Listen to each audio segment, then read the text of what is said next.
Well, he has received his PhD in engineering on computational intelligence from Jadavpur University in the year 1999 and supervised 25 PhD theses and more than 60 master theses in the area of computational intelligence, soft computing applications, and re-engineering.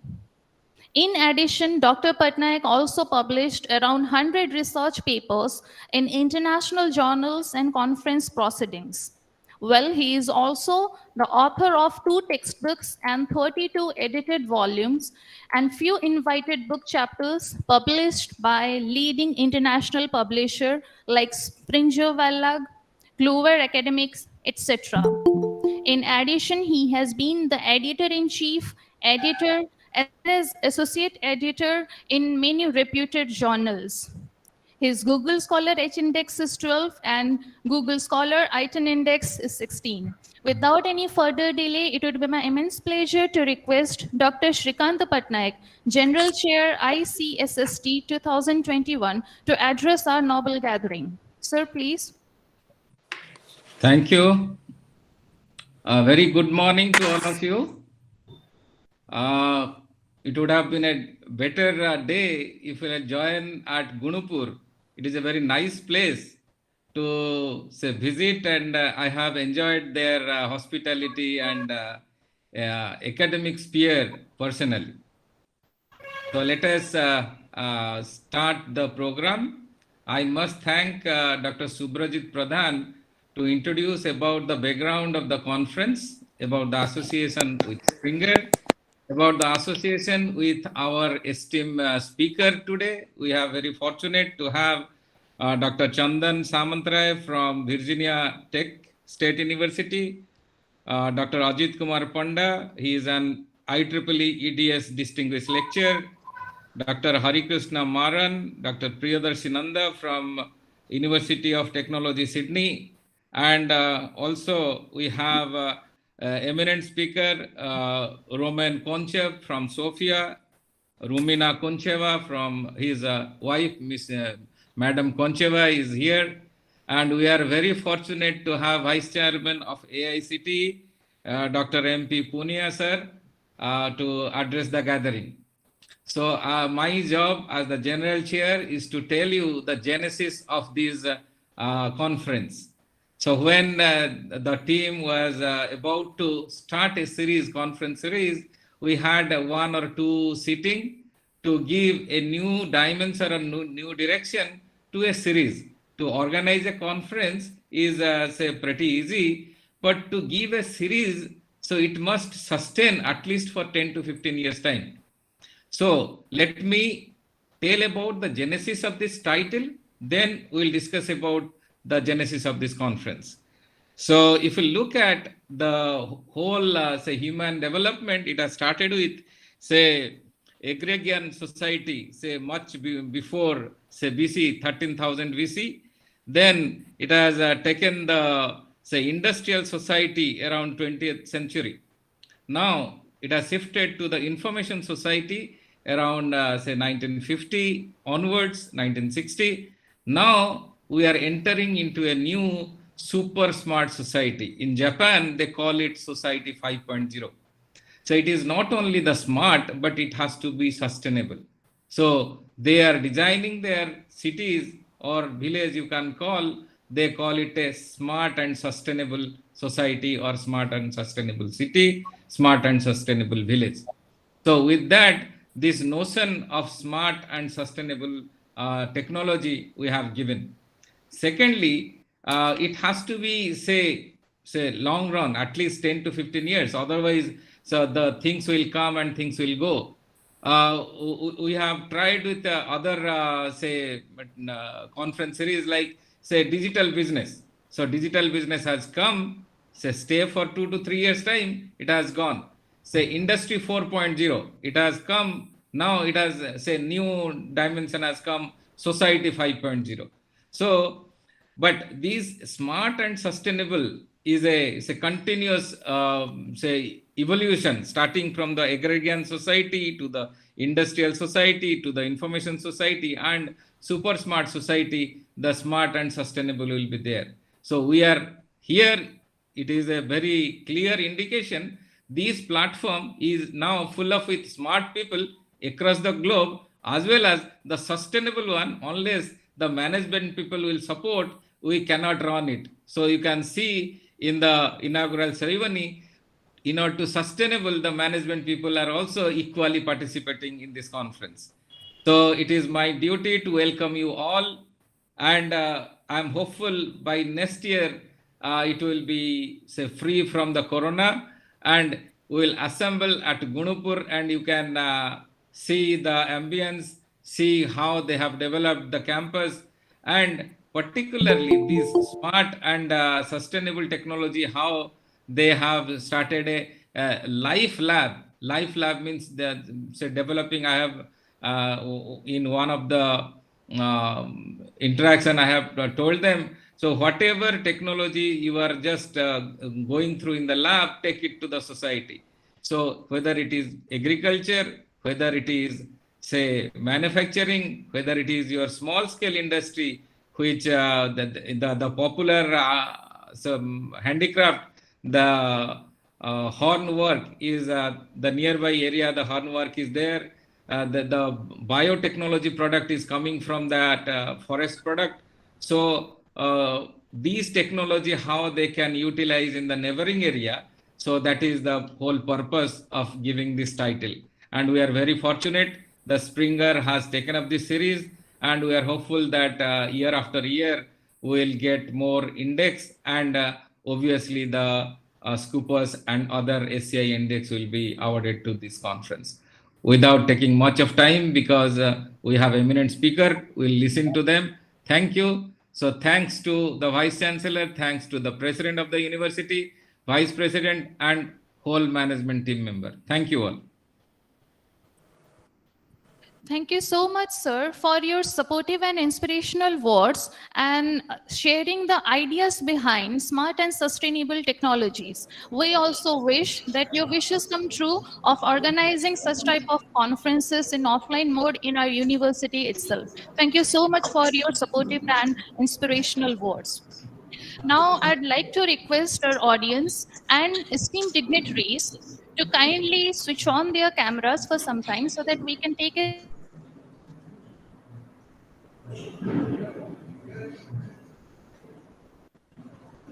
kindly turn on the cameras for some time so that we can take a screenshot.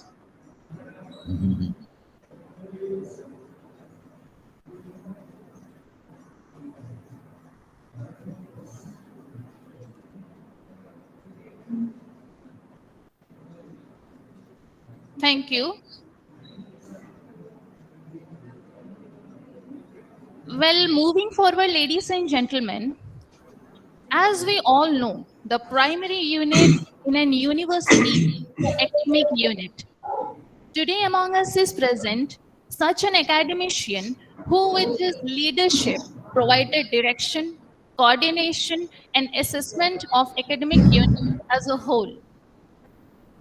Please, audience, allow me to introduce to you Professor Dr. AVNL Sharma, Dean Academics, GIET University, Gunupur. I'd like to request Dr. Sharma to share his words of wisdom with our noble audience. Sir, please.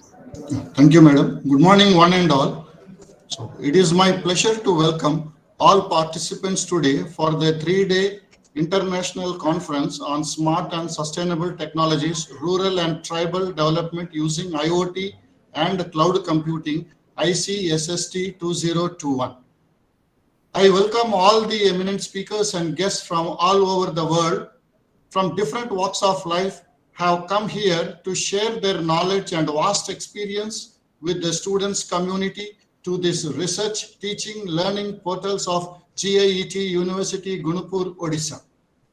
India's Smart Cities mission is a progressive multi-year effort to boost economic growth, technological innovation, and sustainable development across cities in India. But if there can be smart cities, then why not smart villages? So ICSST 2021 is an attempt to transform rural areas into economically, social, and physically sustainable spaces or smart villages, which would trigger overall development in the region. Villages are India's future, and smart villages will help in mitigating rural to urban migration, generate employment, reduce the digital divide, and improve the work-life balance of residents. I believe it will provide a framework for rural transformation to smart villages, key enablers, and the adoption of technology-intensive smart solutions for smart villages. It is expected to drive conversations of small solutions of transforming the country's village.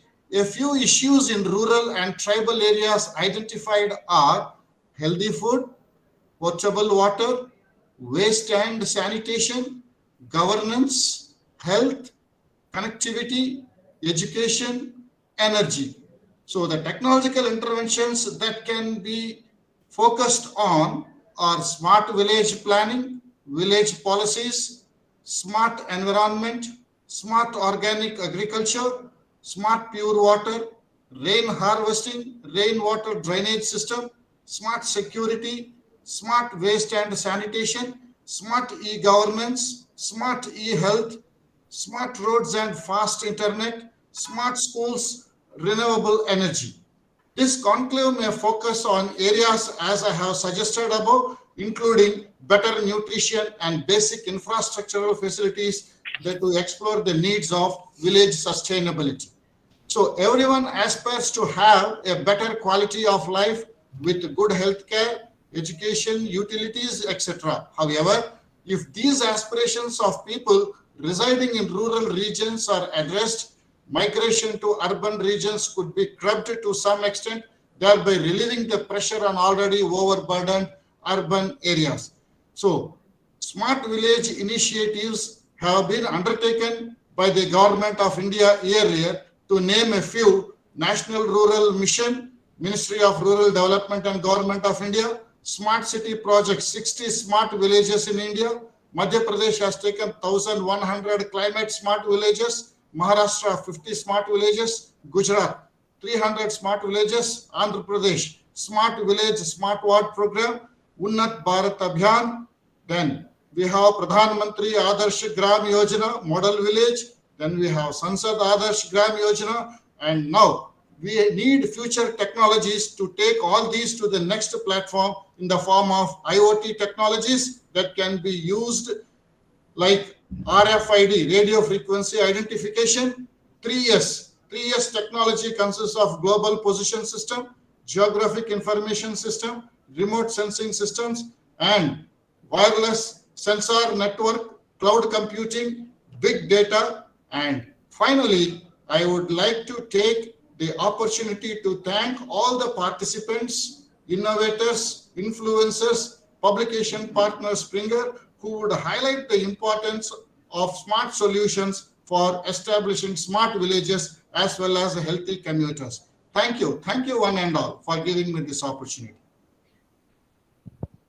Thank you, sir. Thank you so much for sharing such ideas on sustainable development of rural areas. You shared some ideas regarding the collaboration of IoT as well as green technologies, which is really appreciable. Definitely, it will motivate and inspire our audience to work upon those areas. Audience, there are some leaders who always lead both the academic as well as administrative department of the university. They serve for the academic as well as administrative planning and maintain the university's positive image throughout the globe. Today among us is present such a leader who skillfully served for the academic as well as administrative development of GIET University. Professor Dr. Gautam Ghosh, Vice Chancellor, GIET University, Gunupur. I'd like to request Dr. Ghosh to address our noble gathering. Sir, please. Very good morning to you all. Honorable Chief Guest, Dr. M.P. Punia, Vice Chairman AICTE, the special guest of this session, Dr. Hari Krishna, Professor Nanda, Professor Samantray, Professor Patnaik, our Honorable President, Professor S.P. Pandaji, Honorable Vice President, Professor C.D. Pandaji, our Director General, Registrar, Dean Academic, Dean R&D of the University, distinguished speakers, participants, and colleagues. It is indeed a great pleasure for me to welcome you all in this first international conference on smart and sustainable technologies, ICSST 2021. The very theme of this conference is the rural and tribal development using IoT and cloud computing. As we all know, that the momentous development that happened in recent years in areas of wireless sensor network, telecommunications, and informatics have paved the realization to pervasive intelligence, which envisions the future of Internet of Things. IoT-based smart village system has been developed to support value-added services for various attributes of the village and for the people.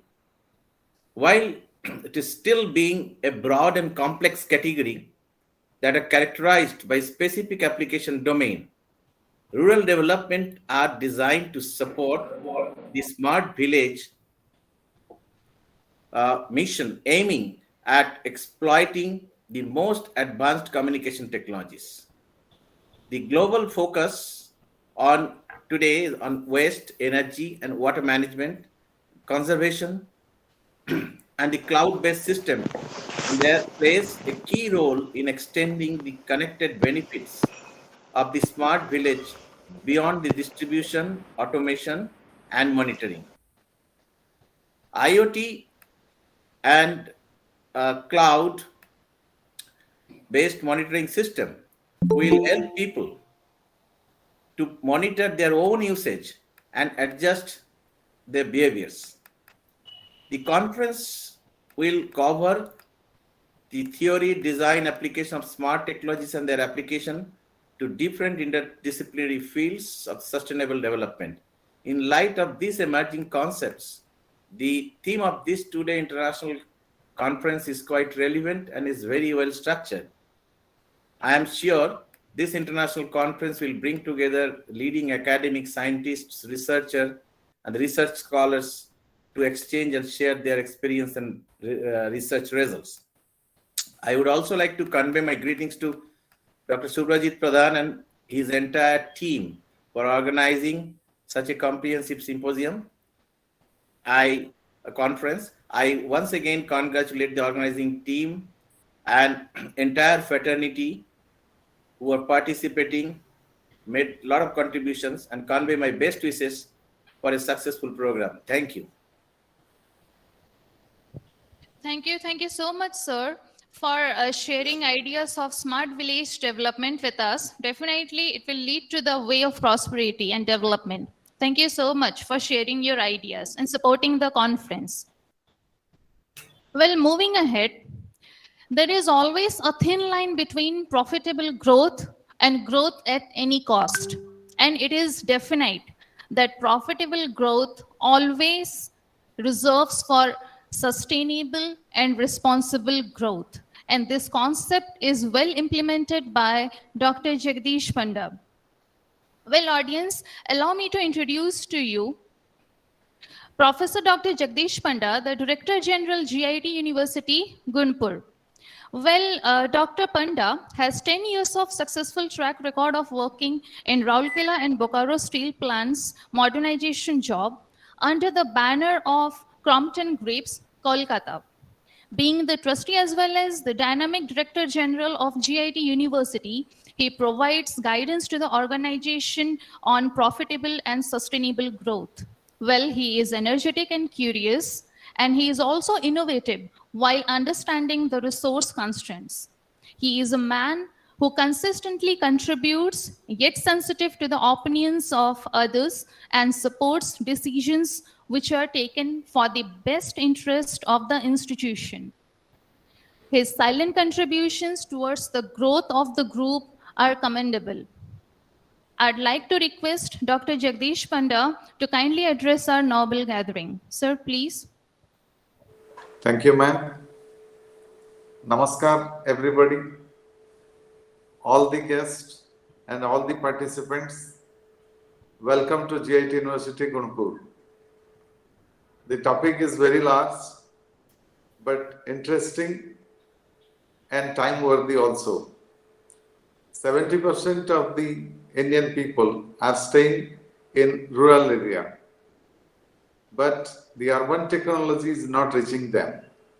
But our topic, our discussion will be mainly depending upon IoT and sustainable energy. I hope it will help everybody, both urban and rural people. So I wish all the best to all the students and participants. It will give a good the output will be implemented. Then it will be very nice. Thank you all. Thank you so much, sir, for your best wishes upon the conference on the rural development and urban development. Thank you so much, sir. Well, moving ahead, ladies and gentlemen, you all know that we live in a world that is driven intensely by knowledge, and in addition, knowledge is also power.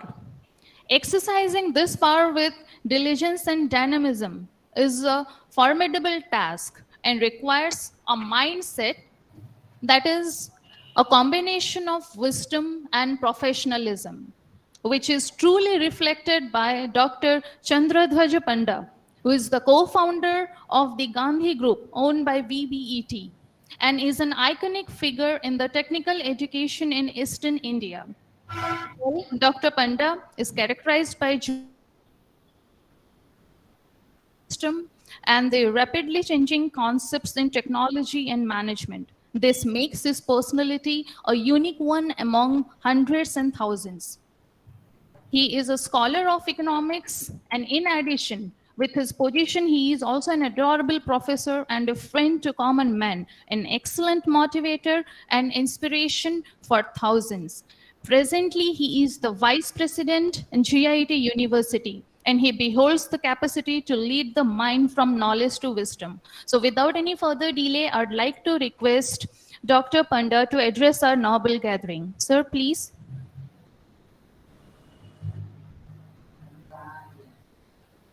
Good morning to all. Namaskar. Honorable Vice Chairman Punya sir, Honorable President, other guests of honor, experts from foreign countries, respected teachers, Vice Chancellor, and professors, delegates, my dear colleagues, student friends, and my friends from electronics media and news media. Today, we are quite happy that we could get Professor Punya as our chief guest. I had a request when we met in Delhi's Washington Accord Summit and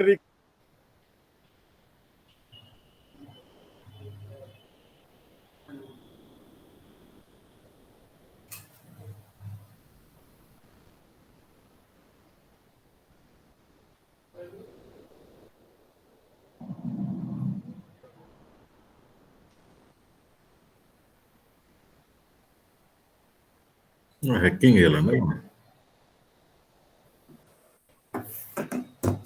ಚಂದ್ರದೂತ ಅವು ಹೊಡಿತಿದ್ರು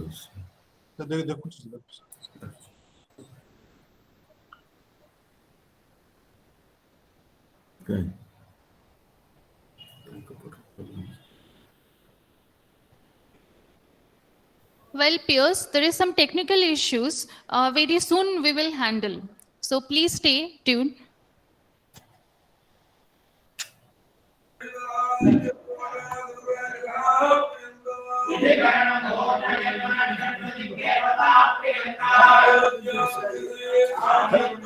Hello, it is audible? Yes, sir. Audible, sir. Audible. So, since India is a country of villages, once the villagers are smart, once the village became a smart village, there will be development of the economy, development of the country, development of one and all. And nowadays, because of the development in technology, we have started smart cities. And smart city means going for advanced technology, which is again not eco-friendly. The resources, the technologies should be designed in such a manner that it should be eco-friendly, the environment will not be polluted. So, my intention is that once we go for advanced technology, it should aim at sustainable development. So, this is a platform where experts from different countries, different areas, different institutions, organizations have participated, and it will enrich the knowledge of one and all how to go for a smart and sustainable development. I wish the 3-day international conference success. Thank you.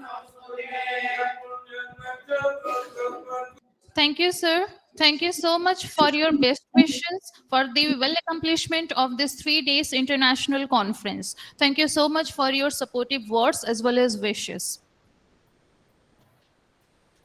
Well, peers, there are some people around us who have madness, or I can say they are crazy for changing the world. And they are the ones who really do that, but always with a positive attitude, because it is believed that no technology in the world can ever replace a positive attitude. Rather, hard work is definitely required for the same.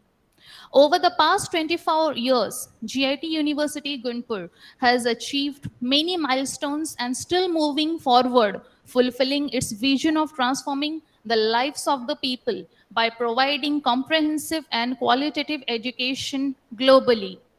And behind this, there exists a man whose sleepless efforts and vision has made this possible. Professor Dr. Satyaprakash Panda, the venerable founder president of the Gandhi Group of Institutions.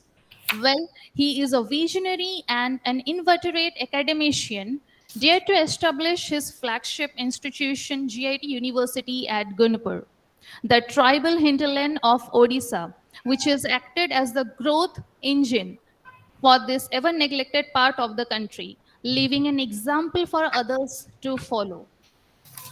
Dr. Panda is a humble Gandhian educationalist, philanthropist, social worker who believes and practices excellence in all facets of life.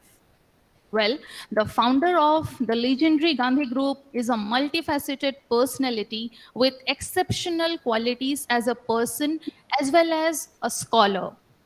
He is the man of intellectual integrity and humanism, a Gandhian, edgy entrepreneur, and a human administrator, a social worker, as well as a friend to the needy with an open mind and big heart.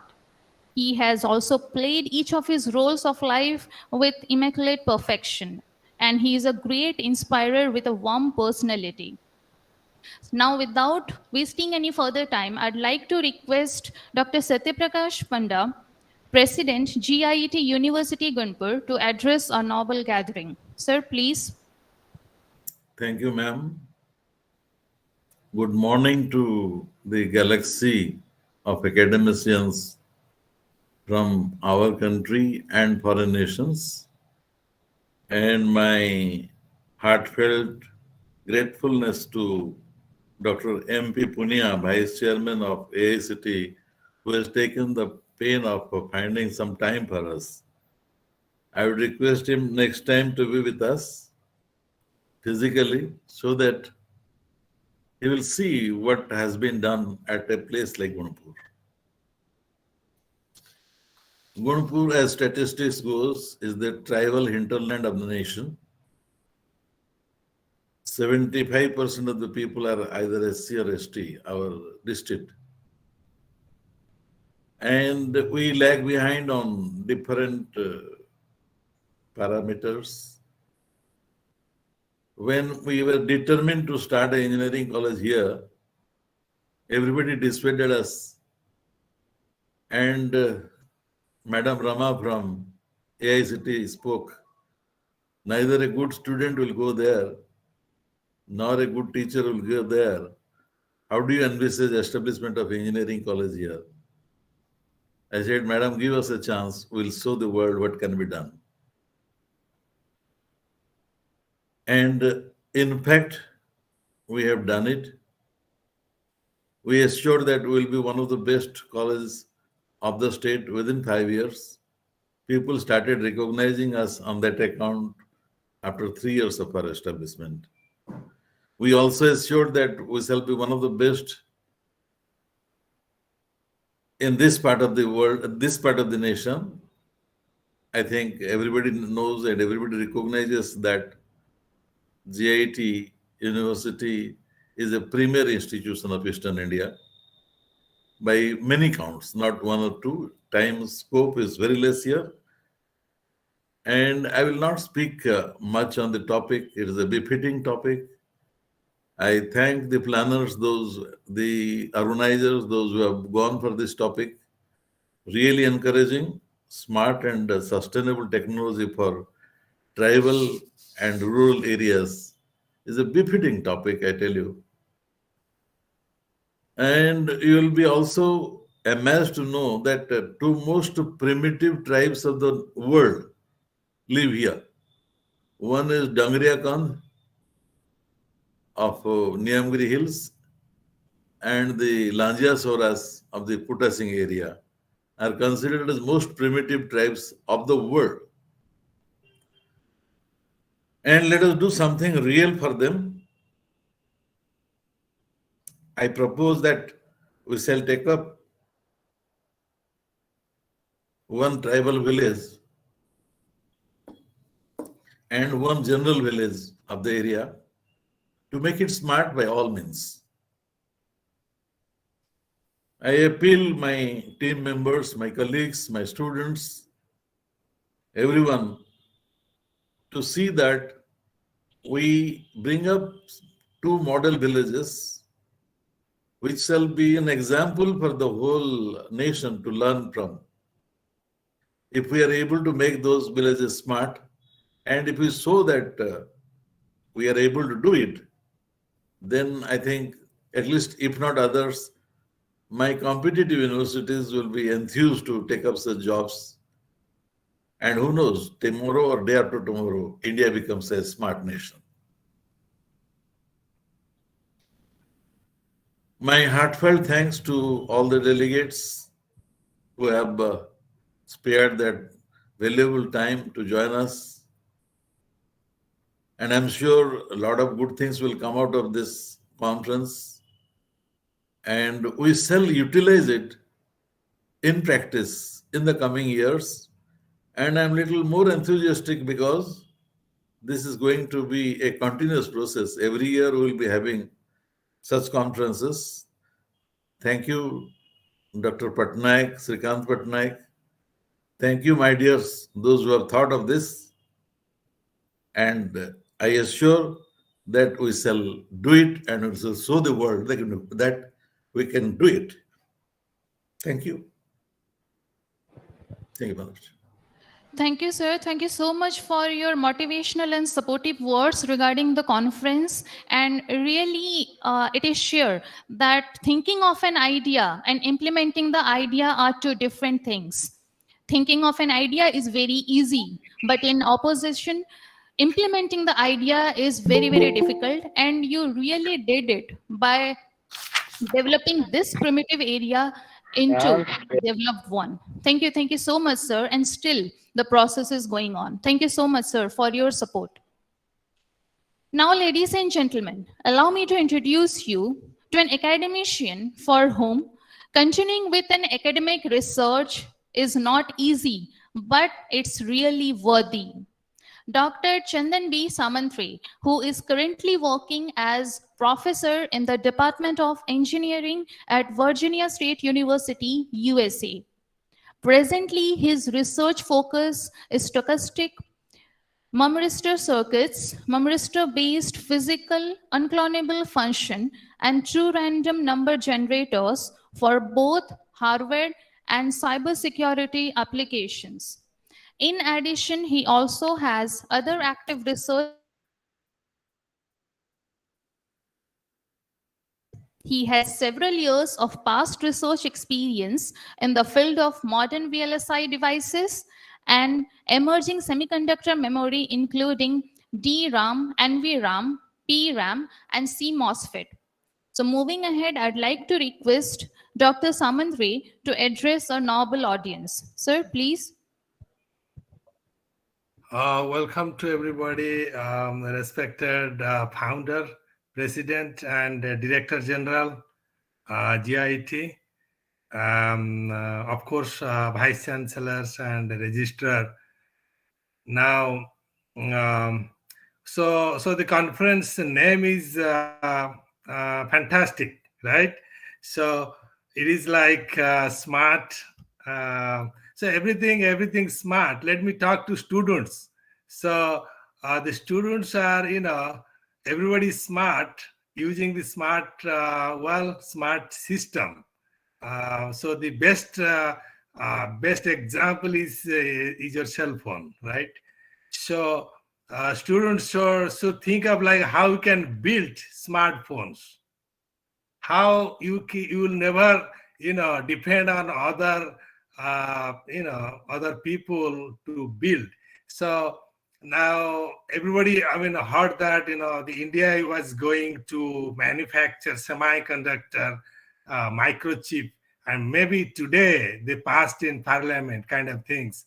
So now the students, you should be independent. You should think of like how you can do something new. We are in we are in the smart era. Everything smart, IoT, AI, and they're putting a lot of billion dollars on artificial intelligence, face recognitions, right? So, but we are like second generation civilizations, and third will come like quantum technology. So everything is quantum, like quantum computation, quantum information, and you will come after 10 years, you will come to US as a quantum expert, like IT expert. Nowadays, the IT experts are coming from India to US. So you will come as like quantum IT experts, everything quantum. So the next generation is the techniques, the algorithm, like software and sensor, hardware.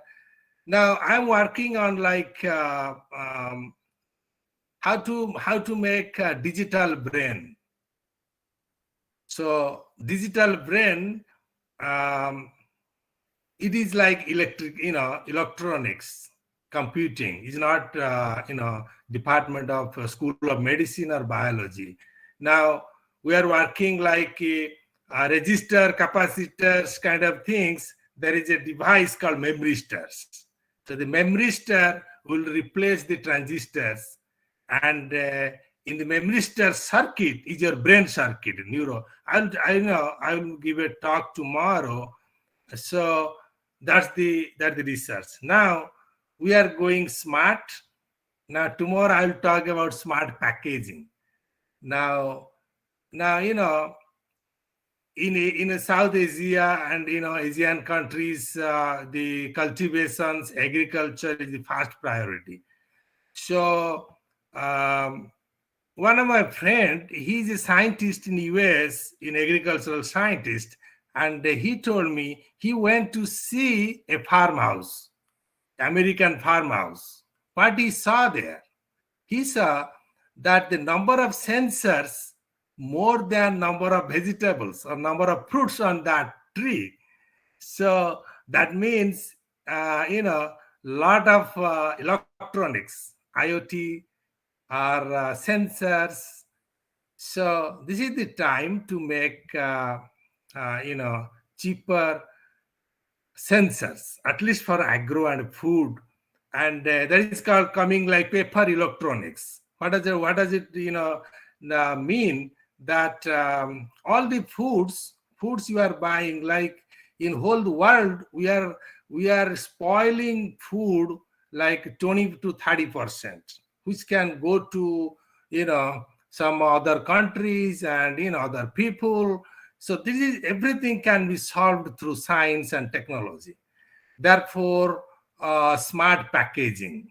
It is a supply chain from farm to fork, or so how the whole supply chain controls are controlled by smart electronics, smart computing kind of things. I'll give a talk tomorrow, smart packaging or intelligent packagings. So therefore, all the students, now you should be like, you should follow the conference and be like Bill Gates or Mark Zuckerberg. And, one day, like the students, you can be like, CEOs like Google Sundar Pichai and Satya Nadella kind of things, like, and Paresh like Twitter. So you will see like the next gen is like energy. What is the energy? What we don't have now. Now, the energy is already we from soil or earth, that is petrol. Energy already we got from fire. Fire means like great fire on the sky, sun, right? Solar cells. Energy from wind.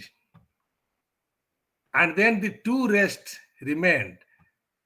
That is the key, like, so American economy, like, and Western, technology is putting on how we get energy from large sea, ocean, how we can get. Now just think of like how you can charge your cell phone or laptop so easily. These are the fundamental things. And then, the quantum technology along with the smart electronics, IoT, AI, even like, some people are working quantum AI. AI is completely saturated.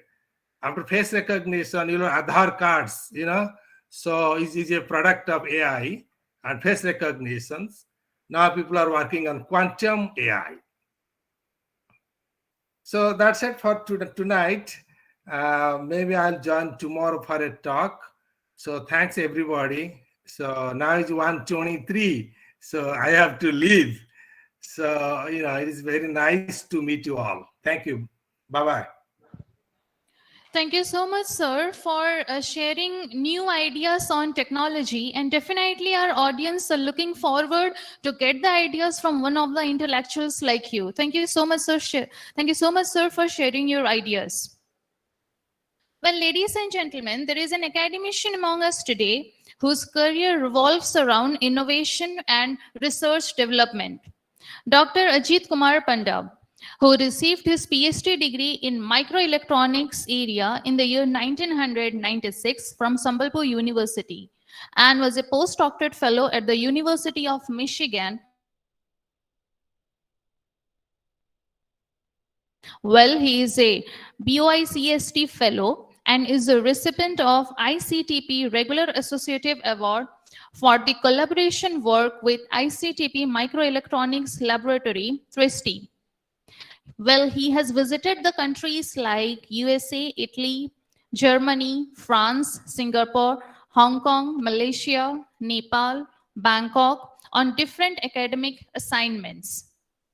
In addition, he has published more than 70 international journals and presented his work in more than 100 international as well as national conferences in the area of semiconductor devices, VLSI circuits, and microwave engineering.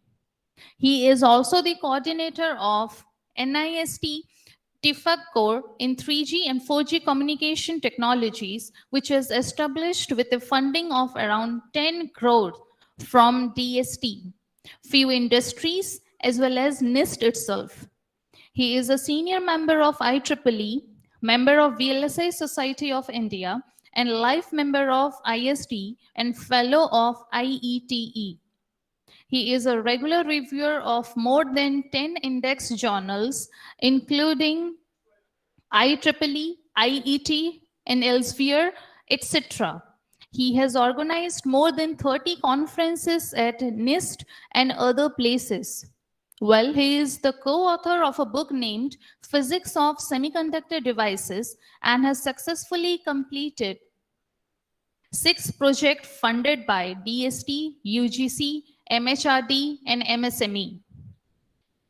His research area includes semiconductor heterostructure devices, VLSI structure, microwave monolithic integrated circuits, and communication technologies. His group has recently fabricated out a mixed signal IC using UMC 180nm technology, and it is the first of its kind in Odisha. Now, moving ahead, I'd like to request Dr. Ajit Kumar Panda, PDF USA IEEE EDS Distinguished Lecturer from Bhubaneswar, to address our noble gathering. Hello, yeah. Good morning. Respected Professor Panda, the Chairman, President of GIET, Secretary, the Director Generals, the Vice Chancellors. I think Professor Punya is also there at the August gathering, Dr. Srikant Patnaik and all. Thanks again, Surajit, for inviting me to be in this, your conference during the inauguration ceremony. Topic is good. I am coming directly to the topic, the smart and sustainable technologies, and particularly if you are looking for the rural sector. If you look it in that angle, in last 10 years actually, a lot of things has been done it actually to the rural sectors by the government of India, no doubt on that.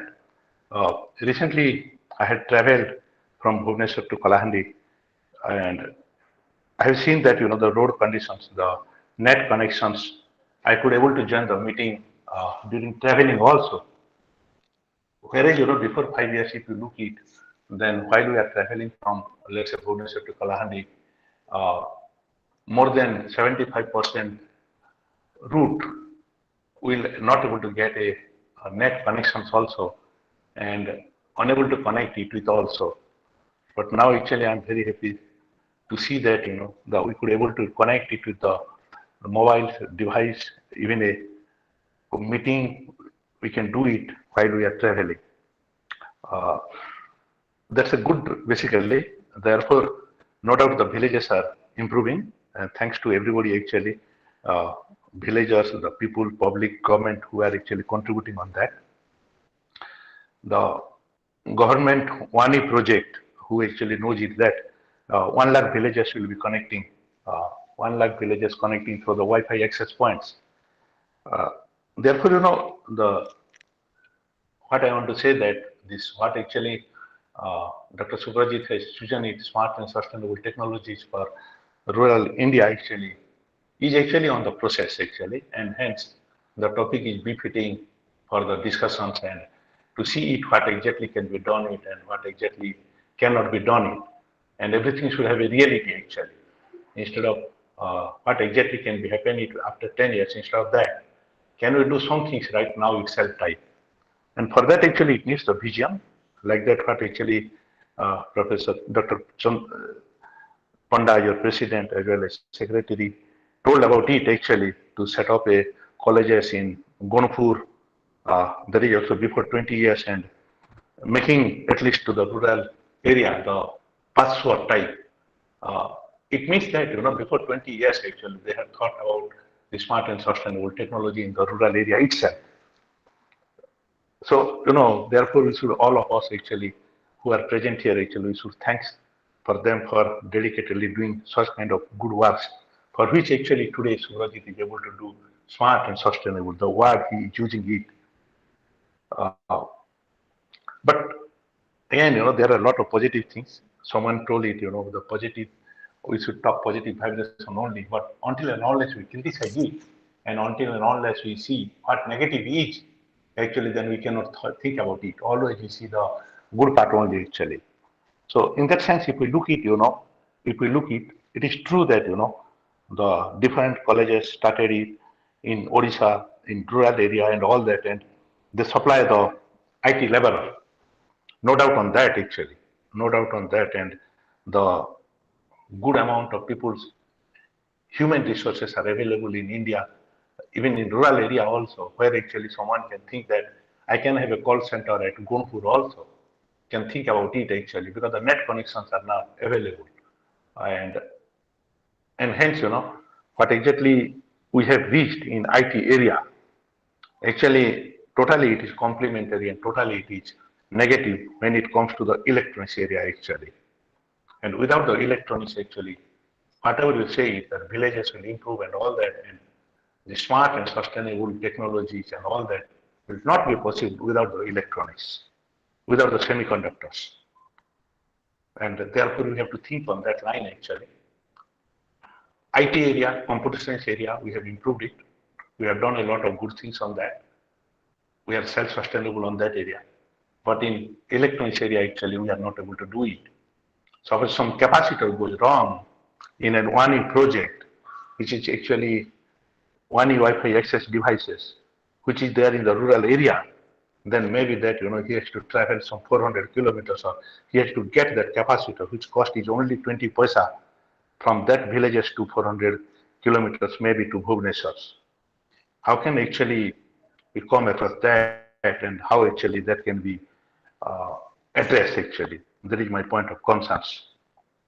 So smart villages, sustainable technologies, all that actually will be possible, no doubt on that. What actually government of India thought in before 10 years, 20 years about the IT. I think now, the government of India is also thinking about that on semiconductor industry also. But yet, we are not developed, we are not mature, we are not able to do anything actually on electronics area. And without that, actually, the smart and sustainable technology will not be sustainable actually, will not be sustainable. I will give one more example. Day before yesterday, actually, someone told me that why not, sir? You can have a XUV 700 Mahindra. Mahindra is an indigenous company built in India itself. Then I asked it, cost and all that, that is different issue. Then he told it, yes. I say that I don't have money. How can I buy it? So he's saying that, you book it now and you will get it 2023.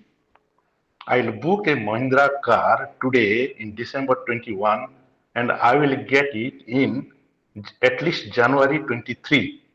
Means after 13 months. This is because it looks surprised. The people may think it, but you can inquire it actually.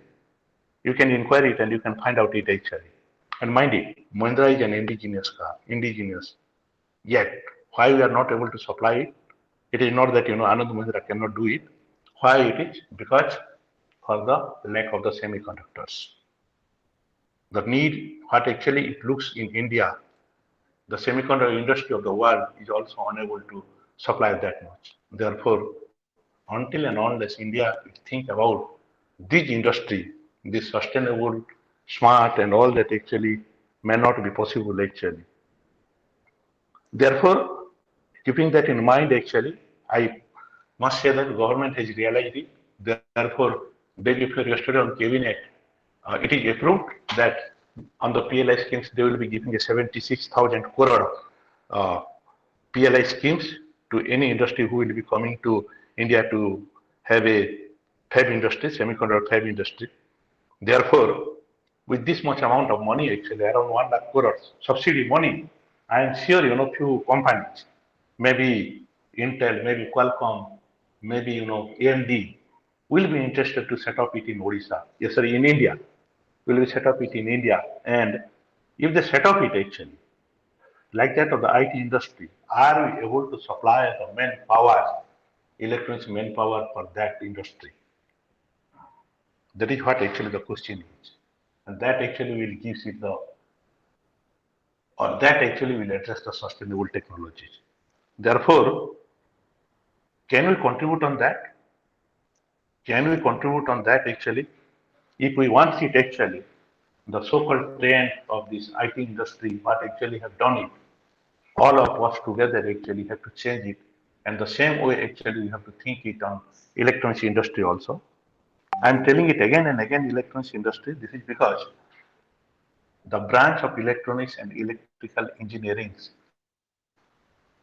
basically day to day, people are not preparing, the students are not preparing. Therefore, it is the job of basically the management, the faculty, the government, basically to attract the students of this area, keeping this in mind that after 4 years or 5 years, actually, there are a lot of opportunities which actually is coming, whereas we are not able to supply that. And what exactly will happen is, if we're able to do it, then maybe that, we'll able to get the smart and sustainable technology, what we are speaking it, will be really sustainable, will be really sustainable like that of the IT industry. Therefore, in terms of India, I told you, now in terms of Odisha, can we able to contribute on that? Or can we able to attract that kind of one industry to Odisha and can they establish it? In Odisha, the government and as well as the people like Professor Dr. Panda could able to help it to get the mining industry.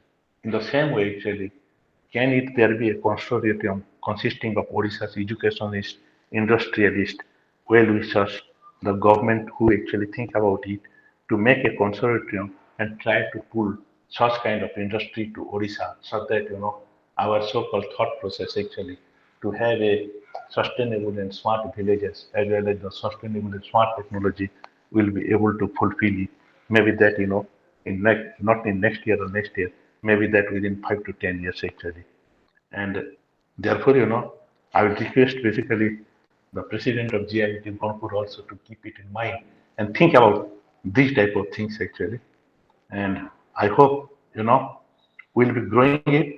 We'll have the electronics industry, and then only actually we can able to sustain it. At the end, basically, just I would like to say to the anchor who actually introduced me, the so-called things actually, all that are past actually. Now I am a freelancer type actually, and my aim basically to be in this sustainable and smart technologies. Can Odisha contribute it? For that, actually, I am working on this, and my intention is to can we bring 5 electronics company to Odisha? That is what actually my goal for the next 4 to 5 years.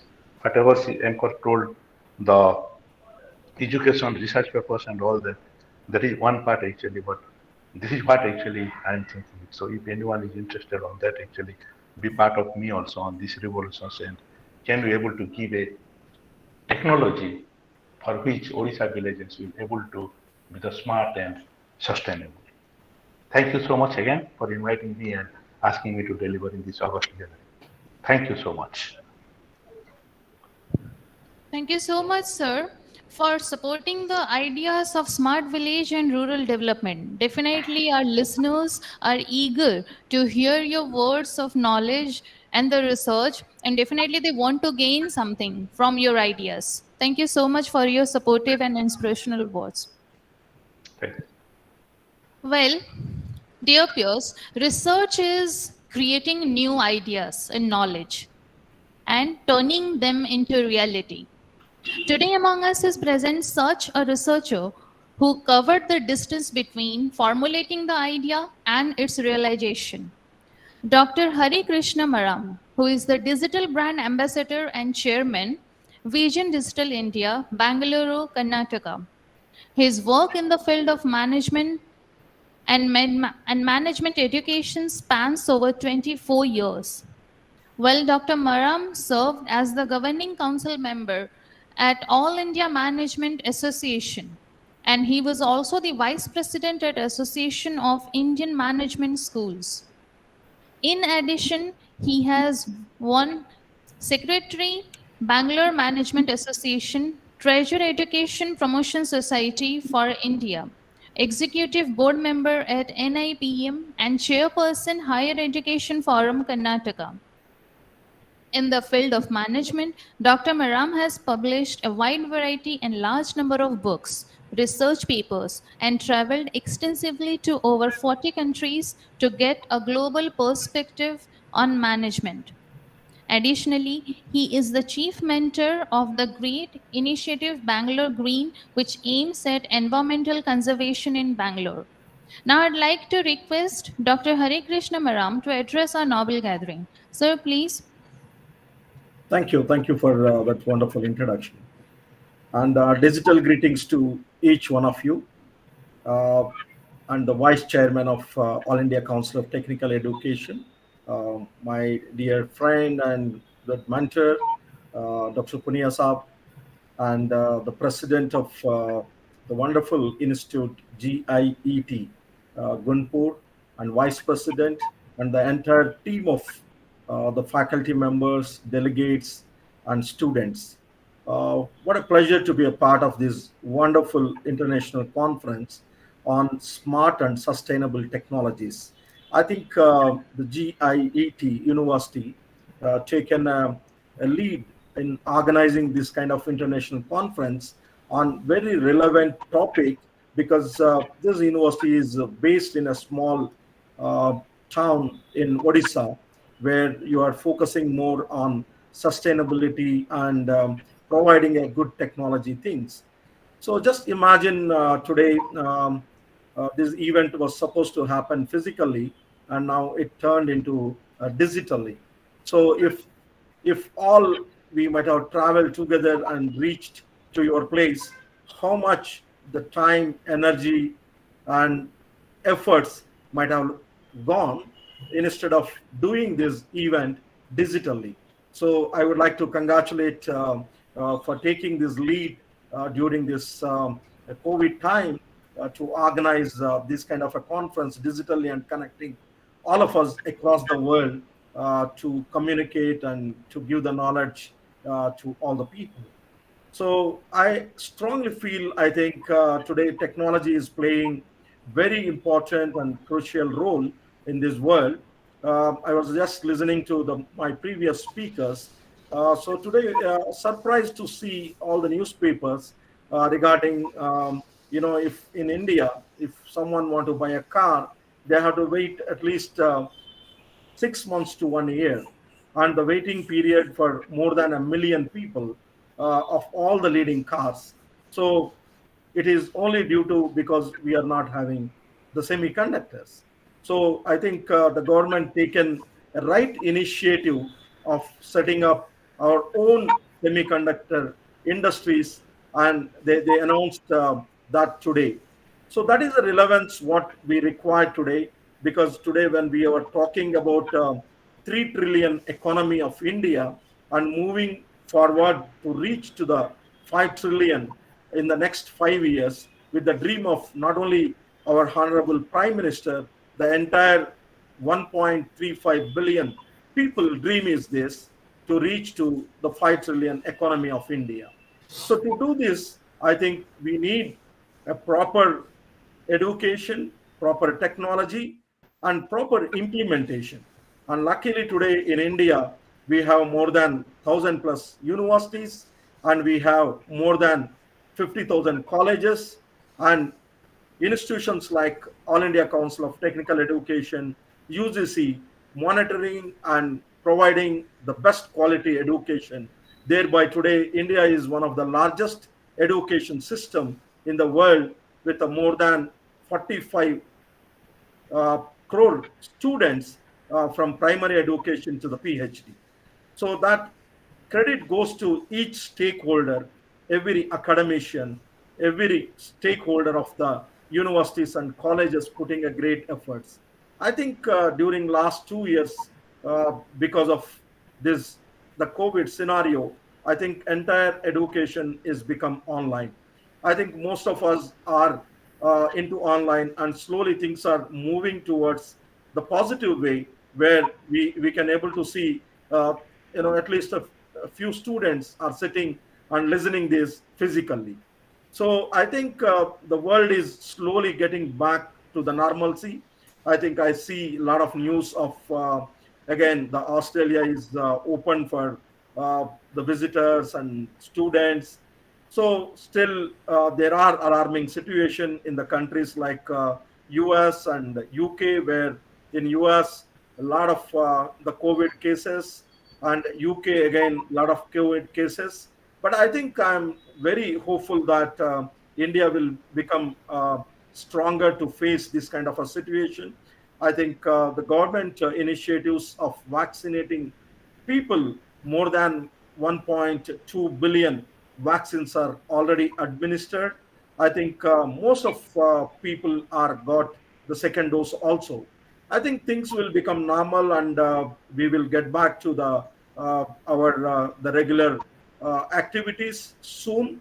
And definitely the coming years are very crucial for country like India, because today, if you look at India as a most powerful nation, yesterday I was just listening to some of the great speakers in the Facebook, the Meta conference, where some of the global leaders, including the Mark Zuckerberg, including some of the prime ministers of different countries, expressed that India is the nation with a lot of hopes.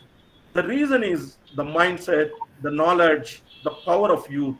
So today, India is the largest demographic country with more than 65% of the population are the youth below 35 age. And these are the people which are going to build a stronger India. And these are the people who are going to bring the hopes to this country. And definitely today, if you look at the economy, the largest economy in US, that is with a 21 trillion economy, the highest contribution comes none other than Indians. And definitely you see the shining stars of Indians are occupying some of the best positions in the world, in the top 10 companies of the world. With the latest edition of Noyer becoming a CEO of one of the largest FMCG company, Unilever.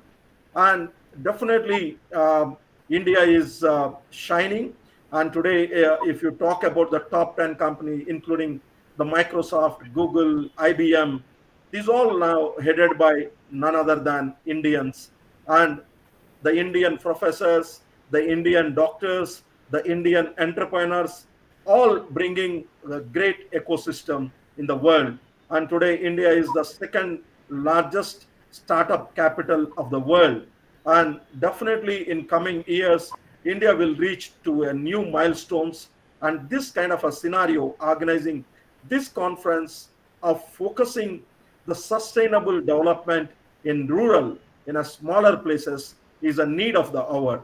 Because in India, 70% of the population lives in a smaller town, and we have to definitely address this smaller town. I am also a president of Lead India Foundation, which is an initiative of Dr. Abdul Kalam, the missile man, the 11th president of India. He always talks about rural development. We at Lead India is also focusing the more enhancement, and also collaborating with the rural villages, developing sustainable technologies. And on behalf of all Lead India and all my friends, I would like to congratulate each one of you, and thank you for providing this wonderful opportunity to interact all of you in this August presence. Thank you very much, and wishing you a great luck.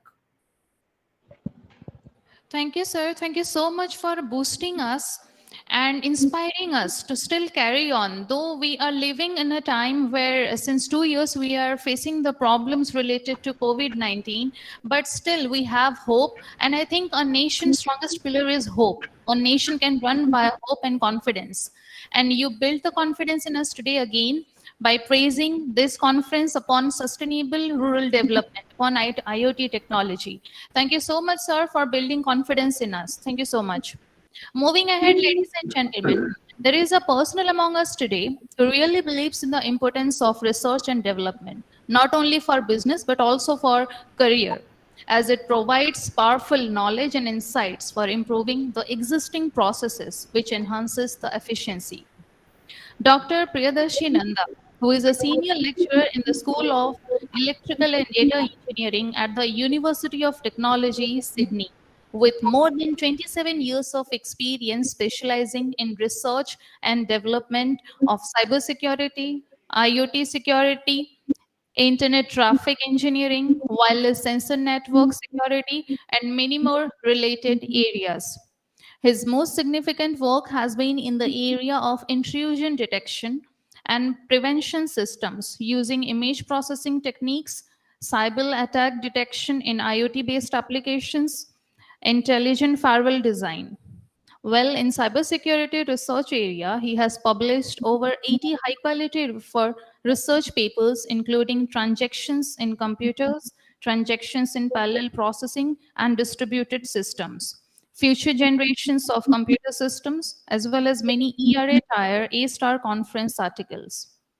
In 2017, his work in cybersecurity research has earned him and his team the prestigious Oman Research Council's National Award for Best Research. And Dr. Nanda has successfully supervised 8 HTR at UTS, out of which 5 PhD and 3 masters, and is currently supervising 8 PhD students. Professionally, he is a senior member in IEEE and managing director and reviewer in many reputed conferences as well as journals. Moving ahead, I would like to request Dr. Nanda to address our noble gathering. Sir, please. Thank you, madam. And first of all, I would like to thank you, the conference organizer, for inviting me to speak few minutes on two different topics. So I would say not words, rather two different topics. So one is smart, another is sustainable. And definitely coining the two topics or words together, the conference, which is now called International Conference on Smart and Sustainable Technology, ICSST 2021, is very much timely. And I've heard to various people previously in this conference today, everybody feels the greatness of that smartness and sustainability, why we should aim for better technology which will be sustainable in future. So before I go into little bit to talk about the recent cases, how we have become smart as well as sustainable. So I would like to first of all thank the organizing committee, the management committee of Gunupur, which is GIET University, all the delegates, and of course my beautiful students, so who are here to listen to various talks as the conference actually progresses. So let me tell you why I said the two topic, one is smart, another is sustainable, and how we have overcome many things in the last 2 years. And one of the classic example we can see is because of the COVID. Now, if you think about the internet, 20 years back, everybody was thinking about what is this internet? Why we need to connect to internet? What we will do? There were a lot of questions.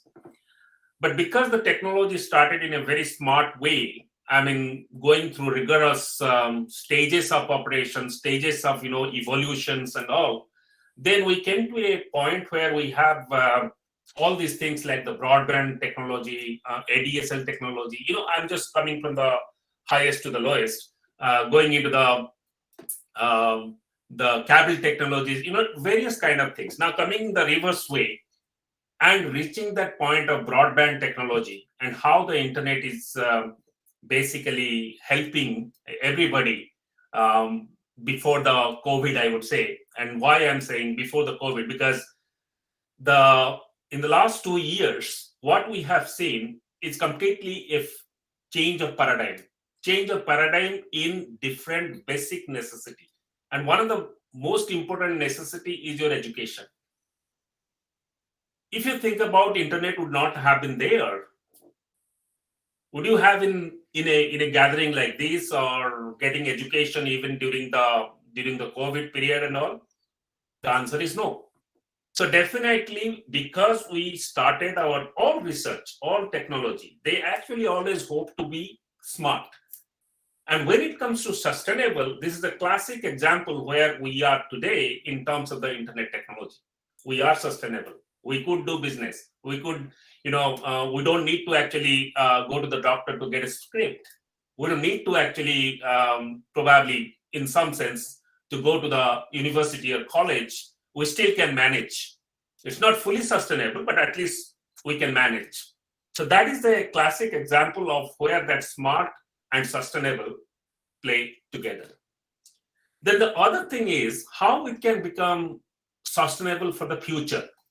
Every technology needs to, every technology, when it is actually designed, they are actually the developers, the designers, the researchers, everybody think about how it can be sustainable.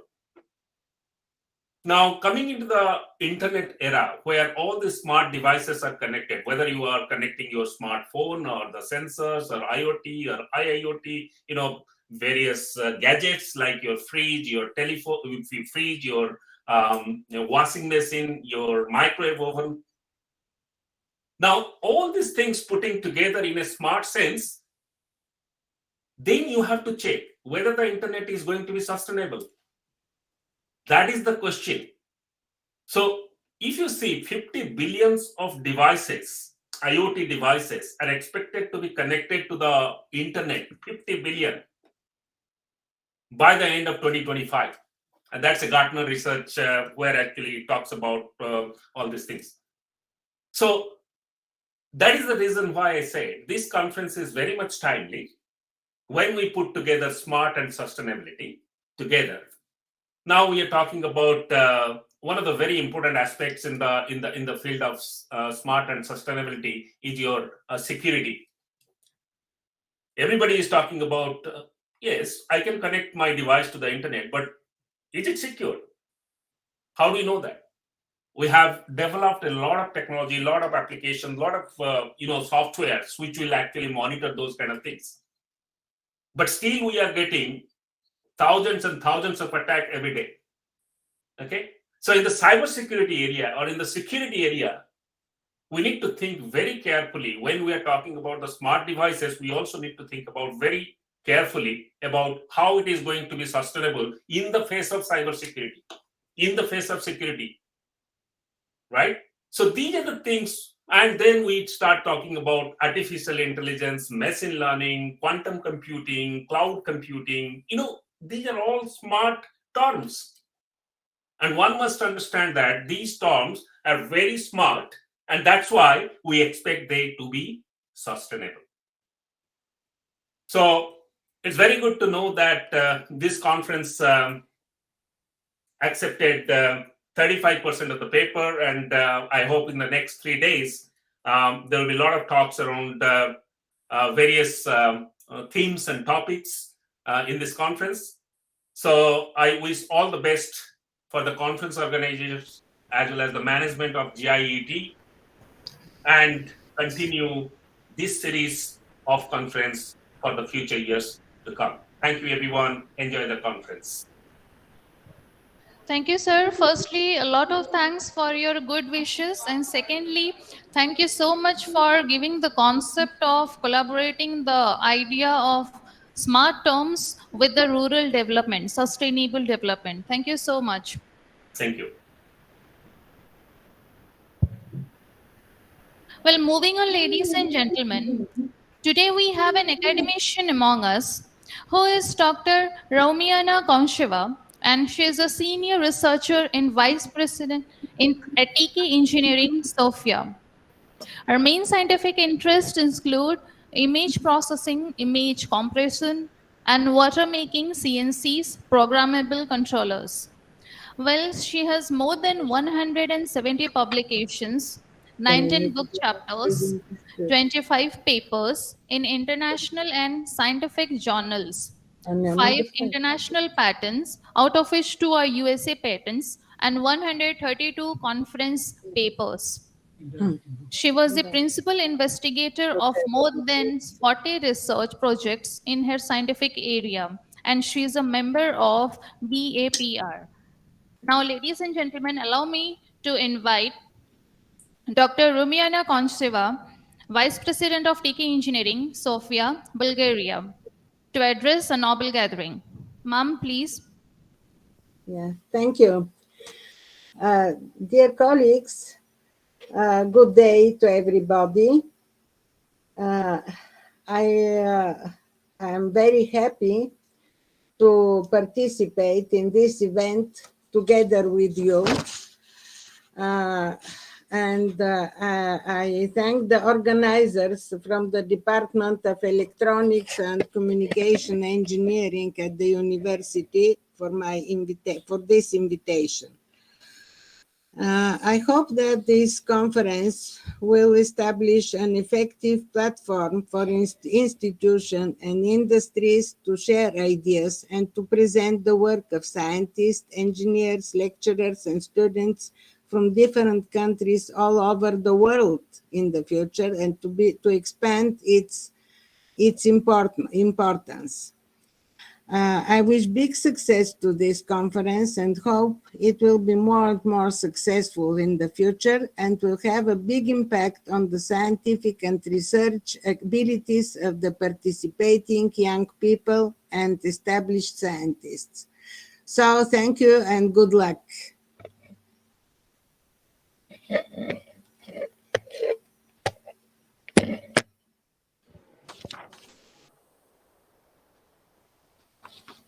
Well, thank you, ma'am, for your best wishes for the successful implementation of this conference.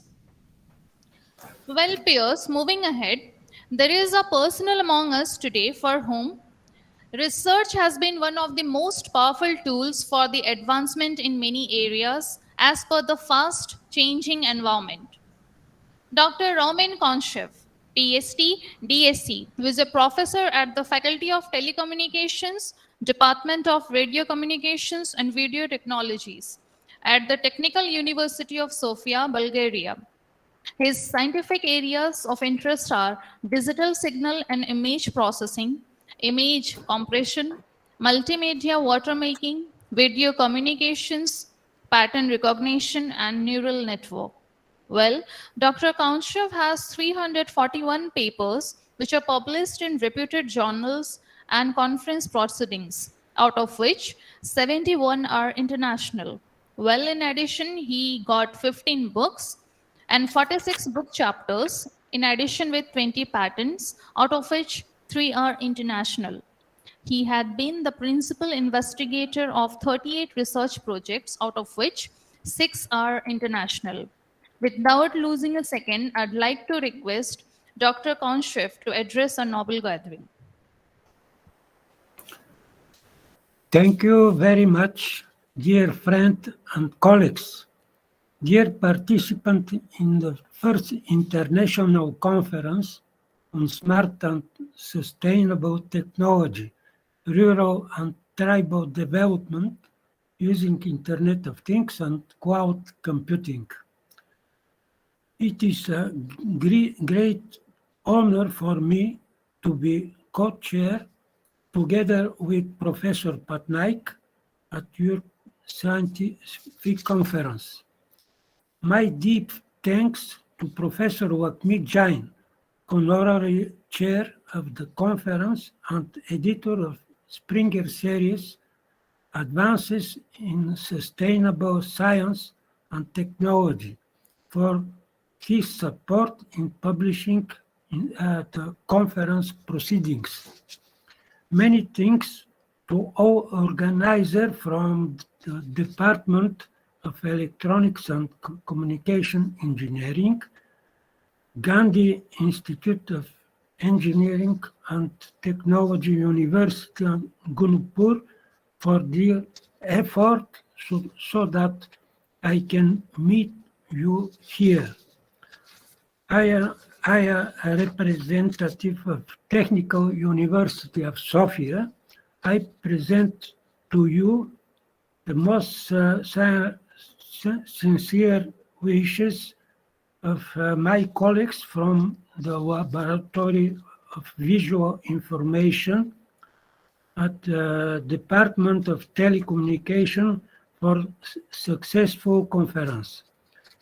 I would like to note the Technical University of Sofia is the largest state technical university in Bulgaria, which educate about 2,000 students and comprise 14 faculties.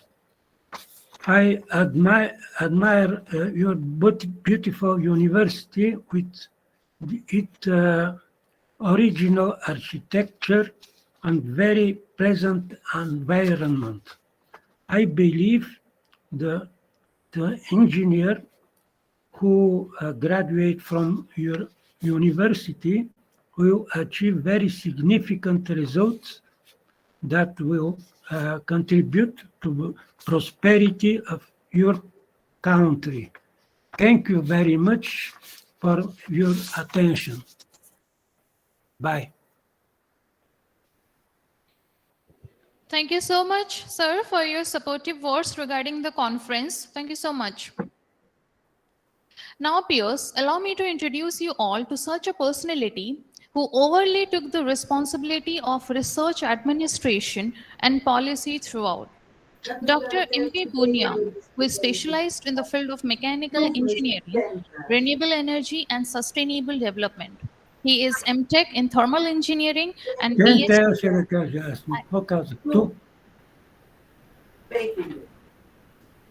Sorry for the interruption. Roman, madam, kindly mute. Okay, done. You start, madam. Well, sorry for the interruption. Let me again continue with. So, Dr. M.P. Punia is MTech in thermal engineering and PhD in IC engines from the Indian Institute of Technology, Delhi.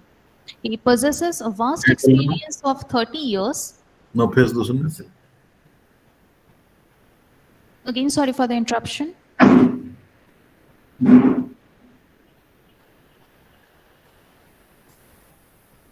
Madam, you can start.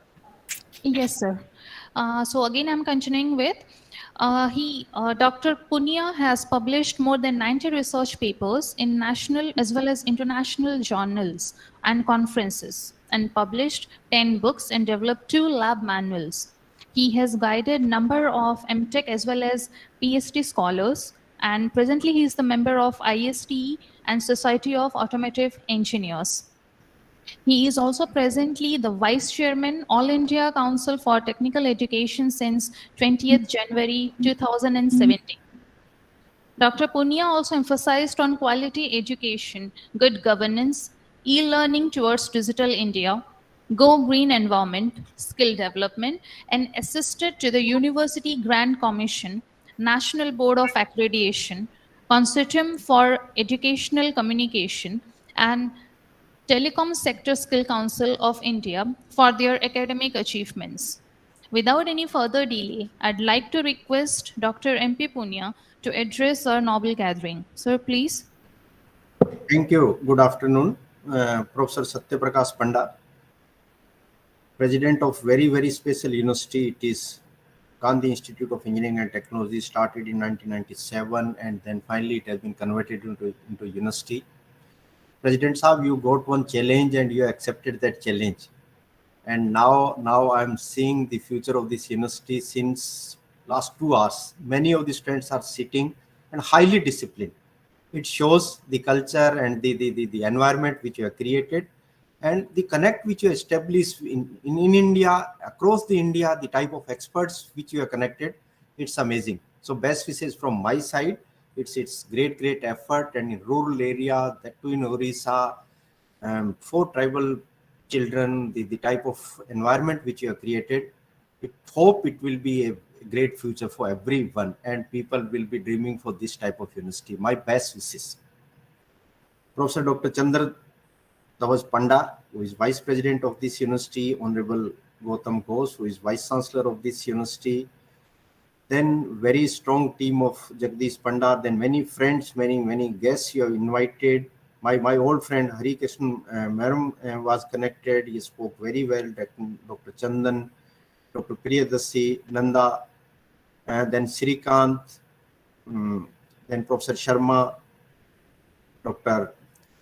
Ran, and many of friends outside India also, and particularly from Bulgaria, to everyone. Best wishes from my side, and particularly to our foreign friends from Bulgaria, beautiful people, both they were connected since morning. Probably it may be the time there is a significant difference.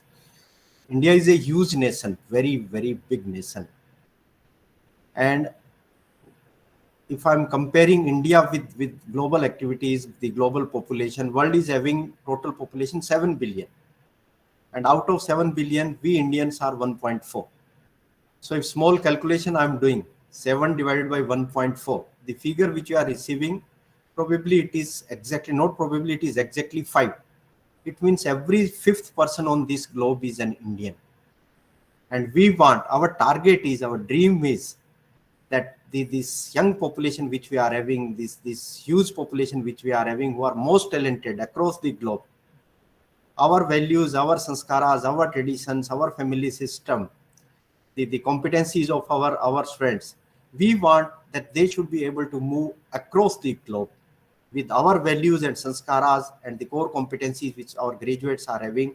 They should be able to deliver anywhere across the globe. That's our dream, the type of environment which we would like to create into our academic institutes, that type of traditions and that type of value system we would like to create. And sustainability is one part of that one. When I'm saying sustainability, it is connecting society, happiness in the society first of all. So society should become happy, and same time the economic progress of that village or that nation or the globe. So connect in the society, harmony in the society, friendship in the society, faith in the society. That is one part. Second one, economically, everyone should grow. These two dimensions, if I'm adding with this third one, that is environment. So if environment is getting enriched, if human is becoming happy, means society is becoming happy, and economically if they are becoming sound, then we are saying the society is, or the development is sustainable development. And the technologies which we are using for that one, those are sustainable technologies. So this young population, huge population which we people are having, their role, it has to be bring happiness in the society. They should be able to know their potential. They are most talented, undoubtedly. So first of all, our students should be able to understand that what exactly our students are, what are their capabilities, what they are able to do, not only for themselves, for their family, for their village, for their community, for whole society, for the nation, and across the globe, what exactly they are able to contribute. That type of understanding we people would like to create. And I see that this dream is getting fulfilled through this with great university, that is Gandhi Institute of Engineering and Technology, and it is in a small village. And many actions you people have taken, these talented boys and girls has taken, that making our rural people happy. We are having around 700,000 villages in our country, and their happiness, their confidence, their progress, it is foremost, it is at upfront for everyone. And the type of work which your university is doing, some smart villages you said, the economically sound villages, you people are helping, and that's the role of education. Education is not basically for developing oneself, it is basically helping the society. Our target is the technical education or the higher education which we people are giving, that should make our students confident, the technically confident, professionally confident, and socially relevant. The products which are coming out, they should be capable to contribute for the betterment of the society. That's the dream of everyone. And the message which has been given by our prominent leaders, that is amazing. Even the type of conference which it has been organized, and finally the publication should be published in Springer, that itself shows the quality of work which is being done, because it's an amazing university. And chairman sahab, president sahab, certainly I'll be coming, but I'll be coming with some target. Even today I would have come, but certain restrictions are there. But when I'll be visiting your university, certain targets are kept in my mind, because where potential is there, certainly expectations are more. As a regulator, our dream is, first of all, your ratio of the students. you are having large number of friends, talented students you are having. My dream is that ratio which we are expecting from this type of university. If you are having one PhD student registered in your university, you'll have to have 2 PG students with them.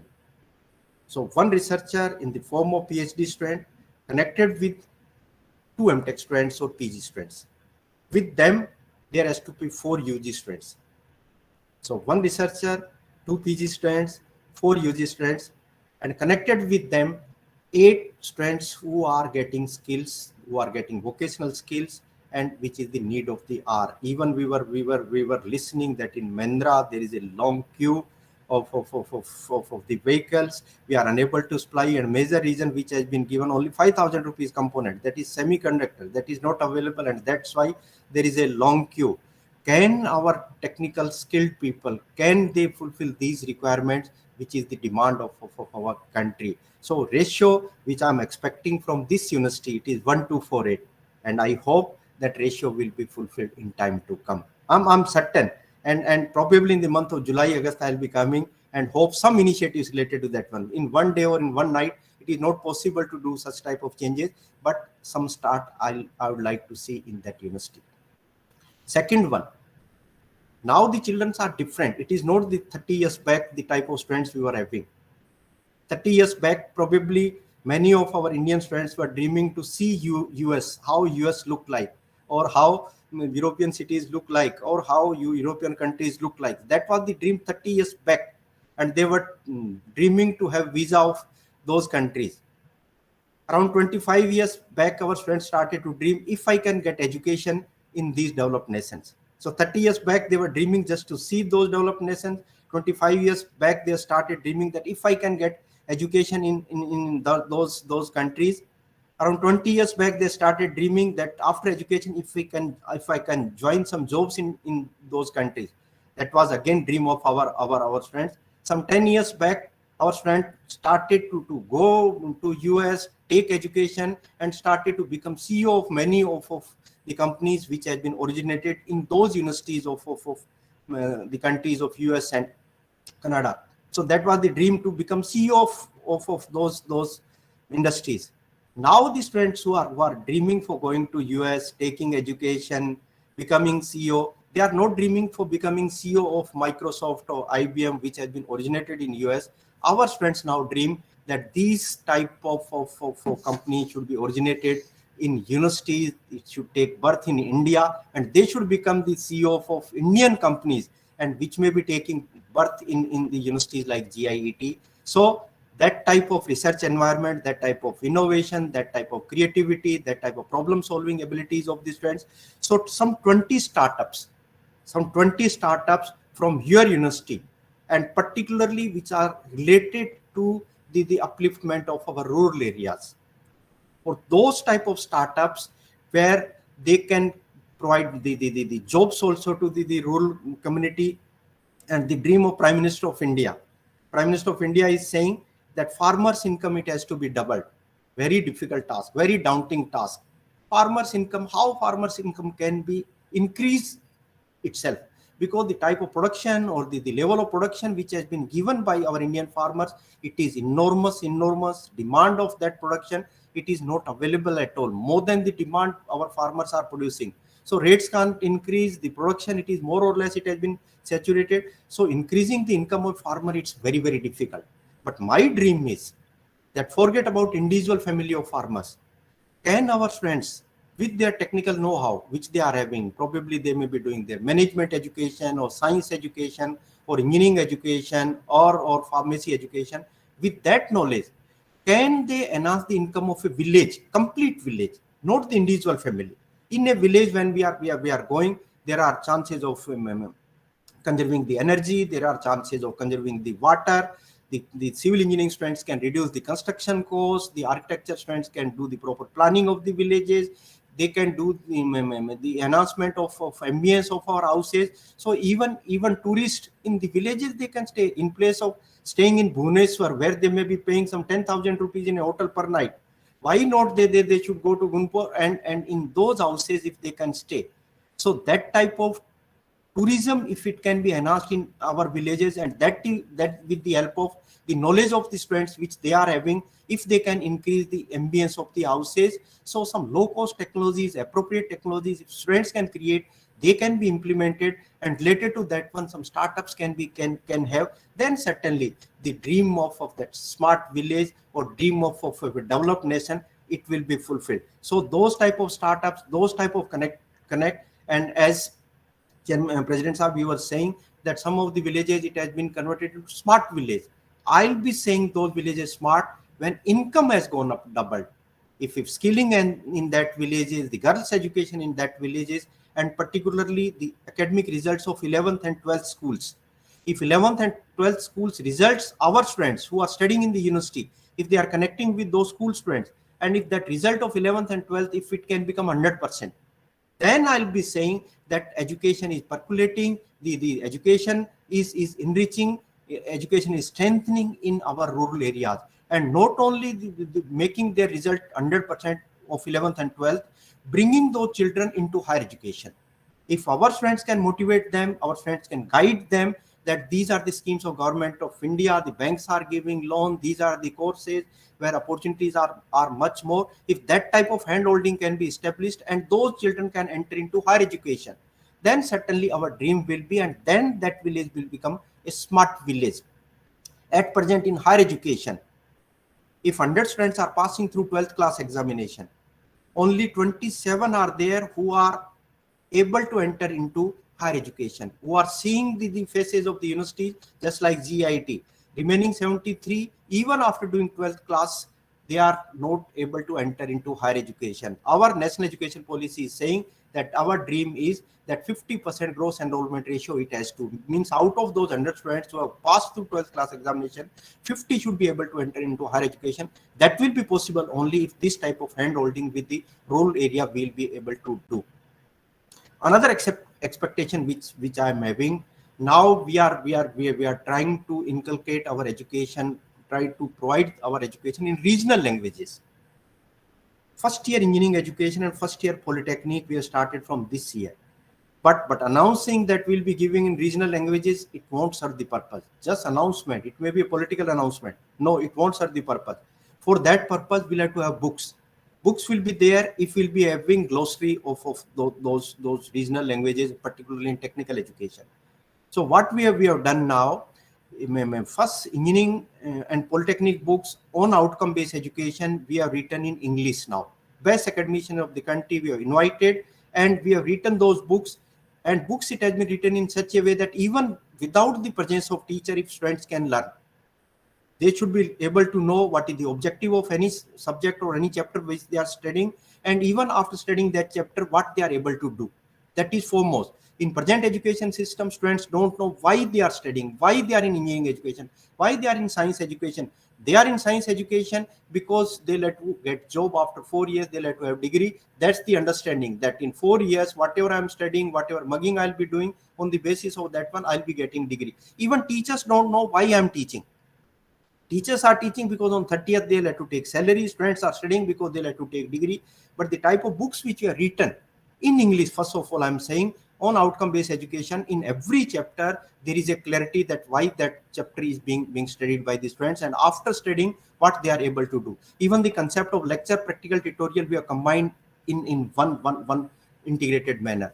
When they are studying the concept, same time practicals they are doing, and even the parametric study tutorials they are doing in that chapter itself. The assessment which is being done of the students in that chapter, the questions which are being provided, that is on the basis of Bloom's taxonomy. We are not asking that how many wheels car is having. Remembering part we are removing. We are saying that there are 4 wheels in a car. Why 4 wheels? Why not 3? Why not 2? The comprehending the problem. So everything in our books, it has been written in a scientific way, so that understanding of that subject, learning of that subject can become effective. After writing into English, it has been translated into Hindi. When we are translating into Hindi, and particularly by use of technologies, many grammatical errors are there. So we have put many translators for converting those books into Hindi. Once it has been converted into Hindi, then we have started to convert them in regional languages. Country is having very, very rich 22 regional languages we are having, and Odia is also foremost for us. We are tied up with IOSR. in Orissa, in Bhubaneswar, and all those first year engineering and polytechnic books, there are 21 in number. We are translating those books in Oriya also. Hope by end of Feb, first year engineering and polytechnic books will be available in Oriya also. For that purpose, alone no one can't do miracle. Alone AICT can't do miracle. We want to have hand holding, we want to have networking of those people, talented people who are knowing those languages as well as who are knowing the technical know-how of the contents also. So there also role of GIT will be very, very important. So third expectation, which first expectation I said 1248 model. Second expectation, which I am saying some 20 startups, it has to be through GIT. Third one, I am saying one center for promoting our regional languages, particularly Oriya language through GIT. Fourth one, we Indians are very, very strong, particularly our history. If you see our education system, so 1500 years back, we were having Nalanda University. 10,000 years back, we have started writing the Vedas, the knowledge of Sanskrit. We were very, very rich. But our students should understand that thing, that we people were something very, very special, and that confidence building in the minds of the students, it has to be. So fourth assignment which I am giving, that is one center of Indian knowledge system. भारतीय ज्ञान परंपरा का ज्ञान हमारे बच्चों के दिमाग में हम लेके आ पाए. जो कल्पनाएं हम कर रहे हैं कि हम विश्व पे राज करेंगे, विश्व पे राज सिर्फ बातों से नहीं करेंगे. जब तक हम यानी वैल्यू बेस्ड एजुकेशन और हमारी जब तक संस्कृति और हिस्ट्री को जाने बिना अगर आगे जाएंगे, no one will be accepting. So that history, it has to be in the minds of every student, that rich history, the rich traditions which we had. In between, Mr. Probably Madam was saying that Corona has not attacked that much in India. It won't attack. It is not possible at all. The family system which we are having, the family structure which we are having, in our family system, we are having some 30 members and everyone is supporting each other. So even if Corona is entering into the family, people are there to support. चिंता मत करो, हम आपके साथ में, पति के साथ पत्नी है, बेटे के साथ माँ है, बेटी के साथ पिताजी है. So there is a strong integrity, there is a strong integration. These type of diseases won't attack. It will never attack. It is attacking where the individual is feeling that I'm alone. This fear of this disease, it has killed many people, but in India it won't happen because we are having very strong family structure. Fifth one, which I want from this university, that now in every village the education should reach, and it will be reaching if we'll be having the strong concept of digital education. Digital education can go through the internet, it can go through the devices, everything it can be possible, even through TV, even through radio it can go. But foremost important part is the people who are developing these contents. If contents are not good, if your videos, audios are not good, no one will be listening. So what exactly I need from this university? Some 20 champion teachers, the best teachers who can create those quality contents which can reach up to the hearts of the students. That quality content, those champion teachers from this university we expect. Every year we are conducting one competition. That is smart campus competition. Just the theme which you are giving, the smart villages, sustainable village, smart technologies you are saying. So smart villages will be certainly, smart countries certainly, but before that one, our campus should be smart. And by utilizing these emerging technologies, how we can make our campus smart. So that competition every year we are keeping. Even that announcement of that Smart Campus Award, it is in the process. Probably in next 15 days, that campus award will be. I hope that GIT will be participating into that Smart Campus also. Next one, we are having one award in the name of Vishwakarma Award. And in Vishwakarma Award, our students are entering into villages. And they are finding that what are the requirements of those villages and in what way our students can help. And the help is through technology only. So if some appropriate technology, small suggestions if they are giving, small ideas if they are having, small prototypes if they are developing, small products if they are developing, and with the help of that one, if economy of that village can be improved, those type of ideas we people are expecting through Vishwakarma Award. Probably the university will be participating in that one. If ideas are good, if ideas are ready to be converted into useful products, we people are helping financially also. For one good idea, we are giving some 10 lakh rupees, and it is initially seed money. Much more money is available with AICT. Only we need some useful things should come for the betterment of society. Hope this event will be a wonderful, wonderful addition in the confidence of our teachers and students. Everything which I'm dreaming, it is possible only if we are having dedicated teachers. Without teachers, nothing is possible. These talented students are sitting since morning at home. If you are saying them to sit like this one, even in the presence of parents, they won't sit. They are sitting in discipline because we teachers are there. Society is surviving because we teachers are there. So our role is very, very important. Everything what we are doing, everything is being copied by our students, and even parents are having enormous faith on us. My humble request to every teacher: the faith which society is having on us, never break that faith. The day that faith will be broken, forget about the sustainability, forget about the smartness. Even society won't survive. Society is in harmony. Society is in integration because we teachers are there. Before joining AICT, just I'll be concluding now. Before joining AICT, I was director of one of the national institute at Chandigarh. It is in the name of NEETR, National Institute of Technical Teachers Training and Research, and it is responsible for providing training to technical teachers. It's a huge campus, very, very good institute. I was staying in that campus, and neighbor of mine was one of the professor. So while I was staying in that campus, the professor and his family wanted to go out for some 7 days on some leave traveling concession, LTC they wanted to go. But problem which that professor's family was that they were having a dog with them.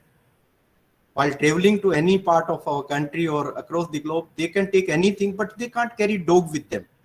Even in train, even in aircraft, the dogs are not being allowed to carry with them.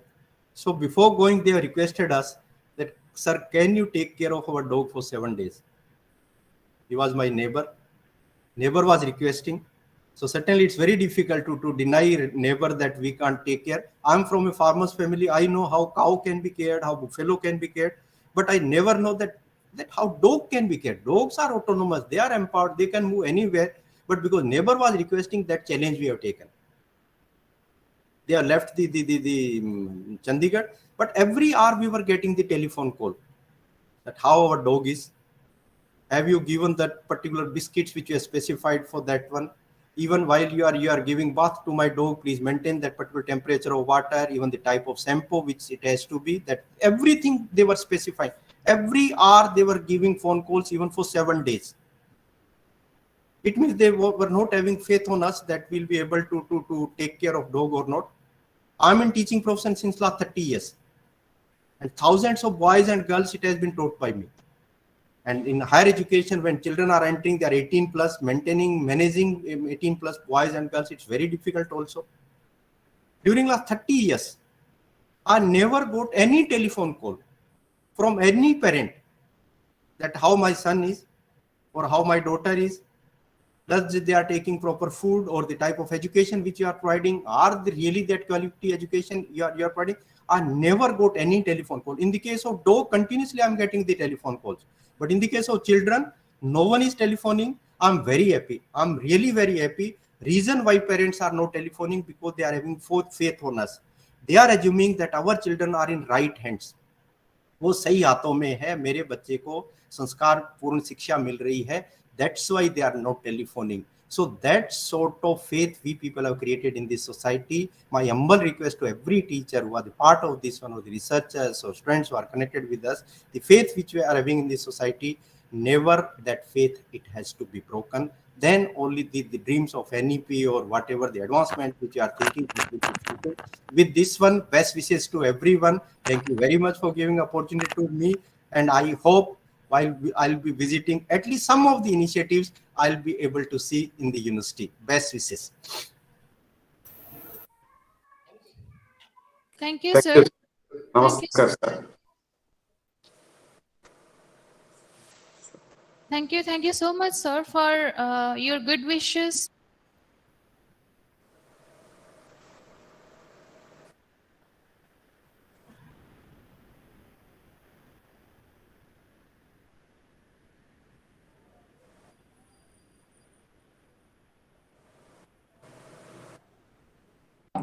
Sorry. I think sound problem is there. It's not audible.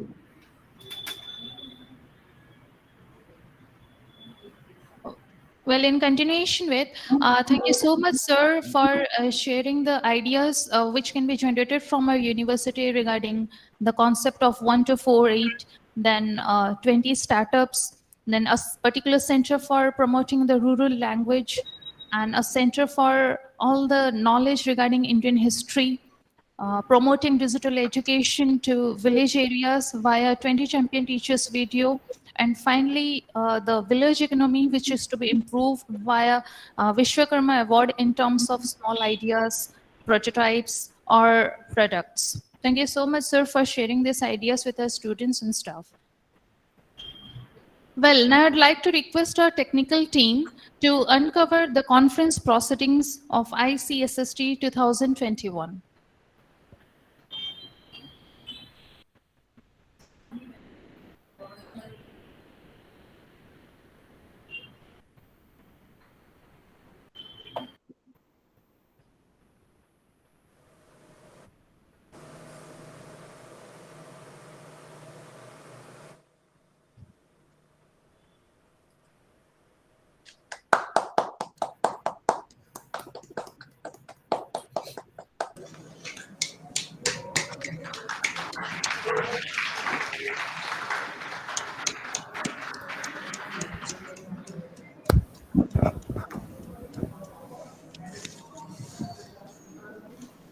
Thank you all.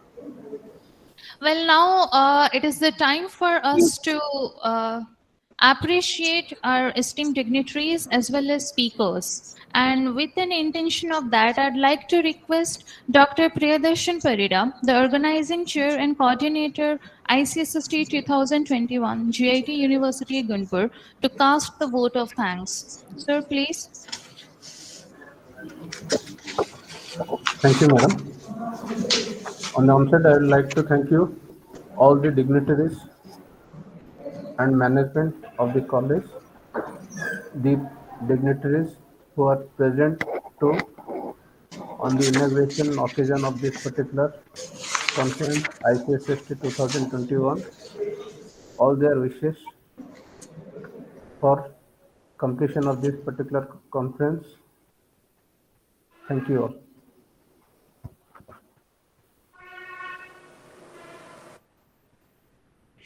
Thank you, sir. I'd like to request all the dignitaries as well as the participants to switch on their camera so that we can take a snapshot.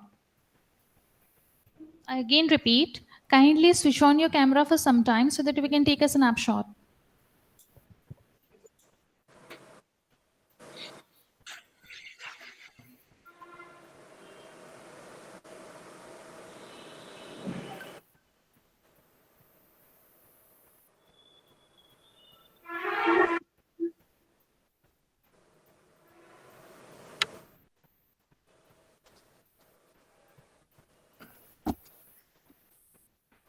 President, sir.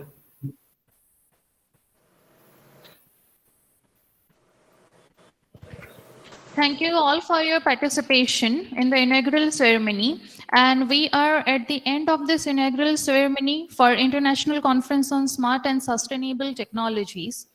And again, we will meet at 2:30 p.m. after the lunch break for our first invited talk.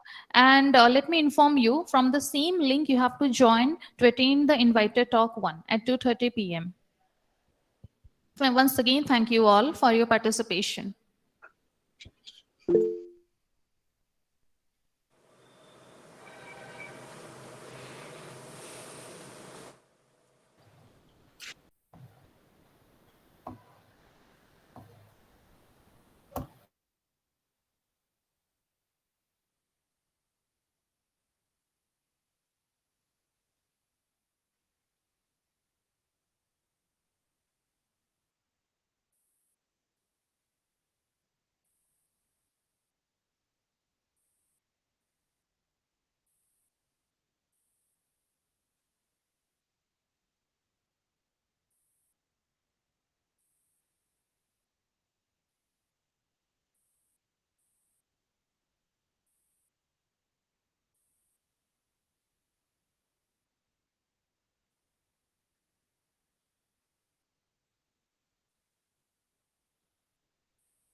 Hello, listen, all of you. If people can go and have your lunch break, but because we started the program 1 hour late, so we are supposed to have an invited talk at 12:30.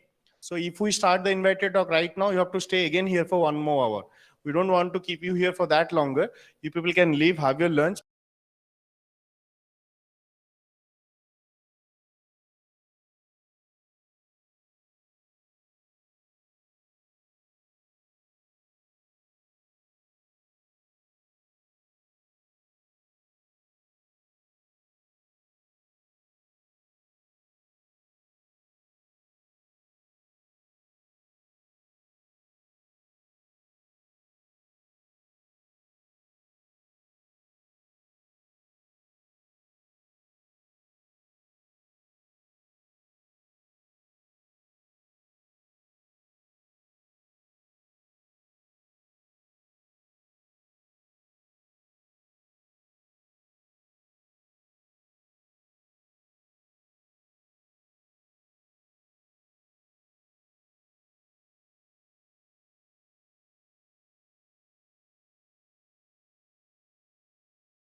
Honorable dignitaries, learned delegates, respected teachers.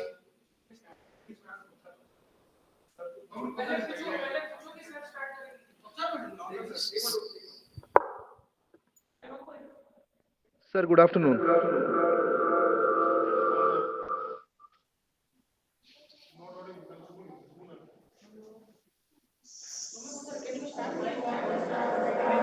Sir, Can we start meeting? Hello. Sir, can we start our meeting? Kindly unmute. Sir, kindly unmute your mic, please. Yeah, can you hear me now? Yes, sir. Okay, I just need to first project my presentation. So which one I have to use? I have to use here, I think. Sir, shall we start? Give me 1 minute.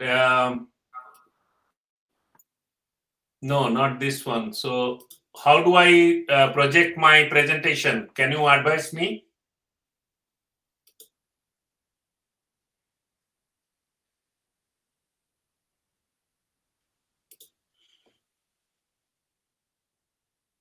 Hello. Hello, sir. My voice is audible? Yeah, your voice is audible, but the thing is, which how do I present my presentation slides? Yes, sir. Actually, go to that below. There is a present now tab is there. Okay. In that present now, then whenever you will click over there, you will see your entire screen or a window or a tab. It is there, sir. So first, you which one you want to present? Okay, you just go to that entire screen. Yes, No, sir. can you see my screen now? Yes, sir. We got. Now you can, as usual, means full screen slide. Yeah, it is now full screen. Is that okay?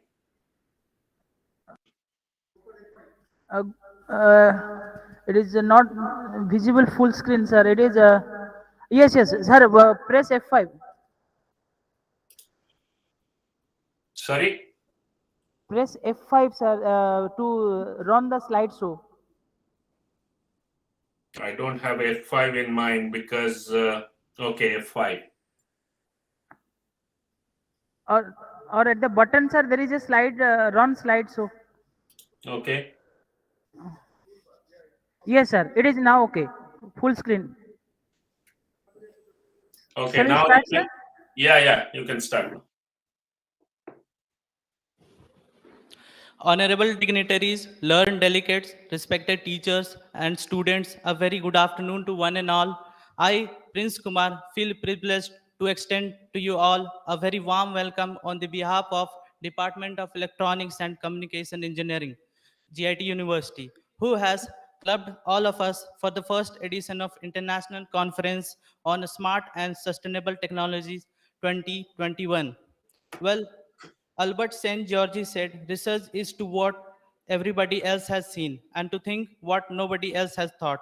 It is on occasion like this we get opportunities to test our knowledge and understanding. We look forward to get an exposure about what the best of the brains thinks about the smart and sustainable technologies for future and present. This conference covers theories, design, and application of smart and technologies and its application to different interdisciplinary fields for sustainable development. This would provide a forum for researchers to discuss the key technological developments in their respective fields.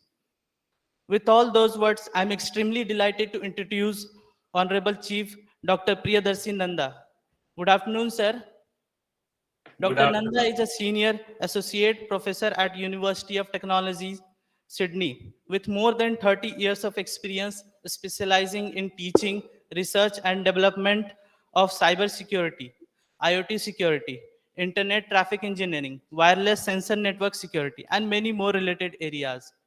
His most significant work has been in the area of intrusion detection and prevention system using image processing techniques, cyber attack detection in IoT-based applications, intelligent firewall design, and many related fields in cybersecurity. Dr. Nanda has successfully supervised 15 higher degree research students at UTS, including 12 PhD and 3 masters by research, and currently supervising 6 PhD students such as such as USA, France, New Zealand, UK, and Japan, including his current assignment as adjunct professor at Hokkaido University in Japan. Apart from this, Dr. Nanda is a senior member of IEEE. With immense respect and honor, I warmly welcome Dr. Priyadarshi Nanda to throw some light on smart and sustainable technology for future. Sir, please. Thank you. Thank you for the nice word, and good afternoon, everyone in India, and maybe on different time zone. I just wanted to thank everybody to come to the conference, whether virtually or physically. And in the next 1 hour or so, I'm going to talk about one of the important aspects around that smart and sustainability issues, particularly with the IoT, Internet of Things objects, or you can say devices. So this work is basically from one of my students who submitted her thesis just yesterday, and I was just thinking about this topic would suit much better for the conference, because your conference theme is more on the smart and sustainability, and we used IoT, especially using the technology such as blockchain, machine learning, and also addressing some of the issue, making use of the differential privacy security aspects for the smart homes. So the topic what I'm going to talk about, 3 aspects mainly important. One is security, another is privacy, and the other one is the blockchain. Then comes the device, which is your IoT in the smart home, and how do we actually secure those devices, number 1. Number 2, what information is basically needs to be published to the public domain, so which is basically addressing the issue of privacy. So basically, if you see security and privacy, they are very much conjoined. So they are basically very much attached to each other, because and there are certain parameters which governs the limitations of security and privacy. And the same thing applies to almost every applications when you go into that one. So let me start my agenda. So basically, I'll be talking about security, then I'll be talking about privacy, then I'll be talking about the blockchain, so which is basically nowadays most of the applications, whether it is in the technology or whether it is in the business, so they are using blockchain-based mechanisms. And of course, in this particular talk, I will be more focusing on the IoT objects for the smart homes.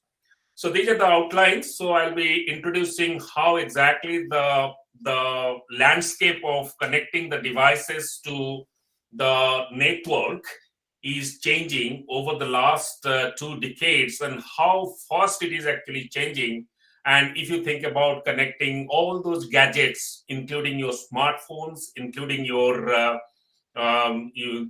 your home gadgets such as the fridge, the microwave, the every device now, they have some kind of capability to connect to the internet. So I'll be introducing that part. Then there are 3 parts which we actually did research in the last 3 years. And we started with the smart contract based on the Ethereum. And then we went into some kind of access control, because access control is one of the most important aspects in the security. And we mainly focused on the attribute-based access control for the smart contracts. And finally, I will be talking about few things around the privacy preserving using differential privacy model, particularly using the blockchain architecture. Once I finish all these 3 parts, then I'm going to conclude my talk, and then there will be some opportunity for you to ask me questions. IoT will be close to 6.17 billion by 2030. So you could see the the significant exponential growth of these IoT devices being in use or will be in use and will be connected to the network or internet. So this is how actually you could see many devices, many gadgets, including your fan, your vacuum cleaner, your speakers, your many such smart gadgets. So they are actually how they are being connected, making use of that IoT platforms and helping the applications, helping the consumers or the end users. So essentially, this also create a lot of problem for the researchers, so and also developers, because these devices, as you know, are being very well unethically been used to get into your data, because now you think that data is the currency. So if somebody can hack into your device, get your data, can misutilize those data. So that is why security and privacy is of utmost important. So the research questions what one must be aware about in the IoT area, and particularly when I say that we use the Ethereum smart contracts to basically first start our work. And so the first research question we started addressing was how those smart contracts based on the Ethereum can be used for security of those home devices. The second research questions we started was what are the benefits basically we can achieve if we are using blockchain-based scheme and compared to the schemes which are not at all using the blockchain. So what are the benefits of these blockchains? Everybody is talking about the blockchain. So everybody knows that blockchain is a distributed storage techniques. Okay, it's nothing else than storing the data in a distributed fashion. Now, if we are actually applying that kind of technology into the home or smart home environment, how exactly we are distributing the activities in the smart home devices, and also how the data are being propagated among the devices, because you're not going to connect one device, you're going to connect hundreds of devices. So I would say in my research lab, we have 50,000 IoT devices. They are connected and we are collecting the data every second. Every second, we are getting the live feed of the data on temperature, on pressure, on movement, on light, on so many parameters, so many aspects. So it is very important to understand how exactly the blockchain is going to facilitate the movement of the data in a secure, in a trusted, and in a privacy manner. Okay, so the third question which comes out of this one is the privacy, because data privacy is being treated as one of the most important aspects in the cyber security. Because is it enough to just work on the raw data? Is it enough to work on the labeled data? Is it enough to work on the normalized data? So how do we actually preserve the privacy while giving the maximum information to work on the security aspect? Because this is very important to understand at this point of time. Your security requires more information so that you can have a better scheme, security scheme. Privacy requires less amount of information so that you don't expose more information into the network. So the attacker will have less chance of attacking your data. So it is always a very challenging question. How do we balance between security and privacy aspect when we're talking about millions and billions of devices being connected and transferring the data among themselves? The fourth aspect of the research, which is also very important in the IoT area, is how do we propose a scheme which measure against existing as well as future cyber threats? Because cyber threat is a landscape which is changing very, very rapidly. Probably, I would say, in the technology field, cyber security is the most happening at the moment. That is actually taking a different or giving a different shape to the way we work, the way we actually deal with the data. So developing new schemes for the threat analysis, that is threat analysis procedures, thoroughly testing our whatever scheme you actually propose, whether you are using the blockchain or whether you are using the smart home or smart contracts. So how do we actually test those the efficacy of the scheme, and then enhancing the blockchain-based authentication and privacy measures. So these are the three aspects which we saw, or which we actually ran through certain prototype which we developed in our lab. So there are certain things also very important in this IoT connectivity area that is also very important to understand, because as you know, more and more IoT devices, because the IoT devices, as I said, every second you can get thousands, millions of data. Now, it is not actually possible to control those data in a flat scheme.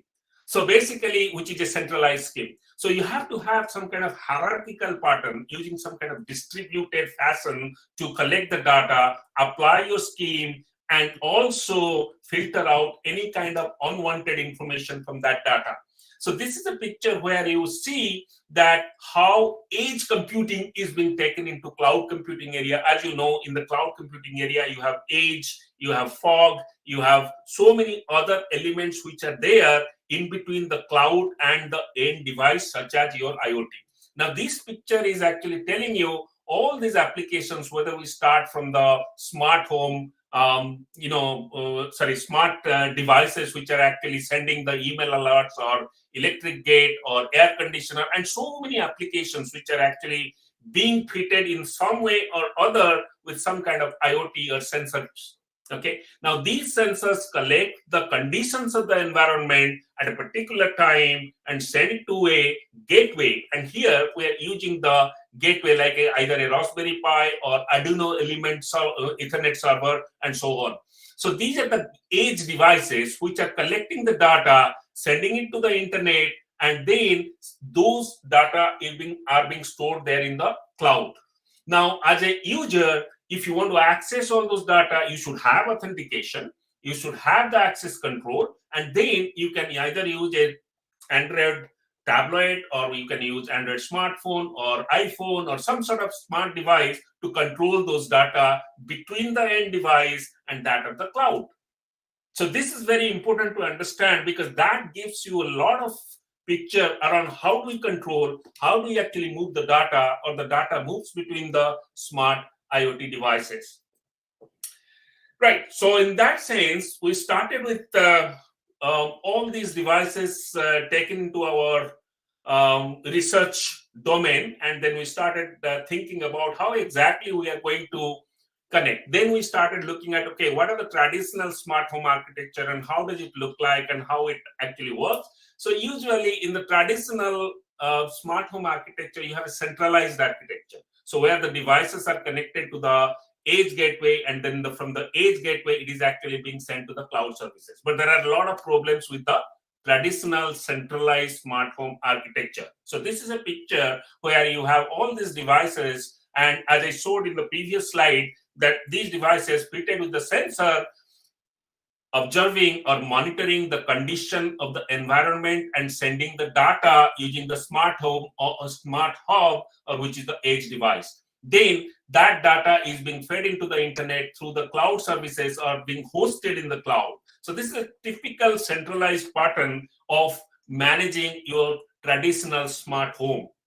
So it actually brings up a lot of things around the security threats. So the security threats you can classify, either it is low-level security threat, or intermediate-level security threat, or high-level security threats. In the low-level security threats, you can experience the attacks happening on the end IoT device. For example, the jamming attacks, spoofing attacks, Sybil attack, and so on.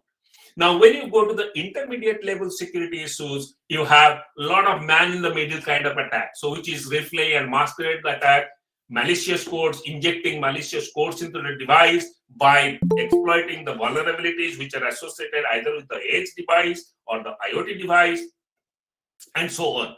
Then the high-level issues are mostly around the denial of service attacks. Now, denial of service attack will make your system completely halted, right? So basically, you don't have the availability information from those devices or from those platforms. Okay, so these are the three different kind of threats based on which every research around the IoT must be designed with, particularly to counter attack the attack pattern or counter the attack patterns which can be launched by the malicious say users. Okay, so the threat impacts basically can happen in 3 different ways, that is, which is typically with the confidentiality, integrity, and availability security goals. So if you see message, the attacker is actually being able to get into your system, get into your IoT device or edge device or the cloud or the internet, and could do the message modification when you are actually sending those IoT data. That is actually about the threat to integrity. Similarly, when you have got the attacker is actually getting your data and also discovering what is there in the data, that is threat to data confidentiality. Now, there are most of the attack these days, they're actually happening on the denial of service attack, which is actually the attack on availability. Now, when attack on availability happens, as you have seen, that the servers, the end systems, they are not being available to be active in that particular system. So that is what is denial of service attack, which is actually threat to availability. So going from here, we could see the problems with the centralized scheme. So because you have a centralized edge or centralized server, so which collects the data and send it to the cloud or send it to the internet, so you have a lot of problems with that one. For example, the first one is very expensive, because everything you have to have a very powerful server, and that server needs to actually communicate with the internet. Energy consumption, processing overhead, and also it cannot be scaled for say millions and millions of devices connected to the platform. So those are the problems with the centralized scheme. So then the distributed scheme is basically more appeal. Okay, so more appeal to the distributed scheme, such as your blockchain. Now, because the use of the blockchain is, as you know, the basics of the blockchain is that you have your data which is not being kept in centralized way, rather the data is being manipulated as the data moves across various elements in terms of the blocks. Okay, so which is the main brain of the blockchain is computing the hash of a block, sending it to the other block, and then computing and taking that hash into account and then computing another hash. Okay, so this is how actually the blockchain can be thought of, where you don't work on the complete data, you work on blocks of data. Each block is basically independently managed in terms of storing your valuable data. So this is how actually the whole process works. Your whole data is being, it's a typical, blockchain terminology is being hyped too much. But if you see, the use of the blockchain has been there for last 30 years. When we started, Rivet, Samir, and Adelman, basically they came up with some kind of RSA algorithm and using cyclic blockchaining mode.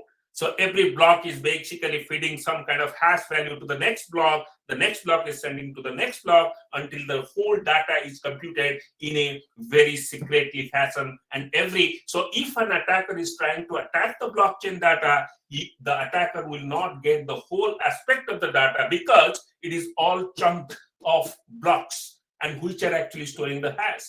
Okay, the attacker has to get all the hash value, has to recompute it using some kind of brute force attack and brute force technology to get the complete set of data. So that is the main objective on which the blockchain is basically becoming more and more popular, being applied into wherever you have a data movement.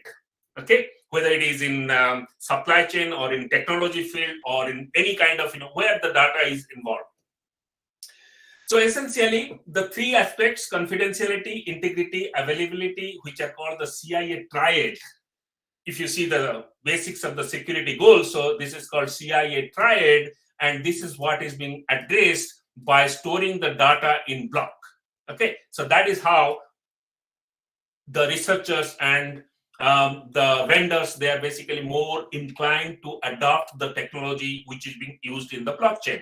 So what we started with, we basically tried to connect some of the sensors using Raspberry Pi, and then running some kind of smart contract and getting some data about the environment. For example, in this scenario, we're trying to connect to the air conditioner, which is a smart air conditioner, and where basically we created some kind of smart contract to run between the miner and that of the device, and including the server, and essentially we tried to extract the information in a certain secure way. So this was our main goal in the beginning. So how do we actually create that smart home contract or smart contract for such a framework or such a platform? So this is how actually we created the smart contract. So you can go to the our publication to find out more about how actually the algorithm is running in the smart contracts and how the sensor data are basically taken into account and how the smart contract requests are being executed. So what we did, we used some kind of very much easily available hardware and software. For example, we use the software GIET client or GIET H client, and then you created the Ethereum account. Then we use the Remix integrated development platform and using OF3JS, and from there making use of our deployed Raspberry Pis to connect to the smart air conditioner and the smart lighting system in the lab. And from there we started basing on the requirement of the parameters, we created our own smart contracts, and this is how basically we started getting the information. This is a user interface, so which is actually giving you how the data is being run in the background through the smart contracts, and then the data is being stored or is being shown there on the screen. So this is how, and based on the data, then the smartness of the devices are controlled. So basically, if it is excuse me, if it is more than 25 degrees Celsius, if the room temperature is more than 25 degrees Celsius, so basically you have to turn on the cooling effect. If it is less than 25 degrees Celsius, turn on the heating effect. So this is how the whole smart air conditioner was being controlled, making use of your smart contracts and authentically, securely transferring the data between the miner, because miner is one of the important element within the blockchain, which actually mines the actions which should be applied on the smart devices. Okay. So once we completed that one, we are very happy in terms of, how we control making use of the smart contract, which is part of the blockchain, and how we access the data and how we transfer the data between the devices which are IoT based, right? The second part, we started looking a little bit deep into the things like how we secure those data. Okay, even in the true sense, the blockchain, even if we say that we have the hashing mechanism, Merkle tree, and those kind of things are being used to secure the data, but in fact, in the past, the attacker has been able to intercept the data. So looking at the security and privacy implementation for the smart home is very, very important. So why we are studying all those things in the smart home? Because smart home we consider as an area or as a home where you have all these smart devices are being connected, and you are not there. You are actually monitoring the activities in the home through your sensor or collecting the data from the smart devices. So security, privacy, both are very important. Otherwise, and this is how actually hackers are trying to capture your screen, getting into your data and attacking the IoT devices or the smart devices.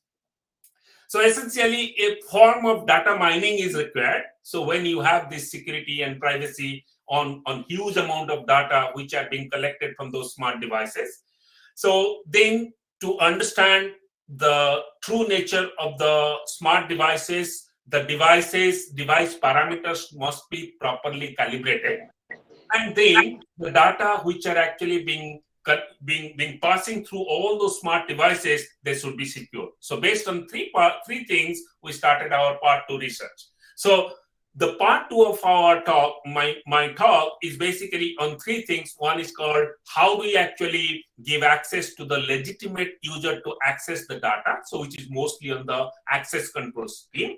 And we made use of the attribute-based access control. Attribute is basically a function which is applied to the legitimate user of the data. Say, for example, you are the owner of the home and you want to access your data, you have your scheme, you are authorized to access. So access control scheme is the first thing. Then how do we make sure that you are the right owner? So if we pass a lot of information between the device or between the server and yourself or your smart device, for example, your smartphone, so basically the attacker could easily intercept the data. So you have to use some kind of, secretly passing the information. So for that one, we use the ERC20 token, which is basically authorizing the data and not disclosing a lot of information about the smart devices to the hackers or to the malicious attackers. Then the third thing is, how do we aggregate all those data and we securely send it to the cloud? So we made use of that edge computing platform to make sure that everything until the edge is very, very secure, and from edge to the cloud is also secure through the use of some kind of mechanism that is making use of differential privacy and other aspects. So these are the things which we started investigating in the part 2.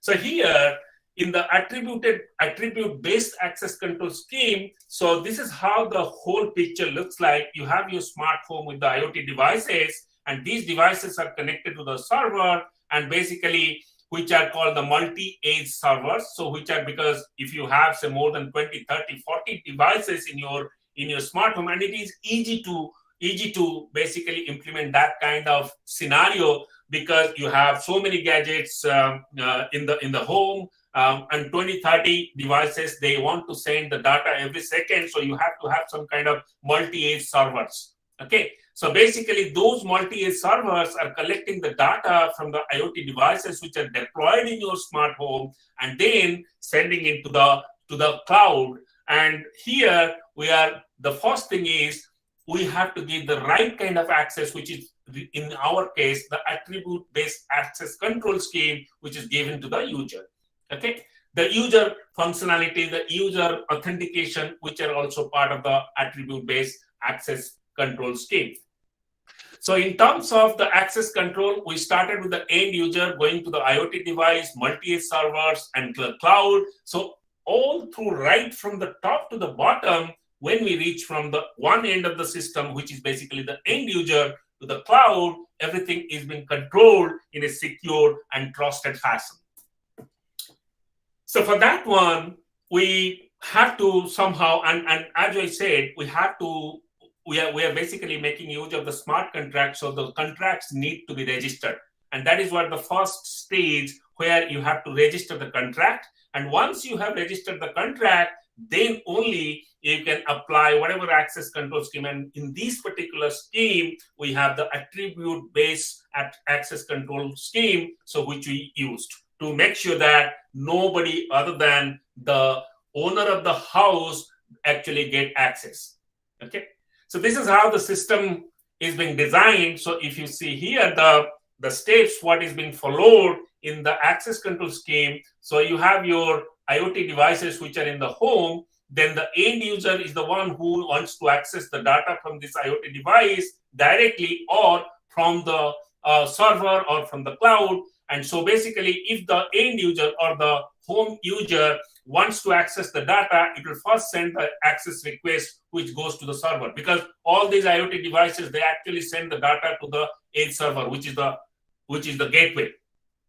Now, to get the data from the server, the end user is going to send the access request, and then the server is authenticating and redirecting it for the smart contract to the end user. The end user is calling or sending the request to the smart contracts, and then the authenticity of the end user is checked, because all the information about the end user is also captured within the smart contract. So when the number 3 request comes to access the right kind of smart contract, because you can have multiple smart contracts for multiple actions. Okay, so then you have all these validation and the checking of the authenticity is being checked, and then this is actually generating a token, and that token itself is going to the end user, and who is actually using that token to access the data. So this is what is a very simple form of system design, what we actually started with. And this is how the end user, contract functions and other things. Basically, if you see here, so the token owner is being identified through this value, and then it is basically permitting the user to use that token and to access the data. So in terms of the analysis of this scheme, what we actually made use of, that is the attribute-based access control scheme, making use of the smart contract. So the two things which we actually wanted to investigate. The first one is denial of service, because as you know, the smart environment, the attacker or the hacker always try to disrupt the system. So denial of service attack is the most important thing what they are always looking for. So we try to investigate how exactly our scheme is going to protect against denial of service attack. And then the second thing is, even if the attack has been launched, the attacker should not actually get an access to the data and modify. So modification of the attack. The two things what we saw in our work was the denial of service attack and the modification attack. So basically, this is what is the explanation on the two things. The denial of service attack is basically only where authorized transactions should actually happen, unauthorized transactions should not happen. And because we are using the tokens, the token itself is basically authorizing who is the user or who is the actual accessor of the data by making use of the smart contract.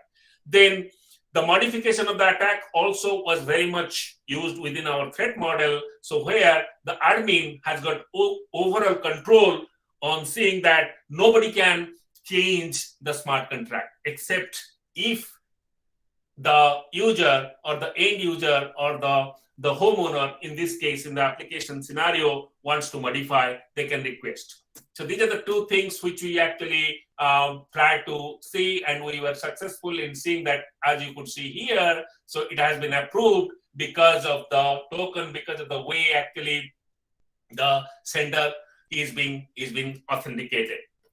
Okay. So this is how the values are being written. This is how the user interface looks like. And again, because we are using the blockchain, so we have to make use of some kind of, gas value. So total supply value, whatever is balances. So those things are pretty much used in the smart contract to authenticate. So basically we try to, then the next thing is only building the system is not enough. You have to analyze the performance. So the performance in terms of the block size and how much gas cost and time cost basically consumes within the block is also important to consider. So basically, we found out that the transaction of latency in the IoT blockchain is 22.45, whereas in our smart contract, it is a bit less. Okay, so it is around 20.23. And then from there, if you see here, so you could see the time in millisecond, how much our time we took. It's only 30 milliseconds compared to the existing IoT blockchain. So basically, which took 50 milliseconds. Okay. So this is how actually we saw our performance, and we're very happy with that one. And this was published in one of the journal, IEEE Access this year. The third part of the story is looking a little bit more into the privacy aspect. And because differential privacy is gaining more popularity among the AI and machine learning techniques, so we wanted to use the differential privacy. And differential privacy is a very, very general phenomenon in terms of measuring the privacy aspect between two sets of data. So one with the normal data, another injecting some kind of noise. So we say some kind of, fabricated information, and then checking the privacy value. Okay, so this is how actually the differential privacy was being used. So by injecting some kind of noise and also measuring the values, and then finding out the differential measures. So why we use the differential privacy? Because this is a good measure in terms of finding out the actual privacy leakage to the actual data, and privacy leakage is a major concern in the privacy aspects of cybersecurity. So here, the two sets of the data, D and D dash, if we say one is the normal data, the other one is injected with the noise, and then we measure the privacy aspect between the two sets of the data. This is a very well-known formula through which you can see the differential privacy aspect of the data, which are actually moving around the platform. So when we applied differential privacy, then we started using in our own architecture. So where we had how we actually use the differential privacy is basically demonstrated here in layer 3. So we proposed a 3-layer architecture. So where you have all these the client layer, so which are actually embedding all these edge nodes and the IoT devices. Then the second one is going into the access control layer. So where you have all the servers and the edge devices, so which are actually sending the data to the the server, and then how we apply the access control principle there, and then finally in the cloud. Okay, so the differential privacy is basically measuring the privacy aspect between that server and the cloud and seeing that there is no privacy leakage which has happened. This was the objective of this part of the research, what we actually conducted. So here, there are, the major thing what we actually wanted to look into is the membership inference attack. So membership inference attack is basically making sure that there is no leakage of information from one member to the other member. And so for that one, we had to use some kind of training the model, testing the model, and which is a typical structure of how we actually train and test most of the threat models. And using that membership inference attack, so basically the model made use of all this data, applying the differential privacy. Okay, so this is how actually, again, coming back to your our smart home IoT. So essentially, we acquired the data, then we actually use the differential privacy here, which is called the prediction model. So where you use the train the system and apply some data set, and then test the system with the data set and see that there is no privacy leakage which has happened, right? So this is how the privacy preserving function was being applied and making use of certain algorithms. So I don't want to actually get into too many aspects of the algorithm, but basically if you look through our paper, you'll find more information on this one. So essentially, the mathematical function which we actually collected from the data is called the stochastic gradient descent, or which is called SGD. So we basically developed one algorithm which is called the private algorithm. The other one is non-private algorithm. Then we make a comparison between private algorithm and the non-private algorithm in terms of applying the data set and seeing that there is no leakage, or at least minimize the leakage of the data. So this is how actually the algorithm works. So you have all these, normalized data is being taken, and then the parameters are properly classified, and then we train the system. So here we train the system, and then we collect the data, and then we validate the data based on the difference between the actual data and the observed data. Now, the observed data, we expect to have some kind of noise. Now, that noise needs to be filtered out through our scheme, and where you can then get the actual data. Okay, so this is how actually the algorithms were being used, and this is how the algorithm, this is how the data was being collected using the PCAP feature of the WireSAC, and the WireSAC basically collected all this data from different IoT devices, and we actually got a lot of information from this one. So the result, what we got is basically, you could see here the plain algorithm. If you see the values are 1955, the private algorithm gives you 2018, even if there is an increase, but because we applied the privacy aspect using the differential privacy mechanism, so we would expect some more value compared to the plain algorithm. But if you compare the two, it's not that computational inefficiency. It is still computationally, it is quite to accept, it is right to accept this kind of value. Okay, so this is how the values were being compared. And then the accuracy was in the plain algorithm, the accuracy was 0.95, and the private algorithm was 0.93, even if there is a difference of 0.02, but still it is acceptable, assuming and applying that private algorithm, which also takes a lot of time to train and test and give us the right kind of result.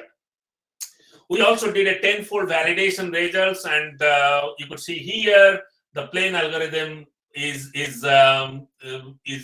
somewhat here, and in some sense it is closely with the plain algorithm. But as you know, we told that we used some kind of privacy algorithm using the differential privacy. So naturally, we would expect more computational resource consumption. So naturally, but that is not that bad comparing here. So if you take the maximum here is something around 96.25, and here it is coming to 90, close to 94. So that's not a bad actually in terms of the measurement. So essentially what we designed was pretty much acceptable, and this is again being accepted in another journal which we just published. Now it comes to investigating using different data set, and the security and the privacy area, we basically don't get all the time the live data feed. So naturally you have to use, or you have to test it against various kind of benchmark data. So we actually went into 3 types of data set. One is UNSW NB15 data set, which is a very much publicly available data set. They have collected all these data from the IoT devices in a lab environment, and then where the data itself presents the number of attacks, number of security flaws, and system attacks, and so on. Similarly, we took another data set which is called NSLKDD. So if you know DARPA 99 data set, which was the most widely used data set until 2010, particularly to investigate into intrusion detection and firewall policy and so many other things. So basically that has been taken a new set because of the new kind of attack, and that data set is now containing most of the data which are very much similar to IoT data. Then we took the other data set, which is TON IoT data set. So why we took all this data set? Because we wanted to test our scheme amongst all this data set to see that if we train and test it using different data set, our model, how it works. Okay, so the 3 data set itself proved that yes, the scheme worked fine, and that's what in the result I'll just show you. Okay, so these are the 3 things what we were looking for while we took all these benchmark data. So one of them is definitely the accuracy of the scheme or the accuracy of the model. Then the second one, the model itself, so computational parameters or computational efficiency of the model. Then the third thing is the leakage of the data, which is called the privacy leakage. Now, whether our scheme basically blocked the leakage of the data using some kind of threat model such as the inference modeling and so on. So this is how essentially the overall training of the data is being made across the IoT devices, and then we basically train it and test it, and using different kind of fold and different kind of measures, and we just saw we got these results. Okay, so as you know, in the data classification, data analysis, you have to use certain classifier, and we categorized our algorithm as one of the classifier. So then we compared. So if you see here, the 3 data set and the 4 different classifier. One is called NN, the neural network scheme. The other classifier is basically non-private. Another is private, and then private with K-fold. So non-private is basically we don't apply any kind of differential privacy, but see what is the result. So using the UNSW data set, if you see here, the non-private aspect gave us 77%. Okay, whereas privacy, the private and the private key-fold even gave us 0.91 or 91%. So if we compare our scheme, so this is our final product, which is the private K-fold data. So basically here we got 0.91. Here we got 0.95, here we got 0.76. So in some cases, it is quite superior. Our scheme is quite superior. In some sense, in some of the cases, it is closely matched with the existing scheme. For example, here if you see TON IoT data set, so ours gives 76%, whereas here it is 77%. So just a 1% difference. So here if you see NSL KDD as well as UNSW NB 15, so you could see that ours is much superior compared to the others. For example, ANN, non-private and the private. Okay. So then we basically try to explain actually how the accuracy is related to the privacy budget, because in differential privacy, one parameter is very important to measure against the privacy budget.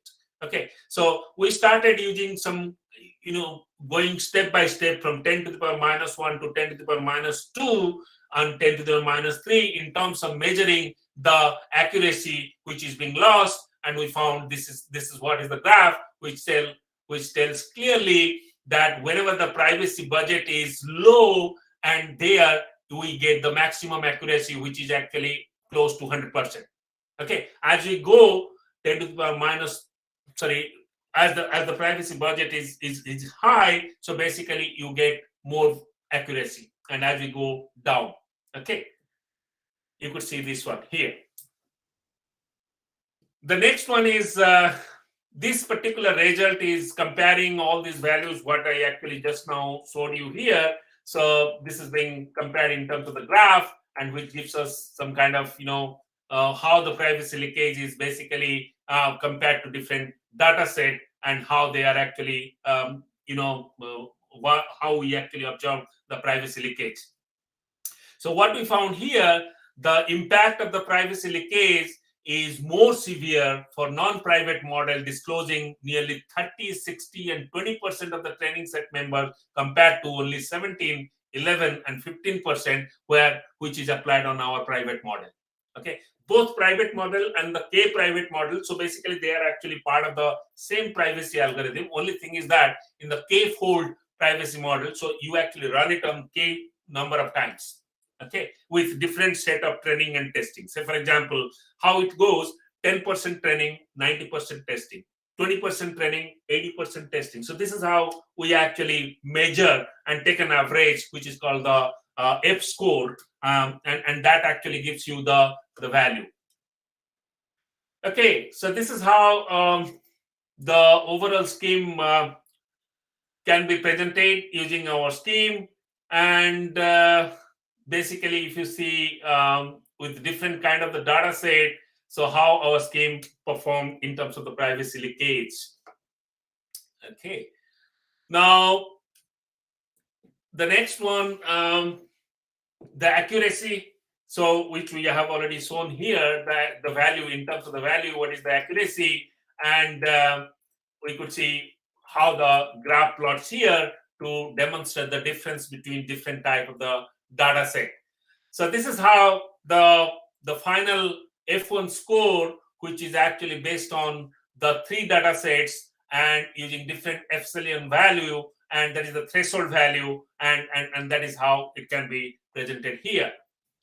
So whatever experiment what we have done, so if you remember a couple of minutes back what I started with, how we connect the IoT devices, then how the IoT devices are actually sending their data, and how the data is being securely and privately is being collected, and to avoid any kind of privacy leakage as well as any kind of security related threats such as the denial of service attack and other attacks.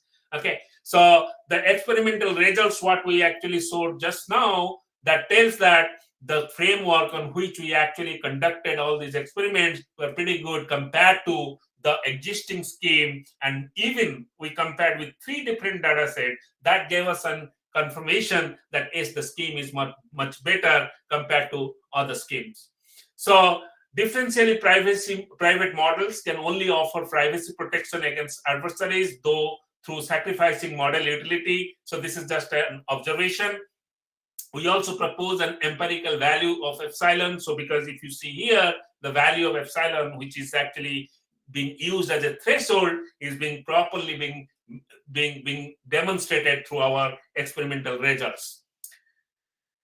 So essentially, the initial contribution of the research we started was with the designing of the Ethereum smart contracts and connecting all those devices to the edge node and then the server and the cloud. Then we developed a real implementation of the smart home system based on the on various data from the IoT devices. The next thing what we did was automated the interaction between the IoT devices using smart contracts, attribute-based access control, edge computing, all of them taken together. We also went further in terms of preserving the privacy aspect, that is protecting the leakage of privacy information between the devices or between the data. We also examined the various threats, starting with the denial of service attack to modification attack to man-in-the-middle attack, those kind of things scenario which we actually conducted in our framework or in our complete work. So the main contribution of the research was to design the prototypical blockchain architecture. So we made use of the blockchain, we made use of the smart contract blockchain, and we actually moved the data, and we made sure end-to-end security and privacy is well maintained. Security is well maintained by using the token scheme and applying the smart contract, whereas the privacy is well maintained or well controlled using the differential privacy aspect of the scheme. So these are the four publications what we had from this particular work. And if you want, you can look for my name and my student's name. My student name Kaslan A, so who actually completed her PhD just this month and submitted her PhD. So basically, you can find and you can read through the paper to get more idea, because we have given them many. If you look through the paper, you'll find a number of case studies which we have given, and that will also clarify the exact way how actually the smart home IoT privacy and security can be maintained.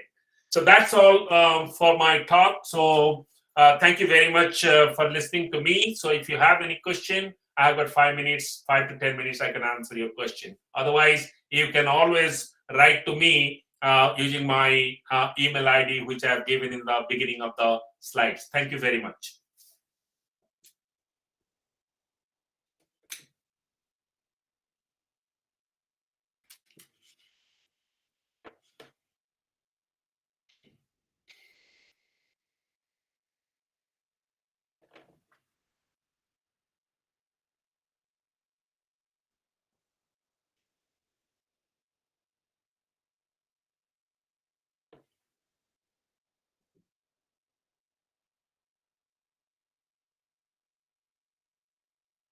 So the whole thing is silent. So I think there is no question. So, but if you have any question, as I said, you can always send me an email, and I'm more than happy to answer your questions. Thank you very much. Sir, is my voice audible?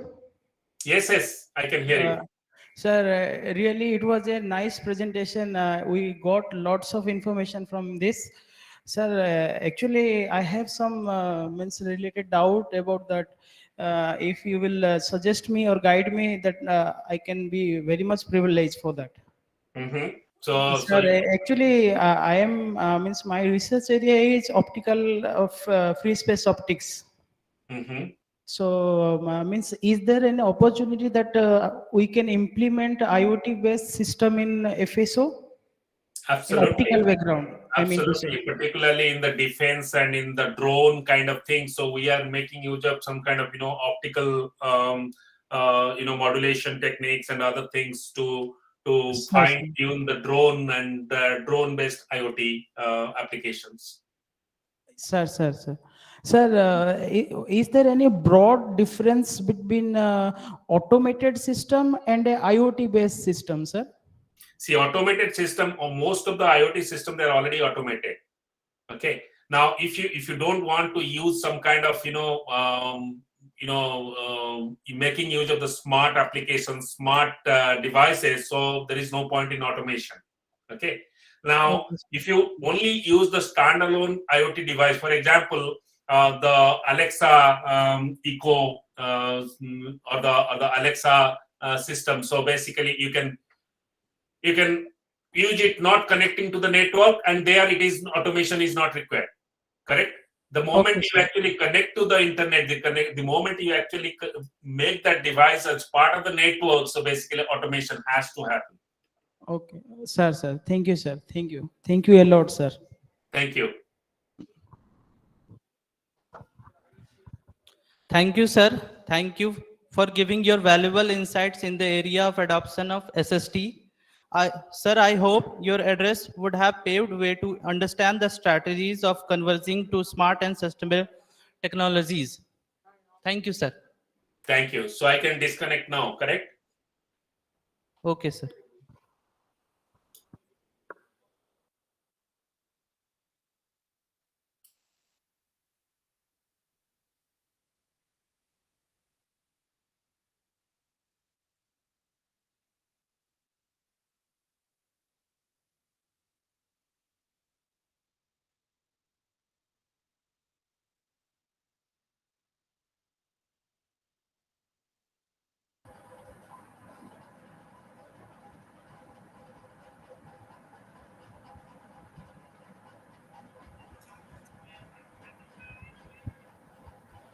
Yes. Yes. Namaste. I am in link. I am in the link only. Yes, ready.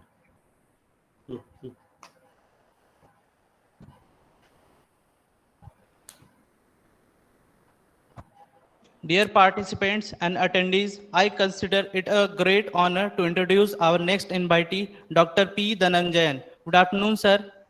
Good afternoon.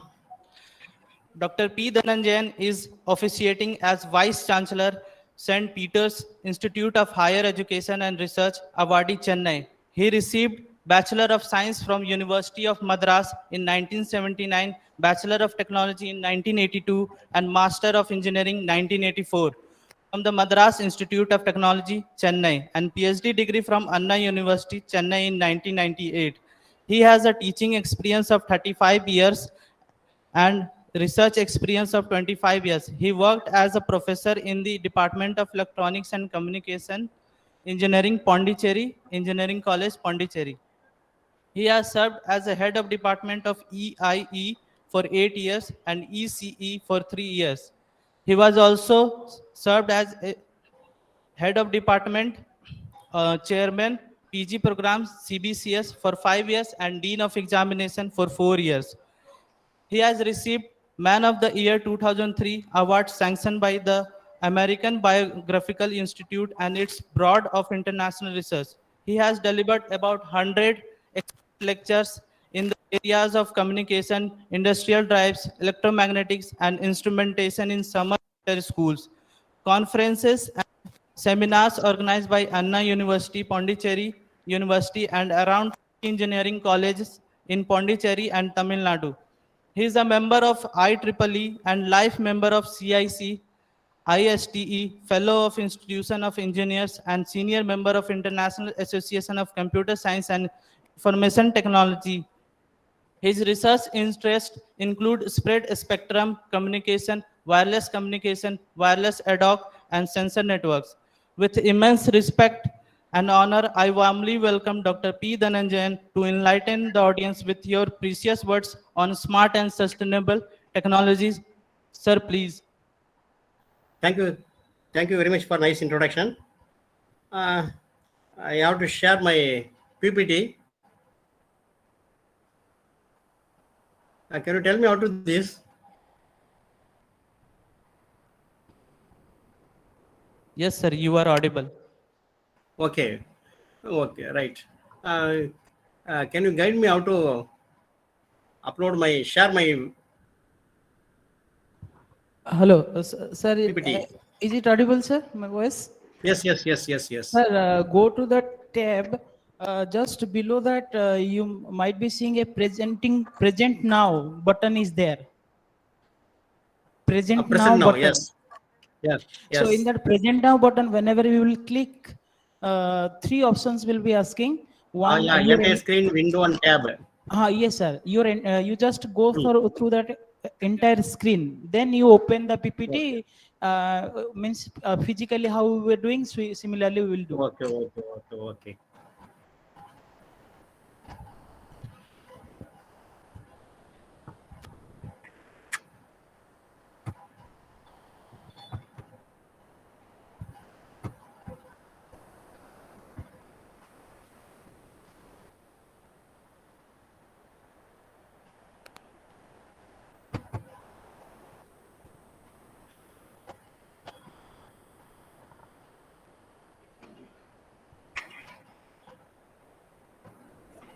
Sir, is it any problem?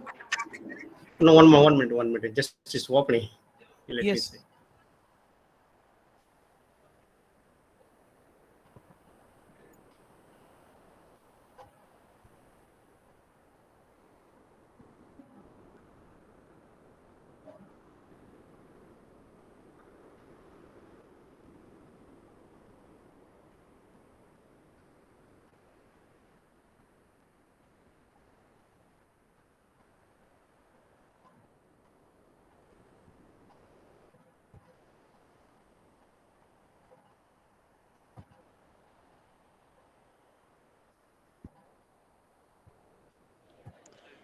Sir, go to present now button.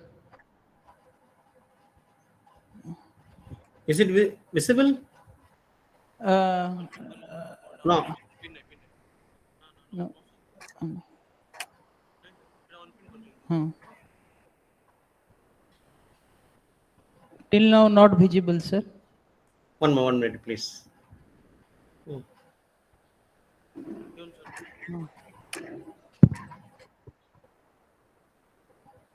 Sir, you might be seeing that there is a hand symbol is there.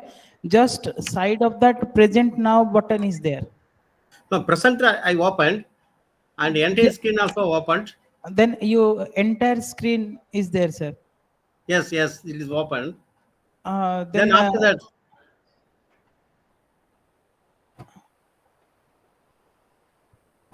sir, after that it is not work 1 minute. Okay. Sir, otherwise, instead of doing entire screen, you can go first open the PPT. First open the PPT in your computer. Yes, PPT is opened. Then a window. Go to present now. Then a window. Yeah.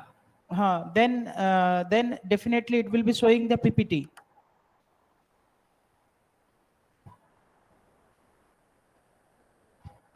It will be showing in your PPT.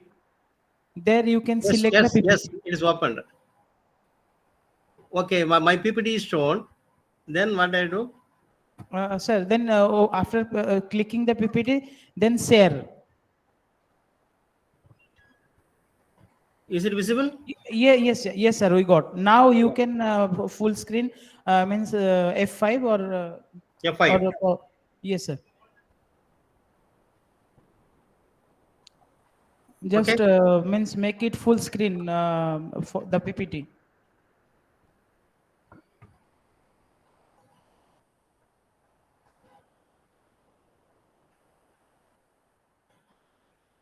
It's not full screen now.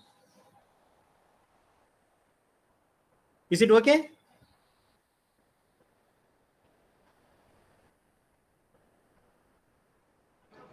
Sir? Is it okay? Sir, am I audible? Yes, you are audible.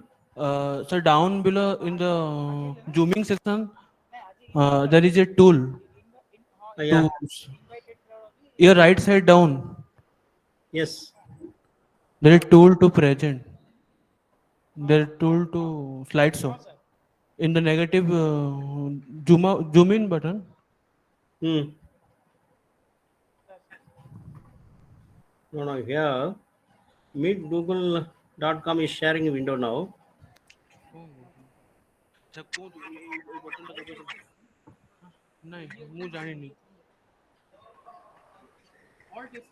Sir, এটা এবে গলে হবো কি?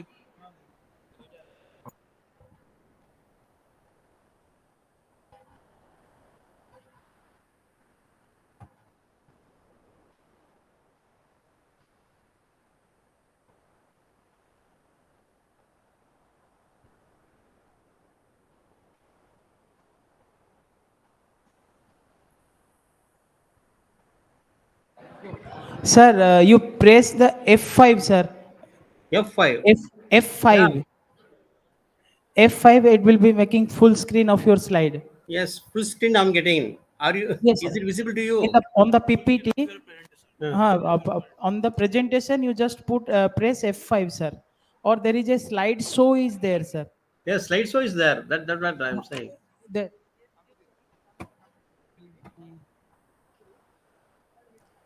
Sir. Is it visible? No. Yes, sir. Sir, no. Sir, there is a in slideshow. Then start the show is there. From the beginning, start the show. There is a play button is there, sir. Yes. You can.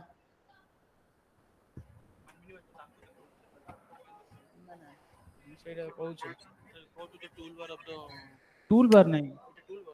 Slide show.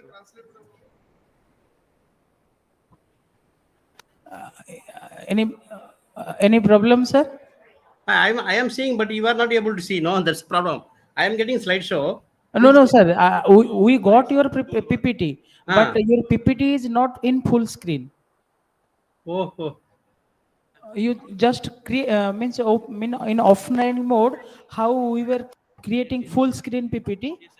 Yes, from beginning. Now it is okay, sir. Yes. Huh? Is it okay?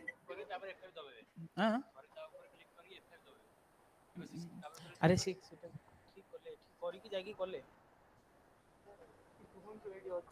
sir, at the bottom also there is just below it you can find another symbol for making full screen. At the bottom, near to the zoom bar. Yes, sir. Yes, sir. Slide show. Is it okay?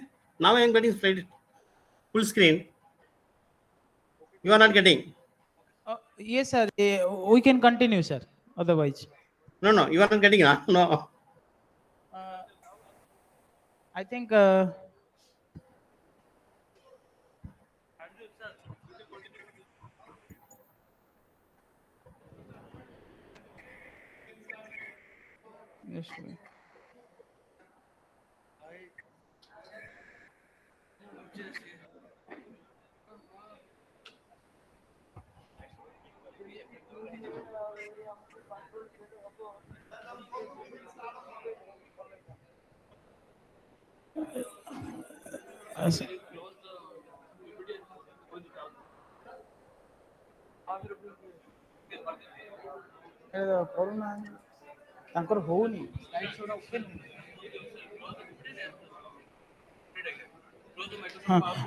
Sir, I think you close the PPT again. You open it. I think it may work. Okay. I will close it. Sir. You first close it. Again, open it, sir.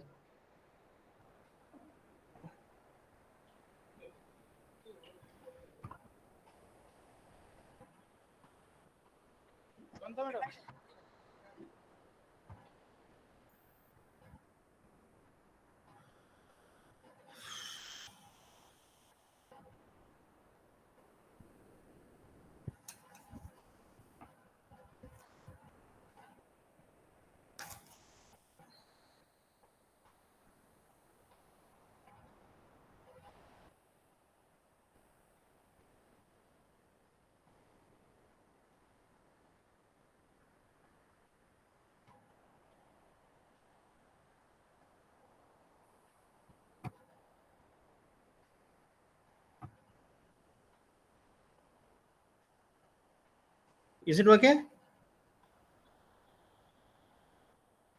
Sir, now present, sir, again. Oh, okay.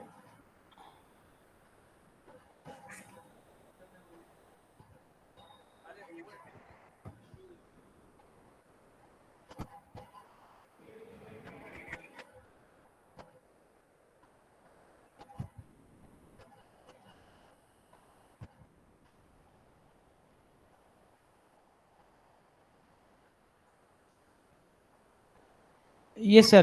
Now it is came. Okay. Now slideshow. Now slide show. Yes, sir. Sir.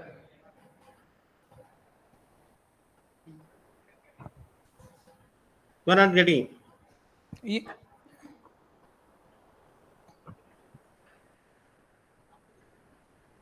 Are you getting or not?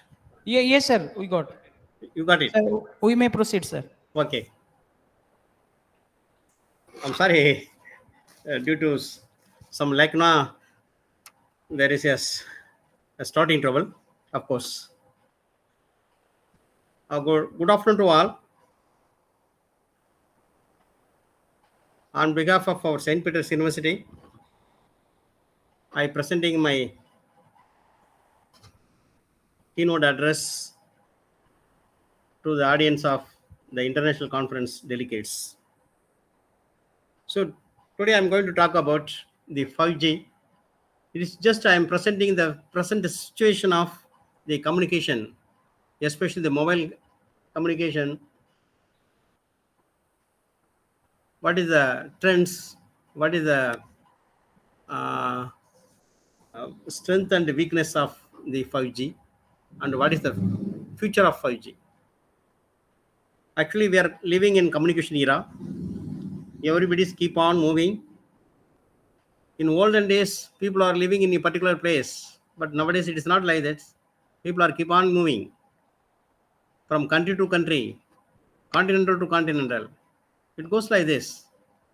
So while moving, they want to communicate.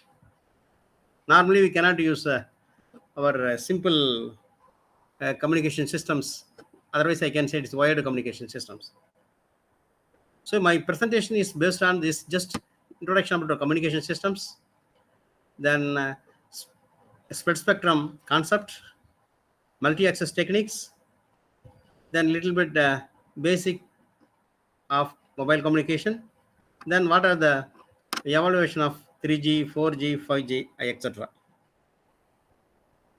So this is any basic communication systems. You know that input, there is one transmitter, a receiver. In between there is a medium. So we want to communicate between two people. If it is two are connected by physical media, maybe a copper wire or something else, then it is called wired communication systems. Otherwise, the transmitter and receiver is not at all connected physically by wire or any other things. Physically, if it is not connected, you can say it is wireless communications. That's what you are saying. Best example, you know that cellular mobile, WLAN, satellite communications, radio, TV, these are all under wireless communications. There are two types of communication system. One is simplex and the duplex. The simplex is one-way communications. We can receive, that's all. We cannot transmit. For example, radio, TV and all, we can receive the information from the broadcasting station. The duplex is two-way communications. The two-way communication also, there will be two types. One is half duplex, another is full duplex. Half duplex in the sense, you can transmit both information from the source to destination or destination to source, but one at a time. So for example, if you take the walkie-talkie, suppose somebody is want to talk, the information may be passed on. At the time, other party should not talk or should not transmit. So one at a time, whether it's a reception or transmission. But full duplex, it's not like this. It is a two-way communication. You can talk and receive at a time. That is best example is telephone network. See, any communication systems is based on the frequency spectrum. Our audio voice, you know that our voice signal, it is 300 to 3400 kilohertz. 3400 hertz actually. Its bandwidth is only 4 kilohertz. The human voice range lies between 300 hertz to 3400 hertz.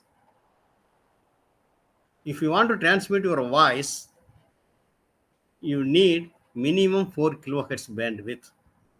If you have any system, if you have the bandwidth of 4 kilohertz, any voice can transmit. But whereas, if you want to transmit your video or picture, it needs more bandwidth, maybe 5.5 megahertz. But voice is only 4 kilohertz. But video or picture, it will be almost 1,000 times more than that. You need a bandwidth. So bandwidth, any system provide more and more bandwidth, we can transmit more and more informations. So it depends upon what the spectrum we are going to use. It is starting from very low frequency to extremely high frequency. You know that. Just you see the picture. So the upper one, 30 kilometers, 0.3 kilometers, 3 meters, these are all wavelength of the particular frequency. The denominator, I mean, in the lower portion, you see 10 kilohertz, 1 megahertz, 100 megahertz, 10 gigahertz. So this in between there will be applications, ultrasonics. If you are using a very low frequency, for you can use ultrasonic scanning, then AM broadcasting if you want, you can use this. FM broadcast, very high frequency, and radar and microwave is extremely very high frequency. So what application you are going to use, it is based on your frequency spectrum. So this is actually normally most of the time you used to say this RF spectrum, it is the resource. The frequency is the resource. It is also almost a fixed resource. You have to use effectively the fixed resource, the frequency resource. This is a simple telecommunication network starting from one place to another place. How it transmits, just you see this from left hand side, the axis, whenever you want to communicate, it will go to this. Once your mobile phone is switched on, immediately it will go to this local exchange. Then trunk exchange. Then it can be transmitted through a optical cable or copper cable or microwave or satellite communications. And the receiving end. Yes? Your PPT is not moving. Just as per your PPT is not moving. Yeah. Oh, sorry.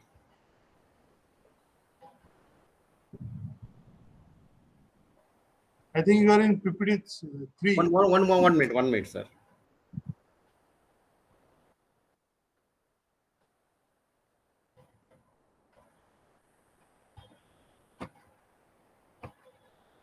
So it's moving? Sir, is it moving? No, sir. No, sir. No, huh? Please make it full screen. It's full screen only, but just, for me it is moving. I'm sorry, that's why. Okay. It's not moving? No, sir. Kindly represent again, sir. Pardon? Kindly represent your PPT again. Yes.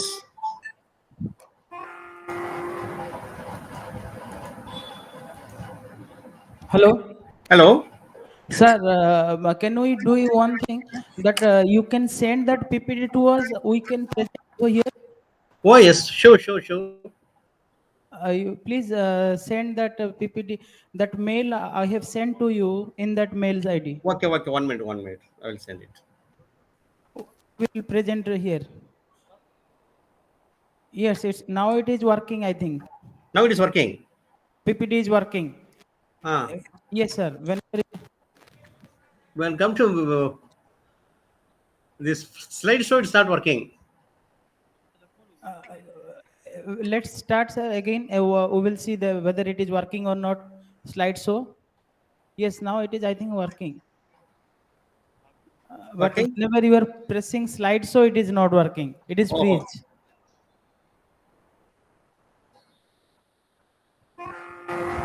It is not working. Sir, I think it would be better that you will send that PPT to us. We will present it.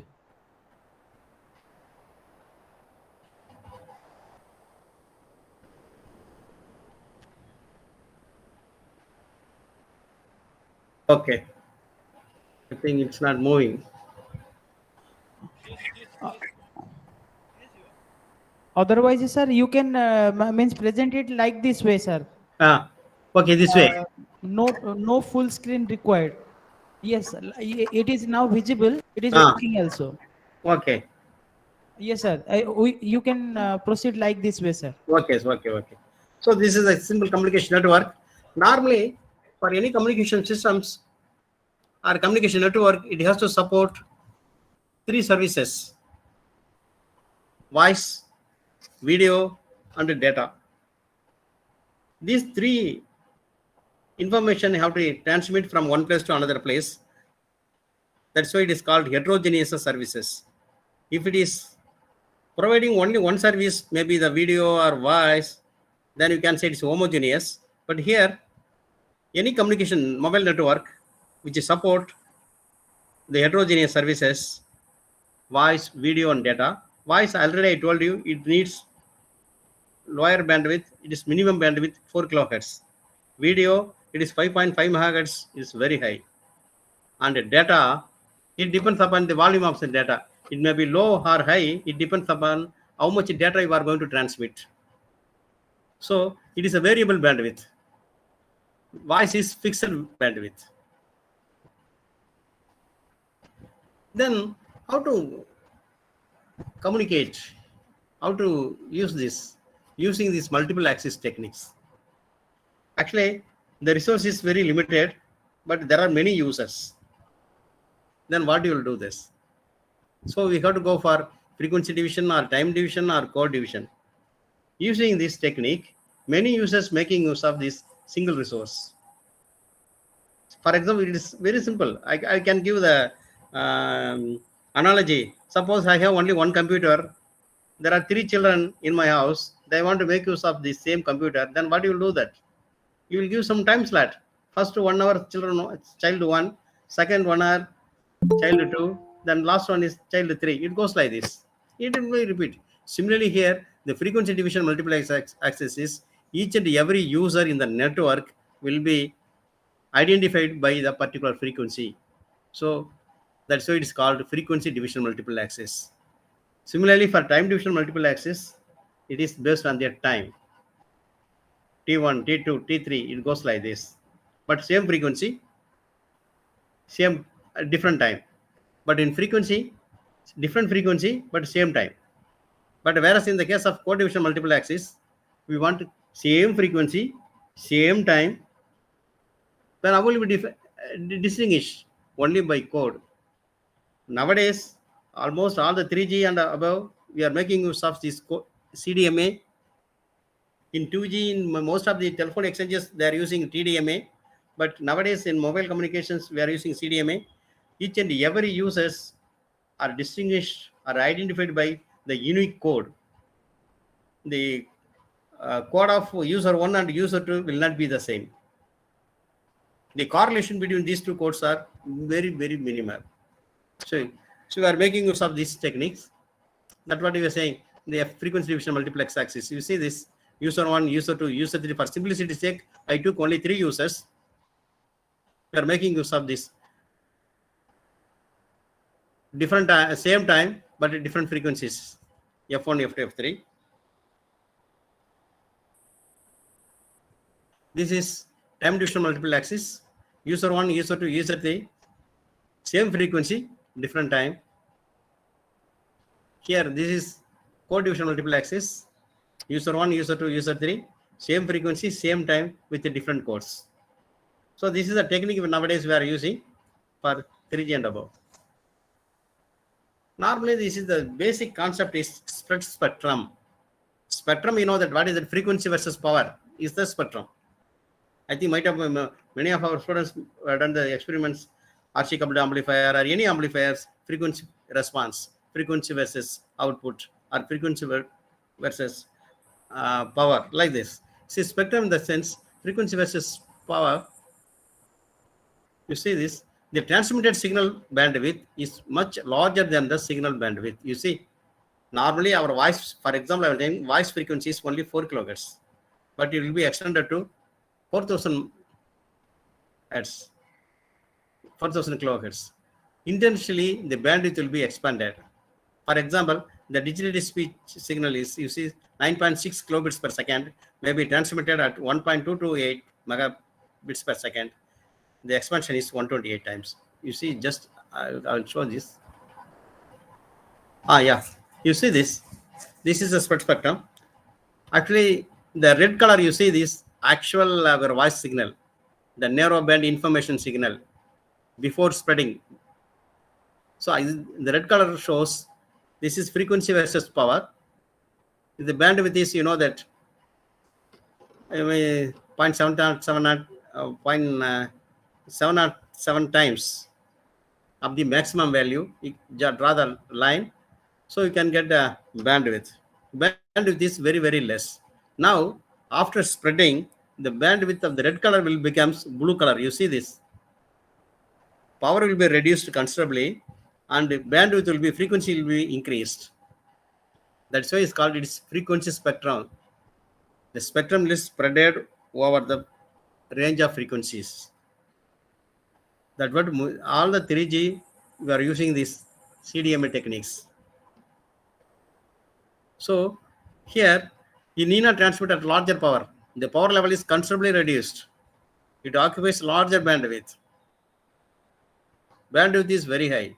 So enormous information, I already told you, bandwidth is more and more. The information transmission will be very high. See, this is another example. This is center one, you see this. This is the signal power, actual signal, voice or video, whatever it is. And the second one is, it's that is jammer. Somebody is intentionally corrupting your informations. They want to change your informations. So jammer may be introduced. When you are spreading actual signal and your jammer also spreaded. This is the main advantage. Actually, see,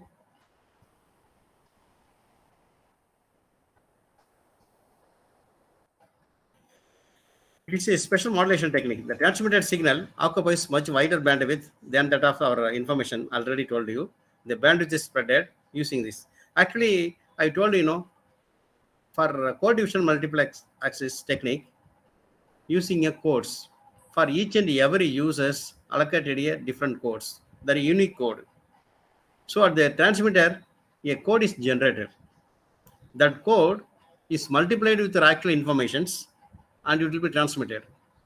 At the receiving end, the same information, the same code which is multiplied with the actual information at the transmitter, the same code you have to use at the receiver. Otherwise, nobody can receive your informations. Unless otherwise they know your code, no one can receive your informations. That is the main advantage of CDMA. So the unique code, those who know about your code only can retrieve the informations. Otherwise, no one can do this. So secrecy or otherwise privacy can be maintained here. You see this. Even sometimes the red color you show, this is your spreaded signal. Spreaded signal, after spreading, the red color shows the actual informations. Your noise level, you see, the power level sometimes less than your noise power level. So you need not transmit at a larger power rate. That is the main advantage of our CDMA.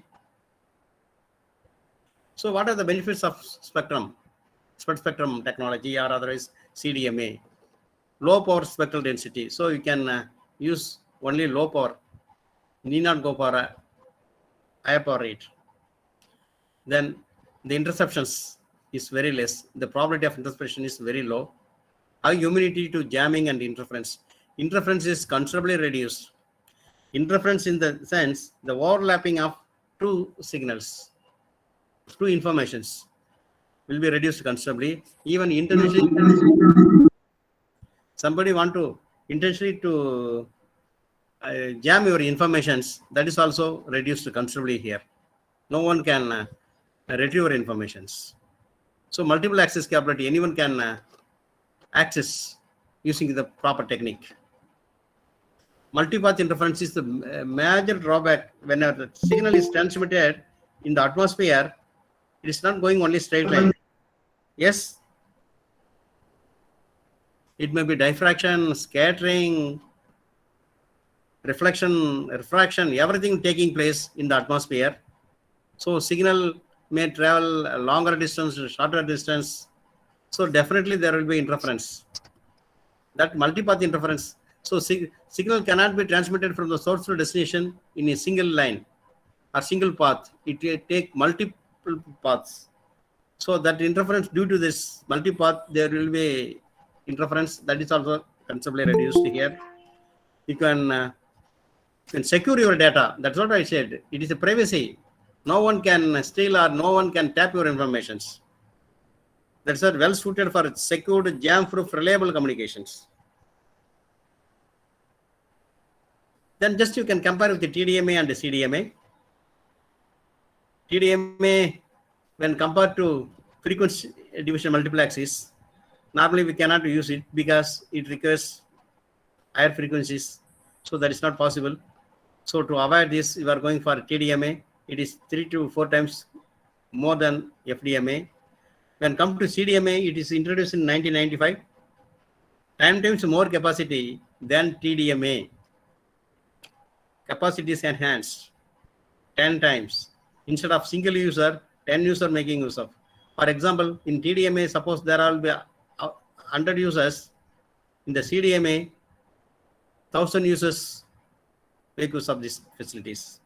Better voice quality, security, broader coverage. So we need a larger coverage. Why you want to go for mobile communications? I already told you, keep people on move. They want to communicate. Anytime, anywhere communication they need. Wherever I go, I may go anywhere in the country or anywhere in the world. So you have to provide the seamless connectivity. So that's why we're going for mobile communications. Actually, the mobile communication is based on the cellular network. So your region will actually, a whole area will be divided into cells, smaller area. Each cell consists of maybe 2 to 3 kilometers radius. So that's why you say 1, 2, 3, 4, 5. For example, they given. So this each and every area, I mean cellular area, there will be base stations. There will be many users. The users are connected to the base stations, and the base stations are connected to the base station to base station, or base station to the MTSO. That we'll see later. We'll see. Actually, here is the frequency reuse is possible. Actually, you see the blue color, the red color, white color, then once again blue color. After some time, you can use the same frequency. There won't be any overlapping. So if your frequency reusable is possible here, that is the main advantage in cellular mobile communications. Of course, I already told you there is each and every cell has one base station. Actually, there will be one tower. There are many users. The user 1 or user 2 may be connected to this base station through uplink and downlink frequency. In uplink frequency, the information, can be transmitted from the user to the base station. Downlink is base station to the user. So that is normally you can call it as MS. ML is mobile station user. User can move, but base station will not move. That is fixed. Only user can move from one place to another place. Even one cell to another cell also done. The main issues in the mobile communication is interference. I already told you. Actually, the interference is create a lot of problems. The interference is based on not only the others in the network itself, in the cell itself, there are many users.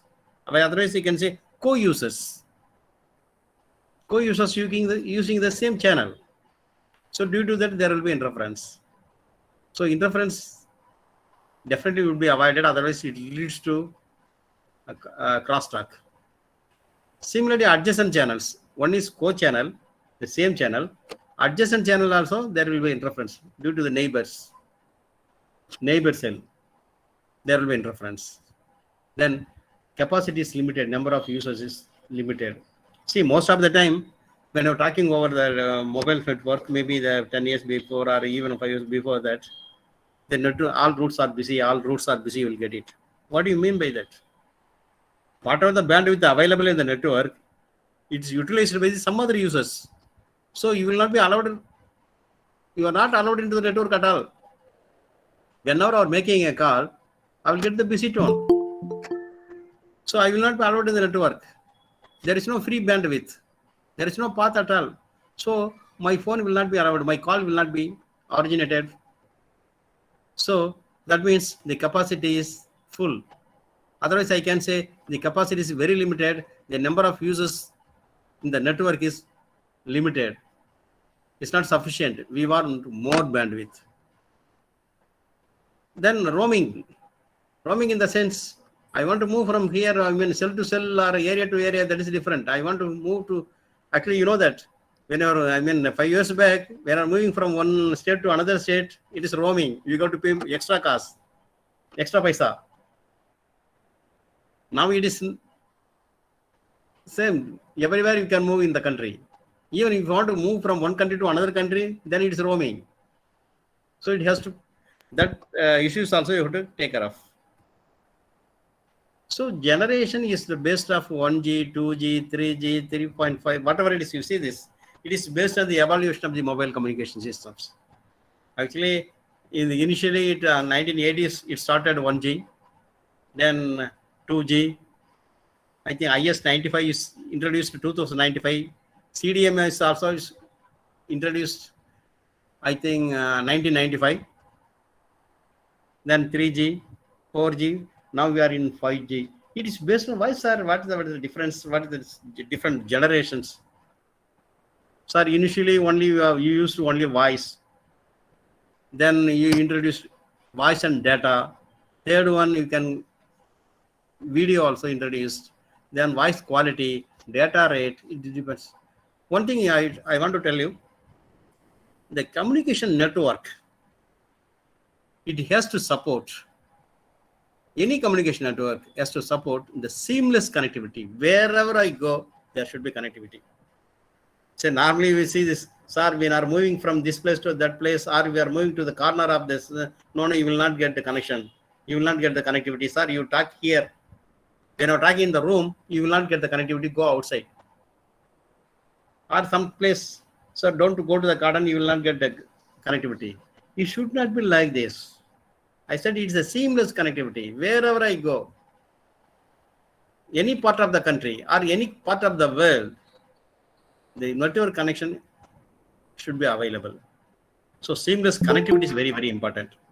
Then second one is the capacity. Sir, only limited capacity, sir. Suppose I want to going on trying, but I didn't get the connectivity. As soon as somebody is leave the network, then only I can get into the network. Normally what happens when you're trying, you'll get all routes are busy. Then we're going on trying, after 5 minutes or 10 minutes, you'll get the connectivity. What do you mean? Somebody is left from the network. Their conversation is over. So that's what you are getting. You are allowed in the network. Somebody leaving, somebody is entering. So that means what happened, there is limited capacity. It's just like musical chairs. Somebody have to left, then only you can get the chair. Otherwise you won't get it. So it should not be like this. Enormous capacity we need. So capacity should be high. How to enhance the capacity? You need a bandwidth. Sir, bandwidth needed, but frequency is constant. The frequency resource. Suppose I am using very high frequency. The very high frequency is this much range. That is fixed. So once frequency is fixed, your bandwidth is also fixed. So the bandwidth in the sense, I will tell you the analogy for this. Most of the people are just imagining the bandwidth, just width of the road. 40 feet road, 100 feet road, 200 feet road, you know that. 200 feet road is wide one. 100 feet also somewhat wide. 40, 20 feet is small. But you see the vehicles, there are different types of vehicle. Two-wheeler, four-wheeler, or more than four-wheeler, maybe heavy vehicles. So there are three types. Two-wheeler, four-wheeler, and heavy vehicles. Just like your voice, data, and video. So they are moving on the road. The road width is fixed. So how to do this? You need a traffic. Otherwise, if you are leaving just like that, then there will be traffic jam. So you have to regulate it. Regulation is must. You want to ride over the road, it depends upon the vehicle, depends upon the size of the vehicle. So somebody have to regulate it. So same thing we are doing here also. Your bandwidth is fixed. There will be a voice user, there will be a video user, there will be a data user, or all the things also possible.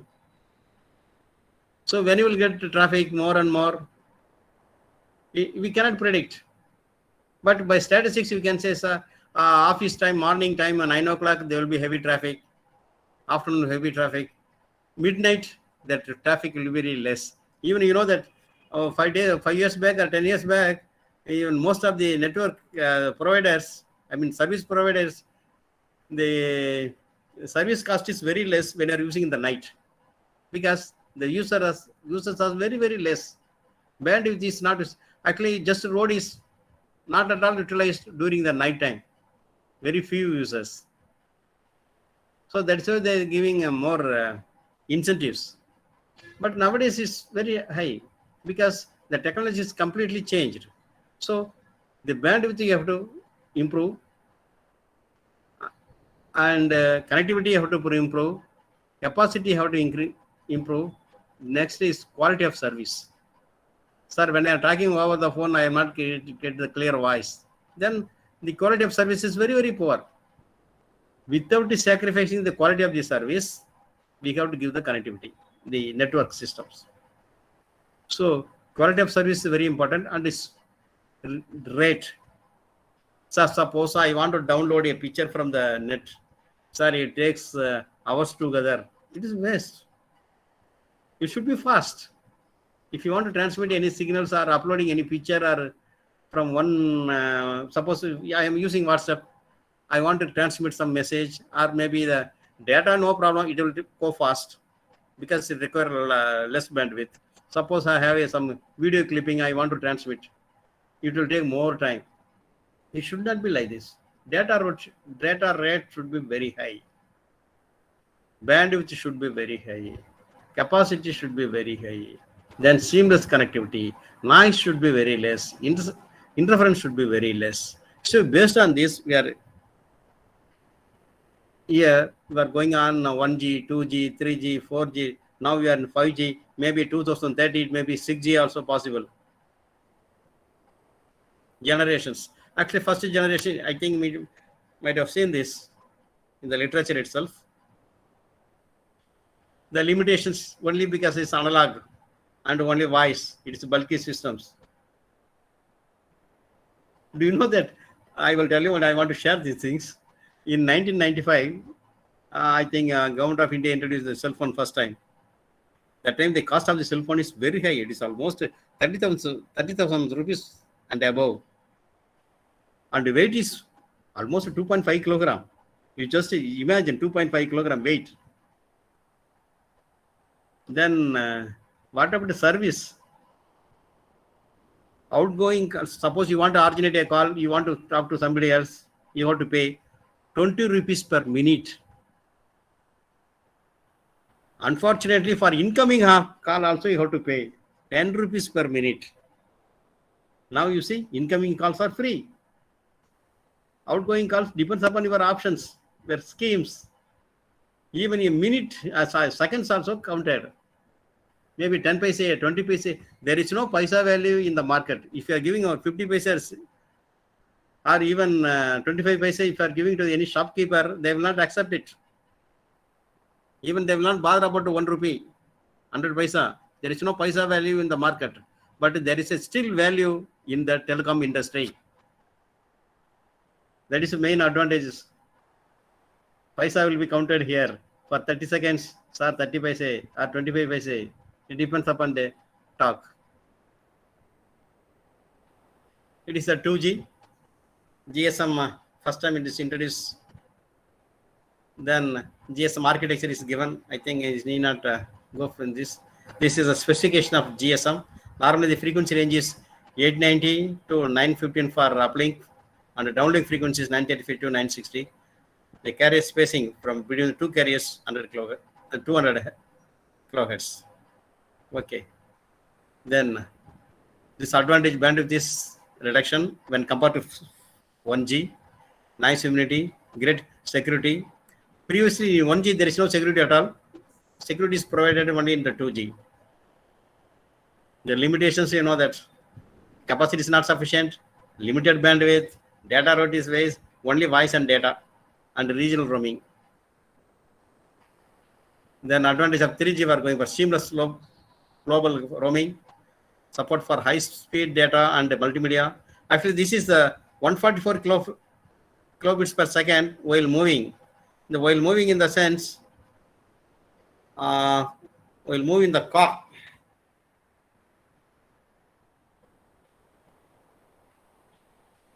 Then 384 kilobits per second for pedestrian. It is 5 kilometers per hour. The first one is 100 kilometers per hour. The 2 Mbps is static when you are not moving. These are all some standards: WCDMA, wide CDMA, this, you know, this 3G, Wi-Fi, WiMAX, Bluetooth. These are all specifications. I can skip this. Just, I mean, comparing 2G, 3G via 2.5G. There is issues in 3G. Of course, the capacity, I said, it is limited.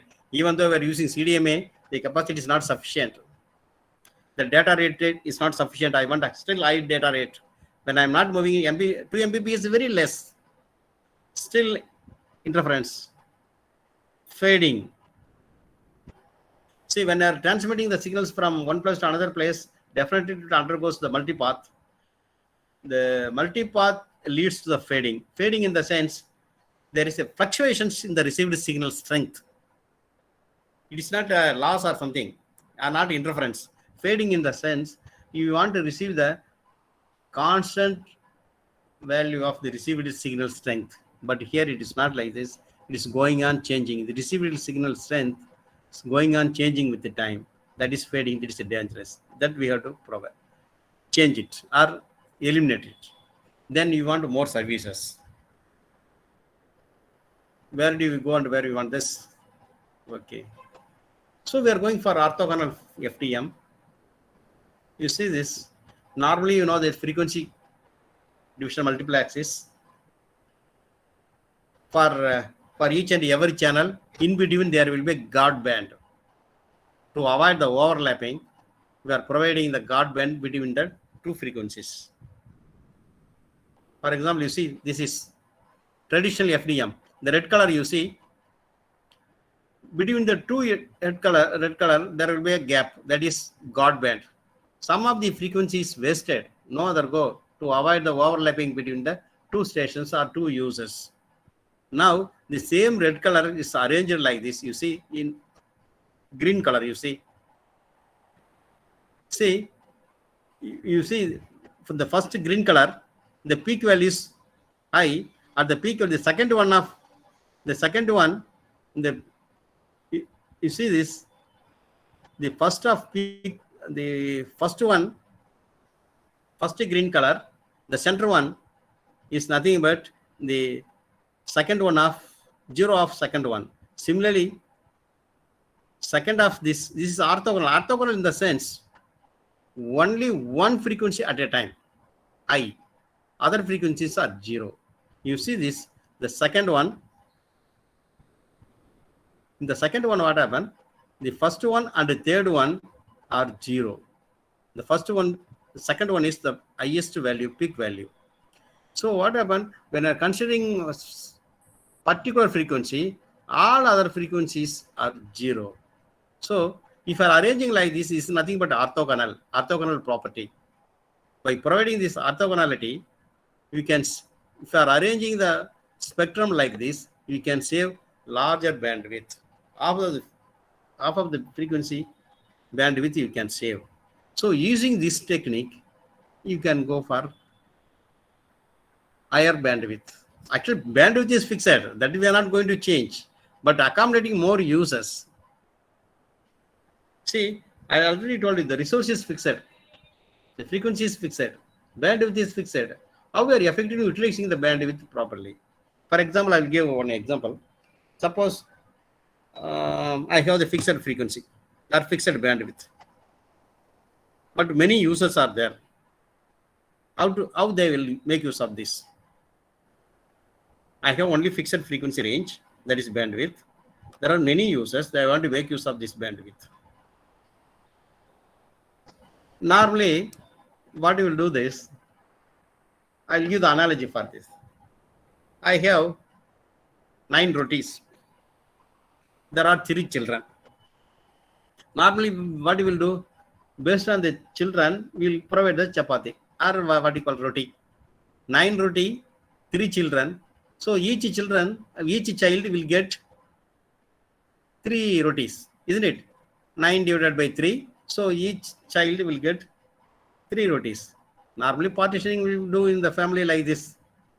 But you should not do like this. Why? For particular child may eat only 2 rotis. She doesn't want another roti. What happened? That child wasting the dosa. Another child needs 4 rotis. But he got only 3. He need 1 more, but he won't get it. But one child, he spent only 2 rotis. Another roti is wasting. So at any cost, resource should not be wasted. Roti cannot be wasted. Just roti is a resource. 9 rotis should be utilized. So instead of that, you do one thing. You have the 9 roti. You give 1 roti for each child. The remaining 6 roti, put it in abeyance, in reservation. Who's asking? Who is demanding roti? You provide. No, might have seen, heard about video on demand. Suppose I want more bandwidth. I want to transmit video. So depends on demand, you can provide. So you can save the bandwidth. This is another technique, what I'm saying. So we are not utilizing a very good technique or something. A simple technique is more than sufficient to utilize the bandwidth effectively. The effective utilization of bandwidth is very good thing. Okay. Sir, fading I already told you that is that there will be different types of fading, frequency selective fading, and flat fading. Flat fading, there is no problem. There is no issue, but the frequency selective fading is dangerous to communication engineer. So you have to make use of that. What I said, this is the OFDM. Here a different frequency bandwidth or spectrums are arranging like this, overlapping the 2 signals, but one at a time will be maximum. The main advantage of OFDM is this. You are using or increasing the spectral efficiency. Spectral efficiency in the sense, the effective utilization of bandwidth. Frequency utilization is very high. Then equalization complexity. So to reduce the interference, we can, the complexity is considerably reduced because interference is reduced. It is robust against multipath propagation effects. Of course, we are utilizing the IFFT. Actually, I want to tell you one thing. The discrete, this frequency, Fourier transformations, fast Fourier or discrete Fourier, whatever it is, it was introduced in 1930s. But they didn't find out any applications. They don't know what is this. But the FFT is given, they can find out what is the Fourier transformation of this, or inverse Fourier transformations, or fast Fourier transformations. Mathematical level only it was there. There is no utilization, or there was no application at all. After the invention of VLSI, very large scale integration, then they are making use of this IFFT and FFT.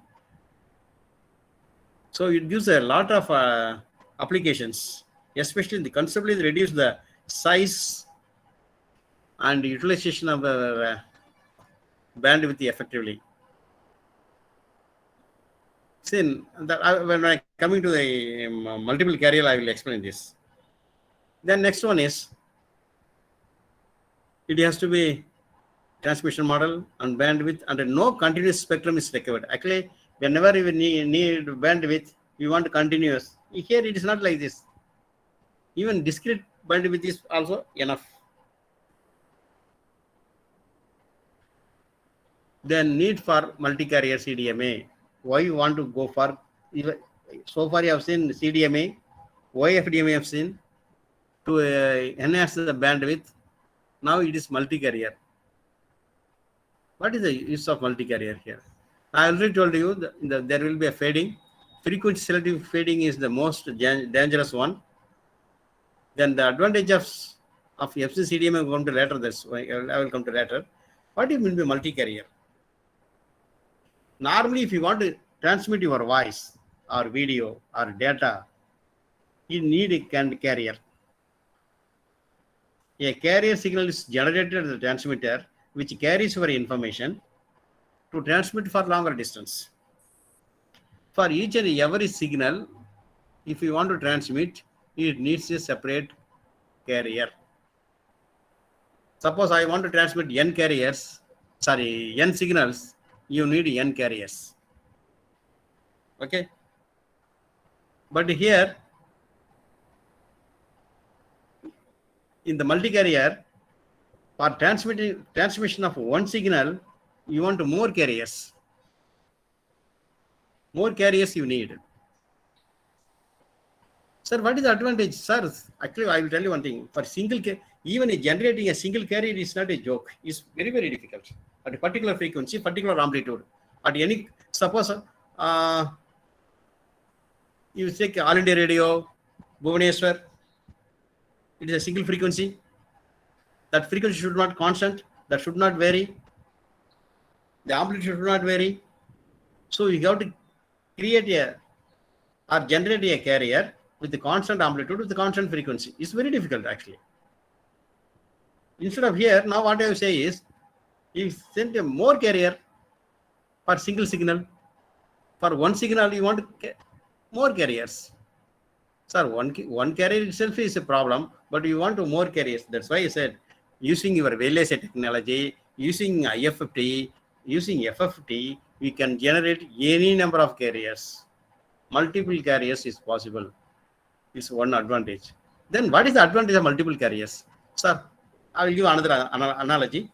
In a room, there are many chairs. There is a person, you call a person. For example, there are 100 chairs in a room. You want to vacate 100 chairs to outside the room. Suppose you accompany a person, you employ a person. How much time? Definitely half an hour. Sometimes it's 1 hour also, it depends, to vacate all the 100 chairs. Instead of that, you employ 100 persons. What happens? Within 1 minute, everything will be ready. If more and more carriers will carry your informations, the data rate will be very, very high, fast. How data rate is achieved? Because of this multi-carrier. I think it's timing up. I will go fast. I think using this technique, I think most of the delegates know about it, the OFM transmissions using this generating a different carriers, cos omega, cos n omega, cos 2 omega, 3 omega goes like this. Then these are all techniques, little bit. Then 4G we are going for this information, 2 Mbps to 20 Mbps. Now it is 100 Mbps. It's not 20, it is 100 Mbps. It is changed. Global roaming, internet working, guaranteed quality of services. Variety of terminals. We are not only cell phone. Tab I have. Many terminal.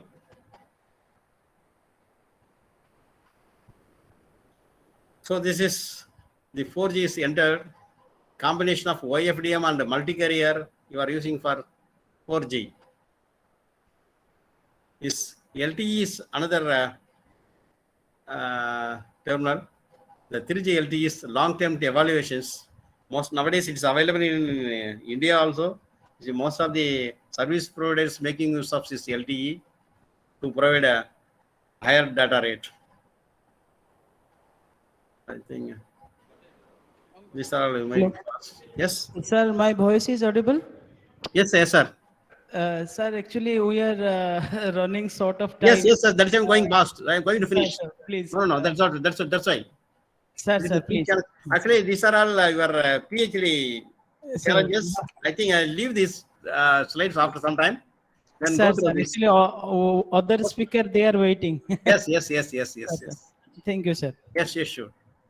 And this is just comparing the 3G and 4G, right?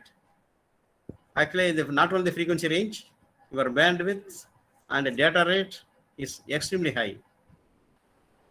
Okay, sir. Thank you. Thank you very much. With this, I can stop it. Yeah, thank you, sir. Thank you. Subrajit, yes, thank you.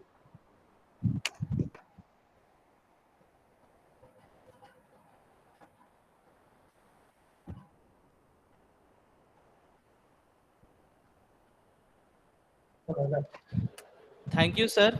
Thank you for giving your valuable insights in the area of adoption generation of mobile communication.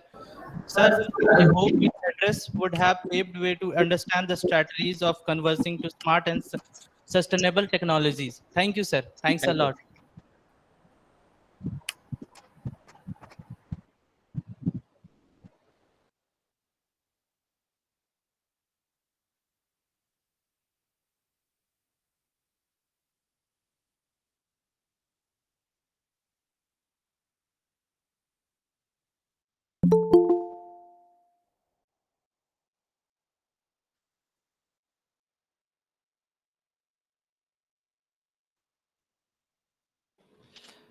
Now, dear participants and attendees, I am profusely elated to introduce our guest of honor, Dr. Hari Krishna Maram. Good afternoon, sir. Good afternoon, sir. Good afternoon. Thank you. Dr. Hari Krishna Maram, Digital Brand Ambassador and Chairman of Vision Digital India, Vice Chancellor of Global Digital University, USA President of Lead India Foundation. Dr. Maram's works in the field of management and management education spans over 26 years. He has an illustrious career in education and has served as the governing council member of AIMA, All India Management Association, Vice President at AIMS, Association of Indian Management Schools. Additionally, he is the chief mentor of the great initiative Bangalore Green, which aims at environmental conservation in Bangalore. Throughout his lifetime, he has received various awards like prestigious Knighthood Award from UK MTC Global Top 10 Thinkers, Ramaswamy P. Iyer Best Younger Teacher, Award by AIMS, JL Batra Best Research Paper Award, Education Evangelist of India Award, Lion International President's Medal, Karamveer Chakra Award, Medal of Honor from CIAC Global and the Education, 50 Most Admired Global Indian Award from Passion Vista Magazine, Sunfo High Appreciation Award from Sri Lanka, International Leadership Innovation Excellence Award from Indo-Sri Lanka Economic Summit, Shiksha Ratan Award from Institute of Economic Studies, International Icon Award from International Economic Summit at Thailand, Global CIO Award by Global CIO Forum, and many more. With immense respect and honor, I warmly welcome Dr. Hari Krishna Maram, sir. Sir, please. Thank you very much for that wonderful introduction. And good afternoon to all my student friends and delegates for the ICSST 2021 International Conference. I think it was my pleasure to be part of, again, back to as an invited talk speaker on the second session of this international conference. In fact, morning we had a wonderful inaugural session. Hope most of you people might have been there in the inaugural session. And again, reconnecting all of you for a little deliberative talk on this occasion will be my pleasure. And definitely, this is a wonderful to reconnect and share some of the thoughts. And the good news is, I think I'll be talking only the next 30 minutes. Other good news is I will not be sharing any PowerPoint presentation. So these are the two good news for all of you. Yeah, I was just listening to my previous speaker talking about the mobile technology, talking about 3G and other initiatives. So here I just would like to start with one thing. I think today India is having more than 1.1 billion, that is 110 crore mobile phones, and India is second largest digital devices used country in the world today. And India is setting up some of the records, like you talk about internet, you talk about e-commerce, you talk about technology. India is taking a lead in the world with kind of expansion in the technology area into the smaller towns, to the rural places in the country. So this scenario will definitely is going to take into the next revolution in technology. So my topic, I'm going to talk more on the future of technology, how this technology is going to help each one of you to advance your careers, to get a better jobs, to same way how this technology is going to help country to progress, India to become the $5 trillion economy. So these are the things I'm going to talk more on my speech. So first of all, I would like to congratulate all the entire team of the ICSST International Conference for bringing all of us across the world to share our knowledge, to share our thoughts to all of you. And this conference definitely is going to be a kind of a very good kind of initiative coming from a small town in Orissa, and giving large information to the students and other delegates attending this conference. So today, if you talk about technology, we are 100 trillion economy in this world, 100 trillion economy. So 100 trillion is very huge. So in 100 trillion economy consists of 7.6 billion population of this world. That is 760 crore population of this world. And if you look at India as a country, we are a 1.35 billion people, and we were talking about the mobile phones. We are having a 1.2 mobile phones usage, that is mobile connections in this country. And my earlier speaker was talking about 30 years back when mobile was launched in this country, what are the rates and how the prices come down today drastically with very high the broadband technology. And today we are talking about India is going to be a first country talking about the 5G technology.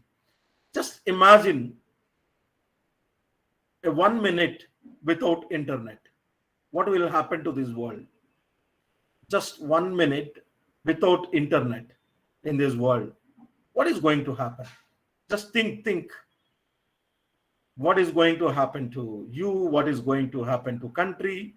What is going to happen to entire the ecosystem in this world? So you cannot able to imagine today without 1 minute of internet in this world. And it is going to disrupt or going to create a lot of problems in the world if we miss 1 minute of internet in this world. So that is a kind of adaptability, or I can say addiction, or dependability, what today we are with the internet. So without internet, nothing works today in this world.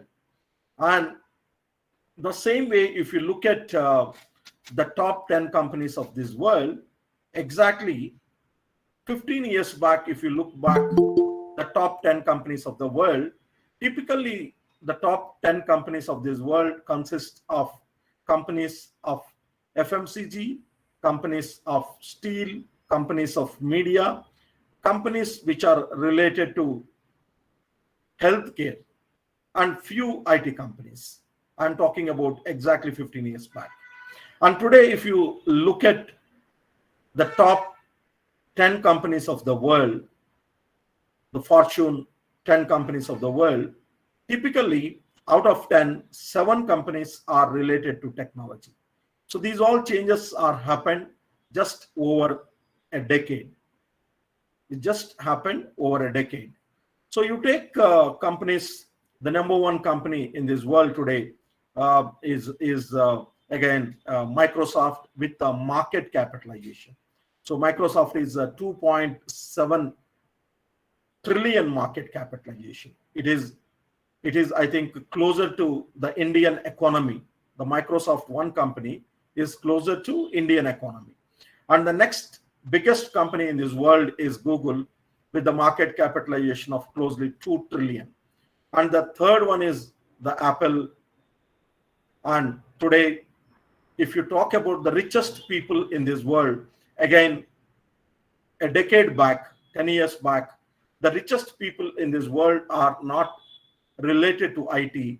They are related to the pharma, related to FMCG, related to media, related to steel, these kind of companies. But today, if you look at the top 10 richest people in this world, out of the top 10, 6 people are related to technology. And today, there is a huge competition between the rank, the number one and number two. So always, there is very little difference between the number one and number two. That's why the competition, how it happen is, in a few months, the number one is one company, number one is one person, and number two is the second person, is with a gap of just a few $1 billion. And just a couple of days back, the Tesla, the founder, is overtaken the Amazon, Jeff Bezos, in just a few billion. Then again, Jeff Bezos came back with the number one position in a few weeks' time. So that is a kind of competition for the number one position. So if you are not innovative, if you are not able to think beyond the technology, beyond the innovation, then you are out of the market. Just imagine when I'm talking about, again, innovation,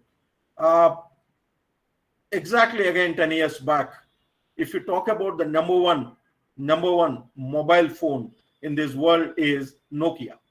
So 80% of mobile phones which are used across the world are Nokia mobile phones. And this Nokia comes from a small country called Finland.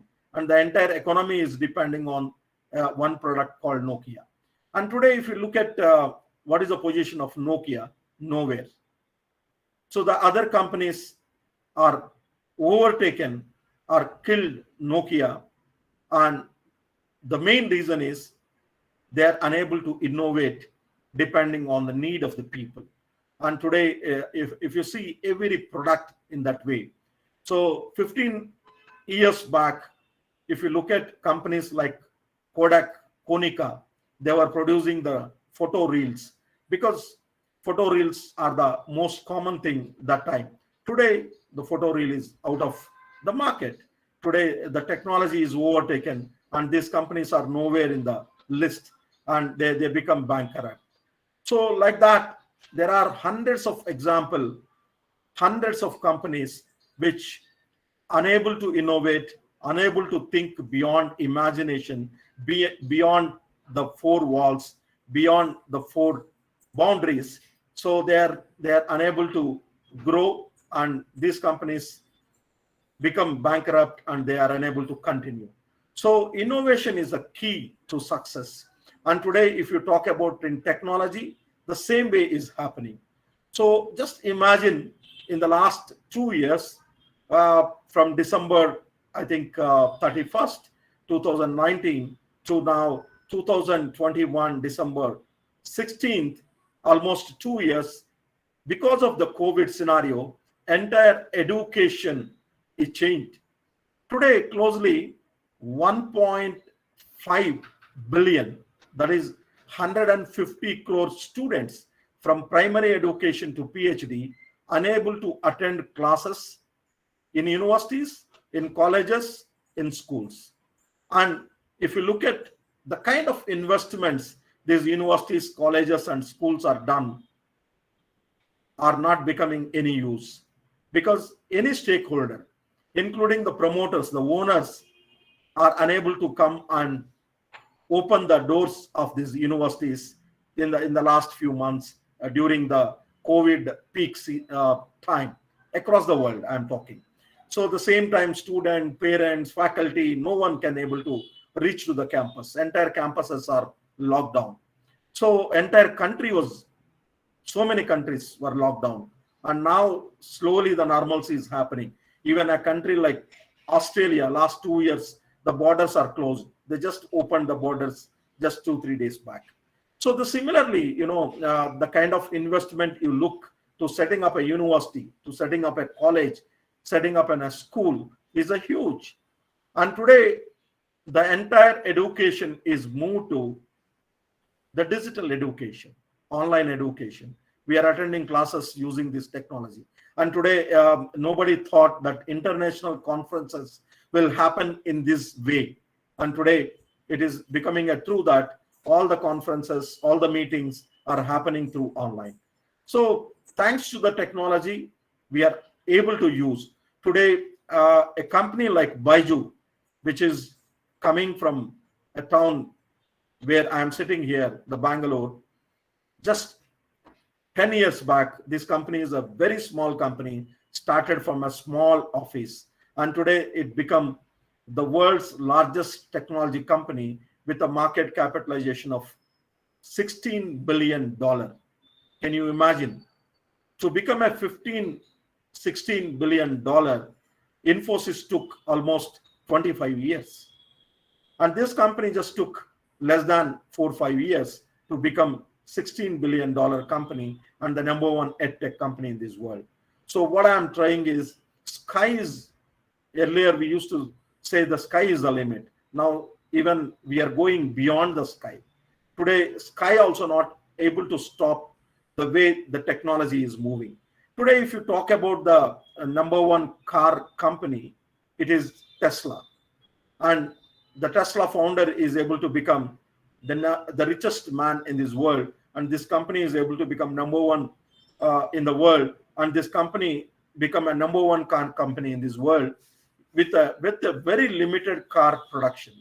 If you look at the number of cars in the road, Toyota is number one. And Toyota comes with a legacy of so many decades of experience and millions of cars sold across the world. But in Tesla is available in only few countries and with very few limited cars. Today, this company Tesla is able to become number one in the world. The reason is just innovation. So the same way, today the electrical scooters, today the entire world is moving on technology. Today the smartphones, the way the smartphones are working. Earlier, just imagine when the computer was discovered first, the size of the computer is much bigger than one big conference hall. And today, the same computer over the years is becoming a smaller, where in the small, this device, everything, all the functionalities of computer, much beyond you can imagine, can able to do. And the small, this device having a 1 TB capacity. Can anybody expected this? So these all things are happening now over the period of the time. So today, the space travel is become most common, most economical. Today, unimaginable things are becoming reality. So this is the power of technology. So as a students, who belong to engineering, I think today technology is giving so much opportunities to each one of us. And even during this COVID in the last 2 years, if you look at the job opportunities across the world in the area of technology not come down, where the entire economy in this world are minus closely 20%, where IT industry is growing. IT industry is able to expand to multiple locations, and IT industry is able to recruit people from the campuses, and IT industry is able to provide better packages and able to give more salary packages to the existing members, and able to come to public issues and able to create more the market capitalization in this world. So this is what I can definitely say, the power of technology, because the dependability of the technology is becoming bigger day by day.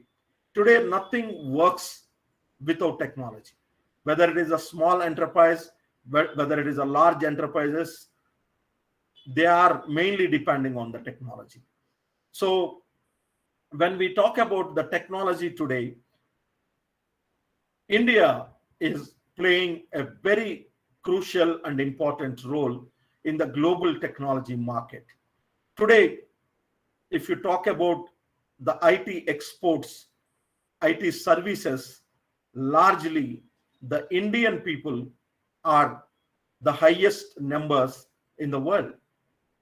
So if you talk about the largest economy in this world, that is the United States of America with a 22 trillion economy, 14% of the economy is contributed by Indian engineers who are working in some of the best companies of the world, including the Microsoft, including the Google, including the Facebook, including the Tesla, including the IBM. So today, Indian CEOs are shining in these companies.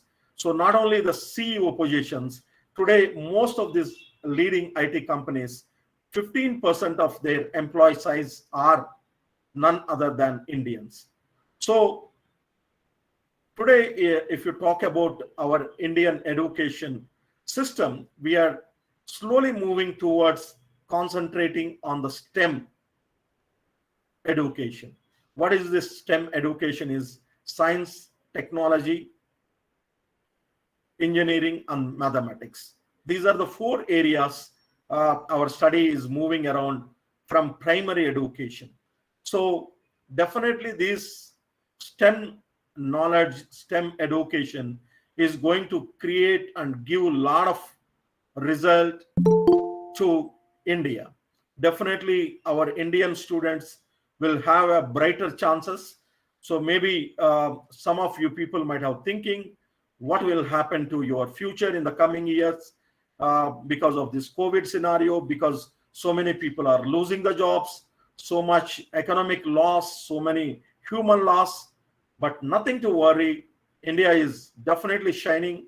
Today, if you talk about the kind of the GST collections, the kind of tax collections, the kind of foreign, the currency, today India is in a very strong position, and all this credit goes to the power of youth, I can say.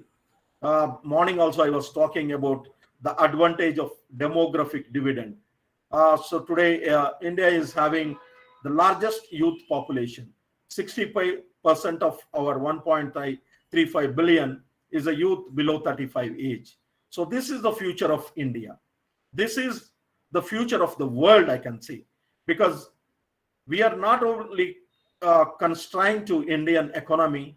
Today, Indians are contributing to the global economy in a larger way. So that is how India is becoming Vishwaguru. Like morning, the AICT vice chairman was talking. So thousands of years back only, we started the best institutes of the world, like Takshashila, Nalanda, Santiniketan. These are the world-class institutions where people from across the world used to travel from months to years to come to India for higher education. Because that time there is no roads, there is no aeroplanes, there is no proper transportation facilities. So people used to walk, cross the borders, and they used to come to India to study because India is known as Vishwaguru. And definitely in the coming years, India is going to be a Vishwaguru for the technology, and entire world will look at India to learn, to develop their knowledge, their skills from India. And this will happen soon. And that time, Indian economy will be a superpower, and we are going to create largest number of startups. We are going to create some of the best innovations to this world with the power of youth. So these things are definitely going to help our economy to reach the goal of the 5 trillion, which we are looking at in the next 4 to 5 years. So once India will become a 5 trillion economy, will be somewhere the 4th largest economy in this world, next to US, next to China, next to the Europe. So this is how our steps are going slowly, and definitely the education system, what we are talking about, the STEM education is going to help to get a better jobs, and we are going to create some of the best companies in this world. So you might have seen some of the companies how they're taking advantage of the situation.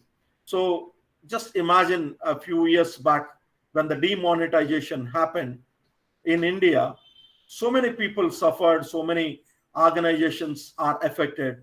But a company like a Paytm, how they develop a wallet and able to become one of the world's largest payment gateway.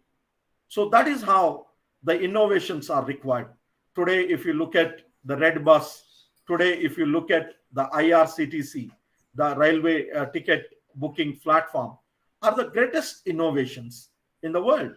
So just imagine 10 years back, if you want to travel in a train, you had to book a ticket, you had to wait in a queue to buy a ticket in the counter in the railway station, and you had to carry the physical train ticket in the train. Today, you don't require anything. You just go to IRCTC, you book your ticket in seconds, and you just carry a message. You need not to carry anything. So just when we are talking about the sustainability, just imagine how many papers are saved daily, because every day 60 lakh people travel in Indian railways. So the 60 lakh papers into 365 days, it is equivalent to a small, kind of a forest. So that much paper we are saving, that much, we are saving the trees. So this kind of innovations to develop sustainability, to help sustainability is required from today our institutions. So today, just look at the international scenario. During this COVID time, the first vaccine to save this country in the world from COVID is invented none other than from a university called Oxford, with the collaboration of a pharma company called AstraZeneca. So in the global scenario, universities like Harvard, universities like Cambridge, universities like Stanford, universities like bigger institutions, they are developing some of the best solutions by using the power of knowledge from the student and faculty. So the same way Indian universities and Indian colleges should focus to develop these kind of solutions. So to tell you about just our story, I am also a founder chairman of Vision Digital India. So during this COVID, just before COVID in 2020, Jan and Feb, I traveled more than 8 to 9 countries, including US and London and Singapore. So what I observed is there is a lot of COVID cases across the world. So I thought definitely India is going to affect. So that is the time we converted completely our Vision Digital India education into a digital platform, because basically we at Vision Digital India is committed providing digital skills to all. So we developed programs in collaboration with some of the best companies of the world, like IBM, like Google, like Amazon, like Microsoft, offering programs in the area of analytics, data science, cloud computing, digital marketing, Python, R, blockchain technology, AI, cybersecurity. These are the programs we collaborate with the universities and colleges and deliver to the students. So before the COVID, our faculty used to travel across India and spend a lot of traveling time and able to deliver these lectures physically in the colleges. So now in the last 1.5 years, completely we moved into digital, that is online, using the technology. We are able to reach much faster, much large numbers. The same way, today, the Indian professors, today, the Indian academicians are able to deliver the talks across the world. So that is how the each situation we have to make into a positive change. So that's how the COVID scenario is changed so many companies' future. The COVID scenario changed the way the education, the business happening. So I request the student and faculty to focus on these areas, on focusing on innovation at a smaller level, and develop a greater services and products to this world. And this entire world is yours. The entire world is waiting to receive your innovation. And if you can able to do this, then nothing like you can create a greater value, and you can create India as a greater destination in this world. With these few words, thank you very much once again for giving this wonderful opportunity, and looking forward meeting you physically at your campus in a coming days, and meeting all of you people physically at Odisha. Thank you.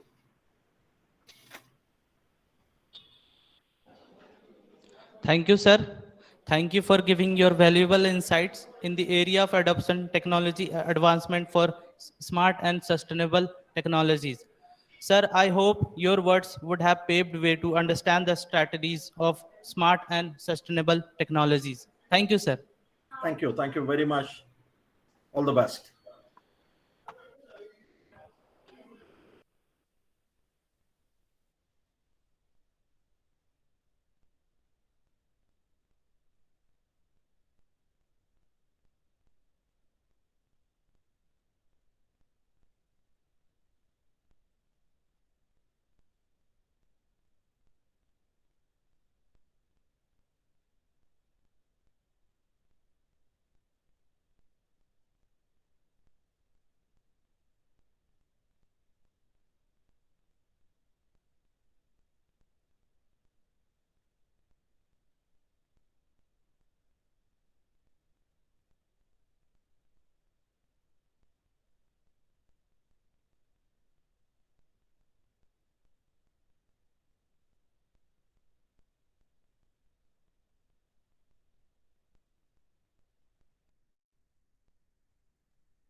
में लस्सी मिला के आ जाओ सारे mood बना के और the Rajni fans don't miss the chance all the Rajni fans don't miss the chance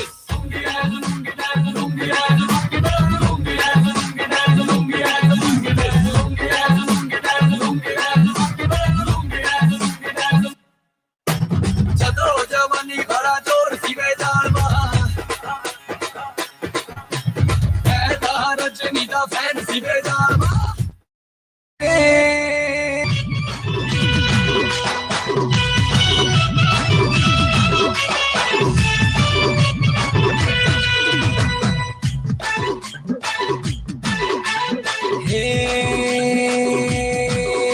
bouquet पे तो आंसू दिला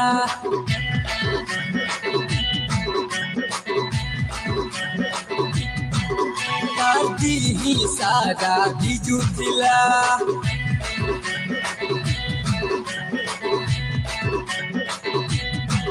गुटे टूके पे तो आंसू दिला दादी ही सारा बिजू दिला मने गुटे छोटा मोटे मगला छोटा मने गुटे छोटा तेरे छोले तो होश ना खबर है ये कैसा असर है होश ना खबर है ये कैसा असर है तुमसे मिलके बाद दिल भर तुमसे मिलके बाद दिल भर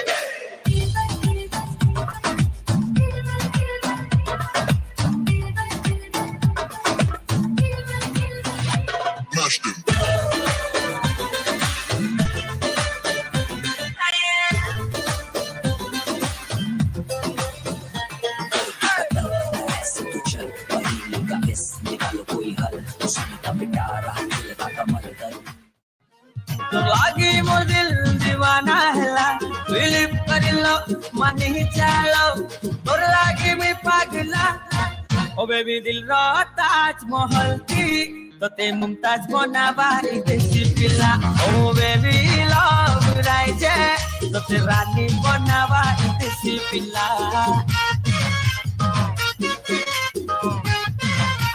तके देखला दे मोर दिल का राजा तोर लागे मोर दिल दीवानी हैला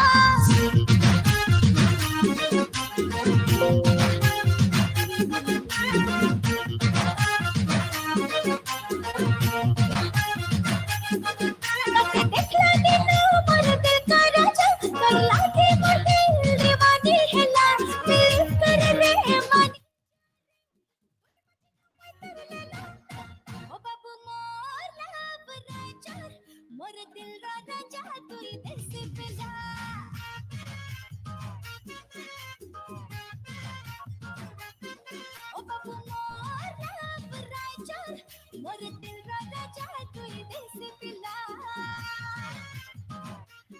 विनय production and everything for you मिलित प्रयास आपण मानक पई गोटे सुंदर भेटी आसुची गीत देसी पिला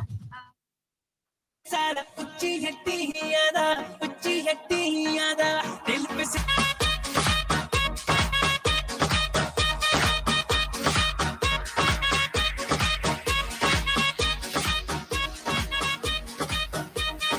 कॉफी ब्रांड का मेकअप लगे मुंडे पटती जाती है जैसे रोज ही करे युड़ी का लेट नाटी ही आंदी है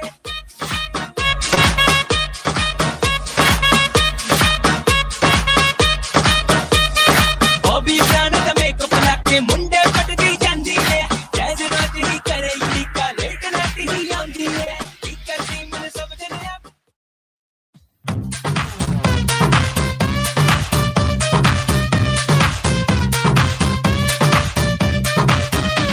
मेरी से मेरुपा सोगसे अरुपा ए दे दे दे दे दे दे दे दे ముత్తులున్నని కన్నులు దేదే दे दे दे दे दे दे दे दे ముత్తుగున్నని ముత్తు దేదే दे दे दे दे दे दे दे दे క్యాపే ఇప్పతే सिटी मार सिटी मार सिटी मार एनटीआर के एनआर मेगा स्टार निन्ने చూస్తే విజిలేస్తా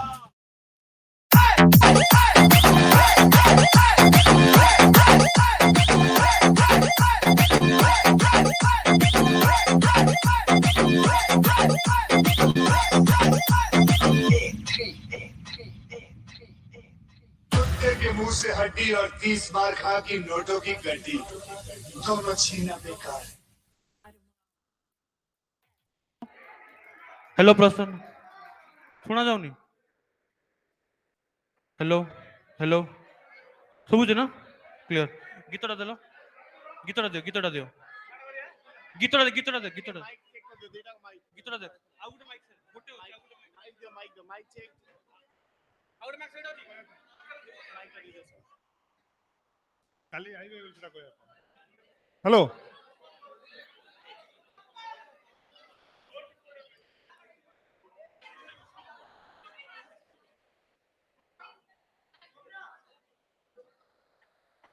हेलो हेलो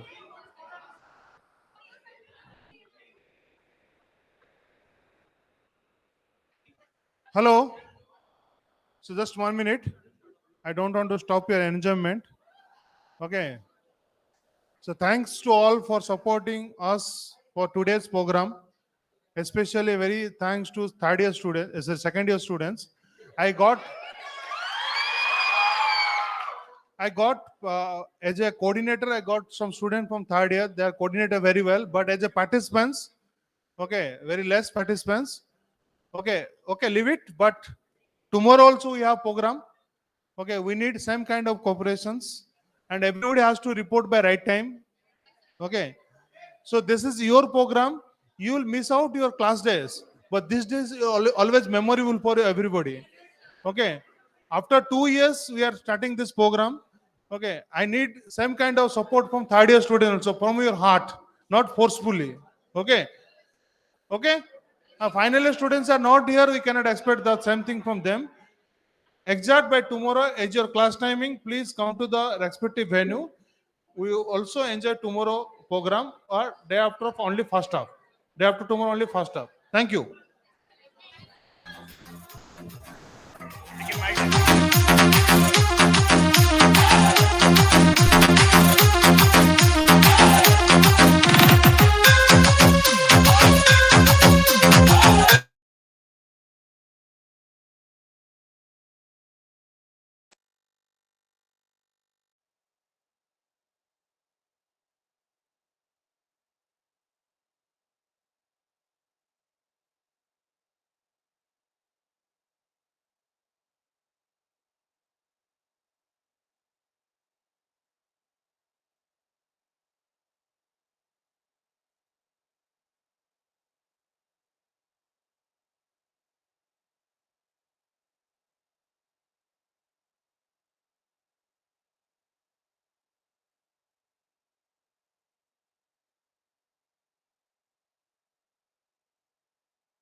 भोले की मस्ती में नाचेंगे सारे, भोले हरेंगे जो कष्ट तुम्हारे, भोले के नाम पे चलती है दुनिया, पार लगेगा भोले के सहारे।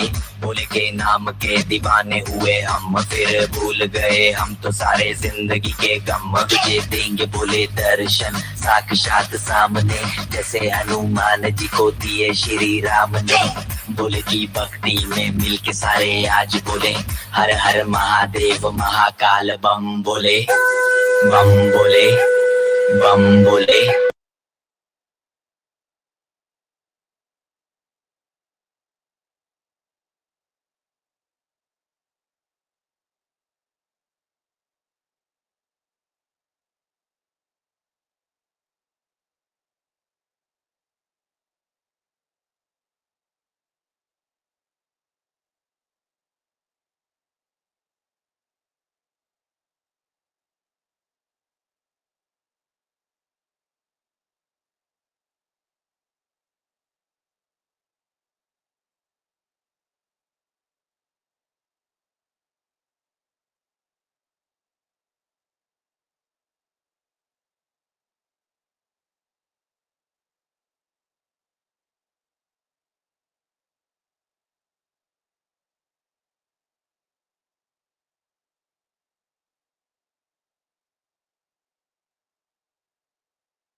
जाना तो चेहरा अंगूरी लुटी निये दिल की तिजोरी, जाना कथा तो स्ट्रॉबेरी मने भरे मिष्टी लहरी।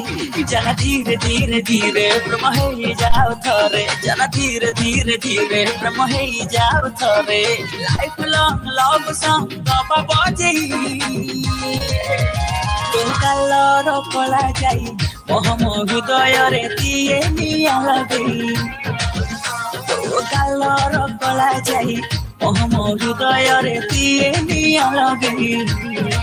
खाना तो ऋतिक स्टाइली देख दिल बजाए हसीली, खाना तो सर्फ स्माइली देख झाट मोबाइली। खाना धीरे धीरे धीरे कथा फिक्स हो थारे, खाना धीरे धीरे धीरे नालिल्lu kumawa రాములో రాములా నన్నాగం చేసిందిరో, రాములో రాములా నా పానం తీసిందిరో, రాములో రాములా నన్నాగం చేసిందిరో, రాములో రాములా నా పానం తీసిందిరో।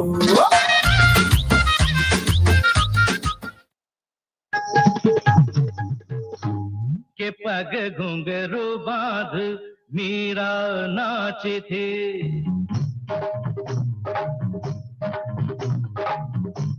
के पग घुंघरू बांध मीरा नाची थी, और हम नाचे बिन घुंघ।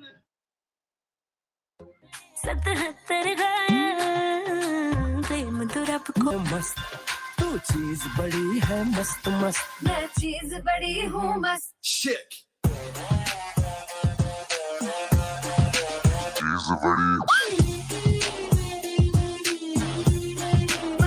How low can you go?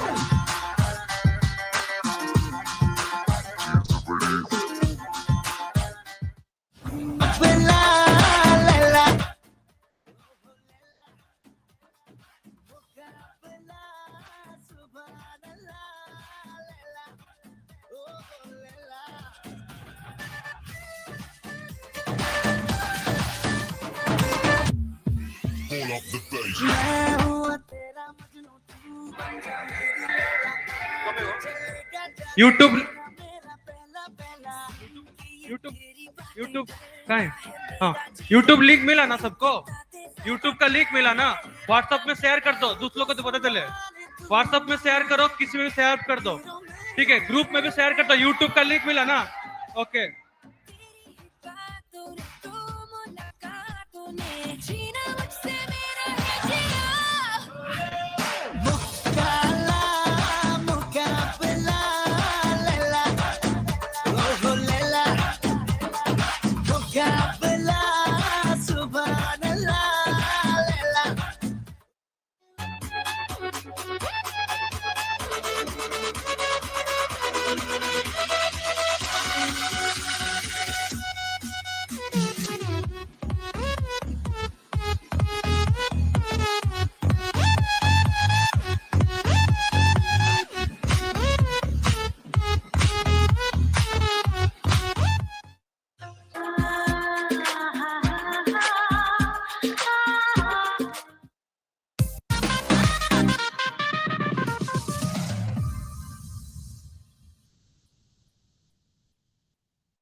Hello.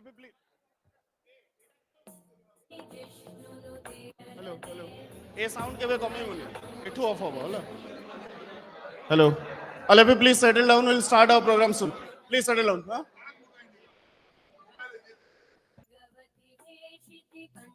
कुटुम्बिनि भूरि कुटुम्बिनि भूरि कृते जय जय हे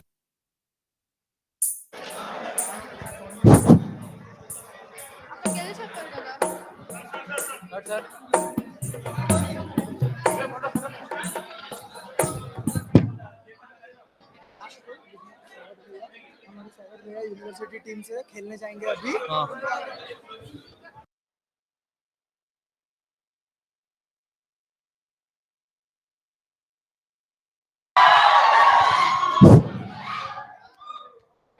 Good evening, all. जोर से.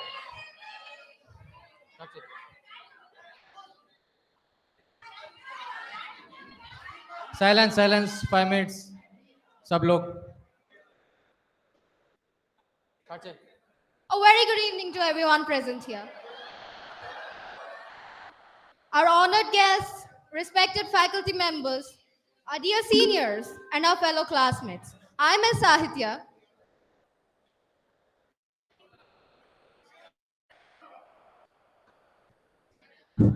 And I am Jay Gaurashankar of EC second year. We are here to welcome today's culture night, honored by our International Conference of Smart and Sustainable Technologies.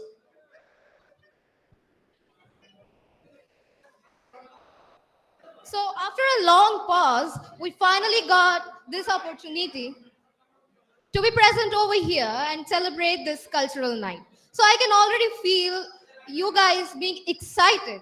So You all excited, people? जोर से. Really? louder, guys. Yes. We are excited too. So we have so many performances planned for you. You guys ready for it?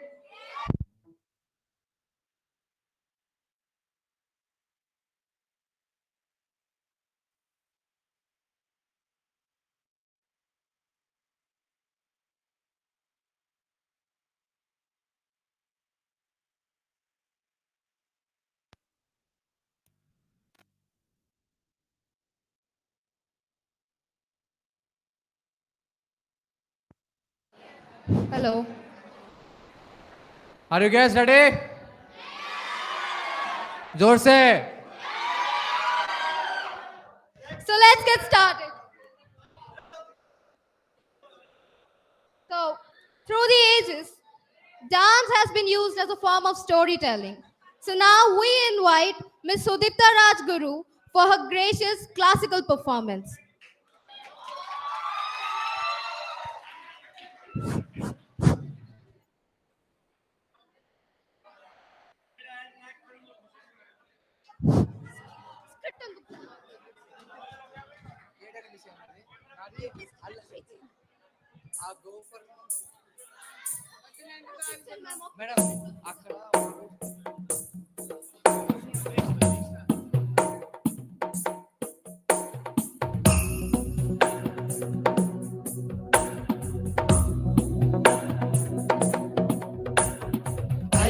गिरिनन्दिनि नन्दितमेदिनि विश्वविनोदिनि नन्दनुते गिरिवरविन्द्यशिरोधिनि वासिनि विष्णुविलासिनि जिष्णुनुते भगवति हेशिति कण्ठकुटुम्बिनि भूरि कुटुम्बिनि भूरि कृते जय जय हे महिषासुरमर्दिनि रम्यकपर्दिनि शैलसुते सुरवरवर्षिणि दुर्धरधर्षिणि दुर्मुखमर्षिणि हर्षरते भुवनपोषिणि शङ्करतोषिणि कल्मषमोषिणि घोषरते धनुजनिरोषिणि दितिसुतरोषिणि दुर्मदशोषिणि सिन्धुसुते जय जय हे महिषासुरमर्दिनि रम्यकपर्दिनि शैलसुते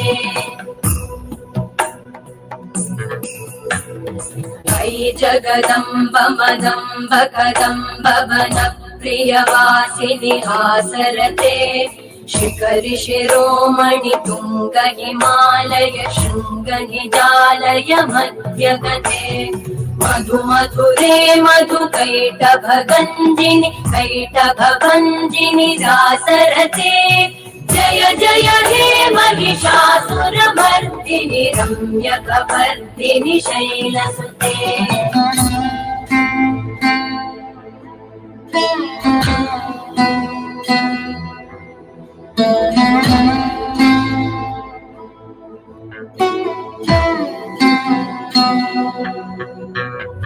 ऐशतखण्ड विखण्डित रुण्ड वितुण्डित शुण्ड गजाधिपते विपुगज गण्ड विदारण चण्ड पराक्रम शुण्ड मृगाधिपते निज भुज दण्ड निपातित खण्ड विपातित मुण्ड वटाधिपते जय जय हे महिषासुरमर्दिनि रम्यकपर्दिनि शैलसुते ऐरण दुर्मद शत्रुवधोदित दुर्धर निर्जर शक्तिभृते चतुर विचार धुरेण महाशिव दूत कृत प्रमथाधिपते दुरित दुरीह दुराशय दुर्मति दानव दूत कृतान्तमते जय जय हे महिषासुरमर्दिनि रम्यकपर्दिनि शैलसुते अयि शरणागत वैरिवधूवर वीरभराभयदायकरे त्रिभुवनमस्तक शूल विरोधि शिरोधि कृतामल शूलकरे तुमि तुमि तामर दुन्दुभिनाद महोमुखरीकृत तिग्मकरे जय जय हे Mahishasuramardini रम्यकपर्दिनि शैलसुते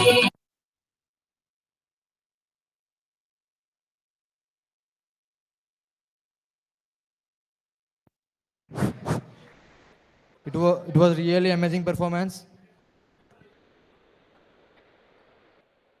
Now people, hold your breath as Mr. Jayshree Namrata Naik is going to rock the stage with her mind-blowing performance.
Okay.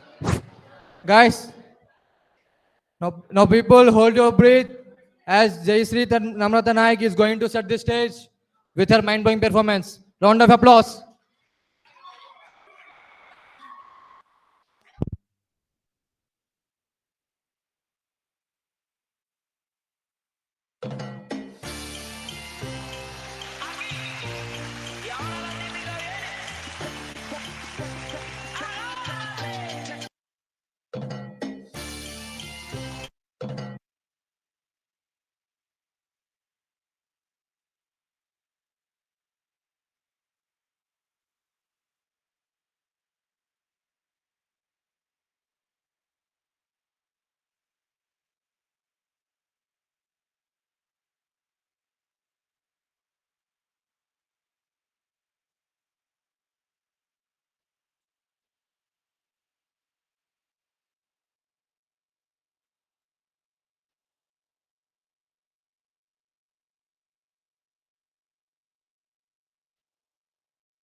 got what I want, it's Sony, yeah.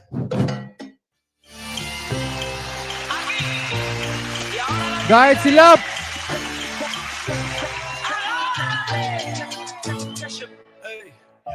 You got what I want, it's Sony, yeah.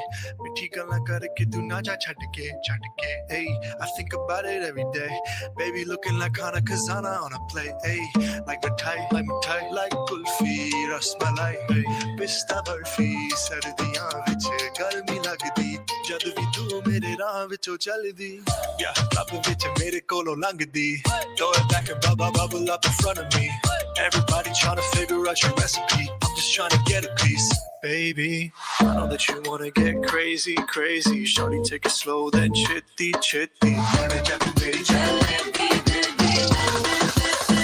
Hey, baby, let me see it. I just wanna eat it. Baby, let me see it. No, I really need it. Oh, baby, let me see it.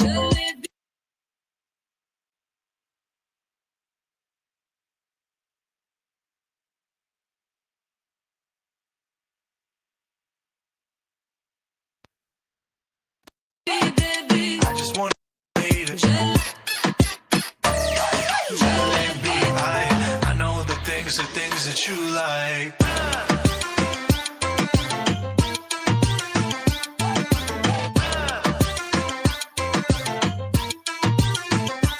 Oh, baby, let me see it.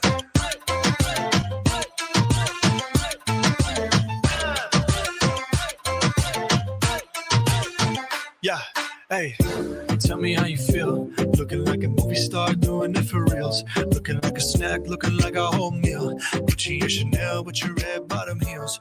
Ice drip like Bonnie, burning out the meri rani. Shawty bad, she my divani mastani. Light it up, I'm living every day like it's Diwali. Young Tesha, young Shah Rukh, I'm at every party. And you got what I want, it's Sony, yeah. पिट्ठी गला करके तू ना जा छड़ के रब तो मैं मंगा तेरा प्यार honey, yeah girl. You know what I'm saying? Hey, baby, let me see it. God say. I just wanna eat it. Baby, let me see it. No, I really need it.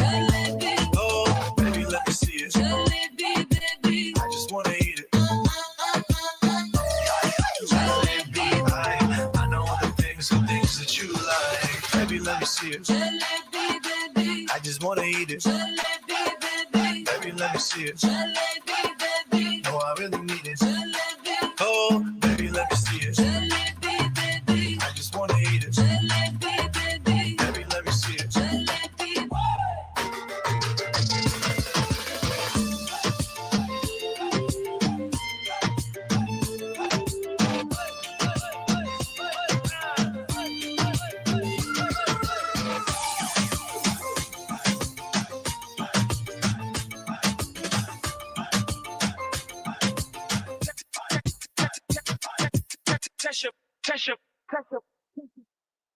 Guys.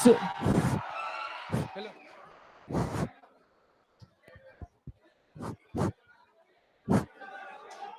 Wow.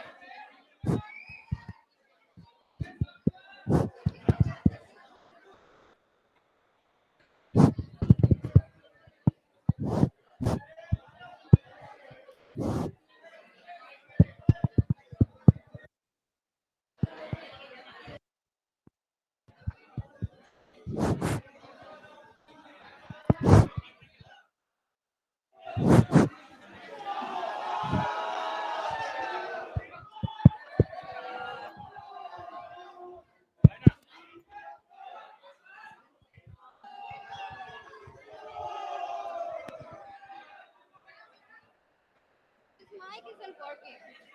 What is wrong?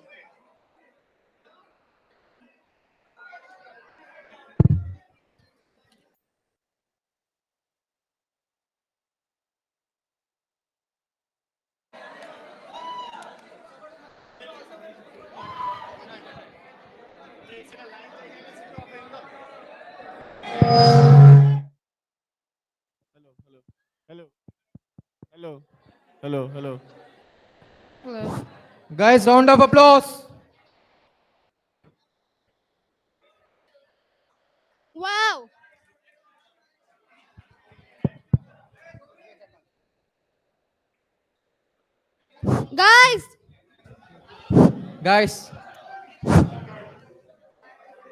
Guys स्वागत भैया, अपनी GIT तरफ से volleyball खेलना चाह रहे हैं।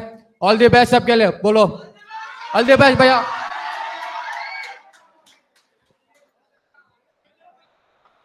Guys, well, that was a very groovy performance. I can still feel the rhythm. So, are you guys ready for something more groovy and more rhythmic? Cheer louder. So, let's welcome Mr. Vineet.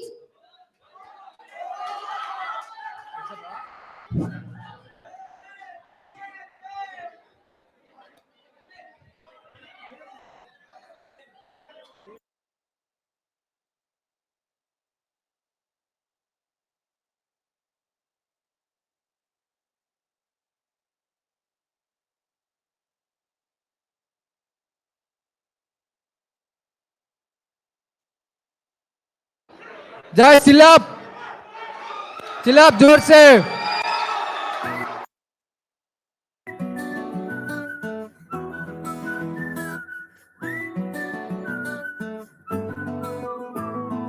ఇంతకన్నా మంచి పోలికేది నాకు తట్టలేదు గాని అమ్మో, ఈ love అనేది బబ్లు గమ్ము, అంటుకున్నదంటే పోదు నమ్ము. ముందు నుంచి అందరన్న మాటే గాని మళ్ళీ అంటున్నానే అమ్ము, ఇది చెప్పకుండా వచ్చే తుమ్ము, ప్రేమ నా పలేవు నన్ను నమ్ము. ఎటగానే ఎదురు చూపుకి తగినట్టుగా నువ్వు బదులు చెబితివే, అరి దేవుడా దాని లోపటే పిల్లడాంట దగ్గరై నన్ను చేరదీస్తివే. బుట్ట బొమ్మ నన్ను చుట్టుకుంటివే, జిందగీకే అట్ట బొమ్మై జంట కట్టుకుంటివే. బుట్ట బొమ్మ నన్ను చుట్టుకుంటివే, జిందగీకే అట్ట బొమ్మై జంట కట్టుకుంటివే.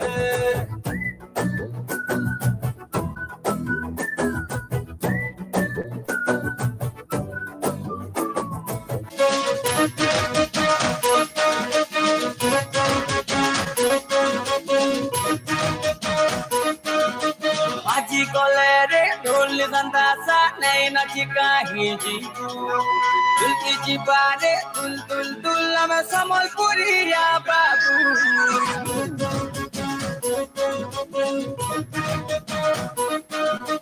Baji gole re dul gandasa naina chikahi ji dulki chipare dul dul dul ama samol puri ya babu. Amor samol puri mitha de sunu thiboka deri amor nachi nani sade nachibo kindiri kindiri jani to chini to ame samar punya babu baji gole re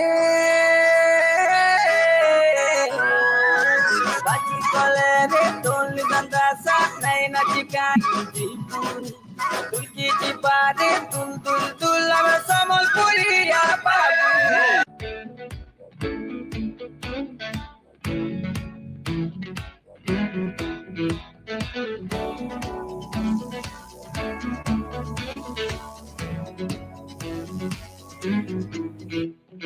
क्यों लम्हे खराब करे, आ गलती बेहिसाब करे, दो पल की जो नींद उड़ी आ पूरे सारे ख्वाब करे.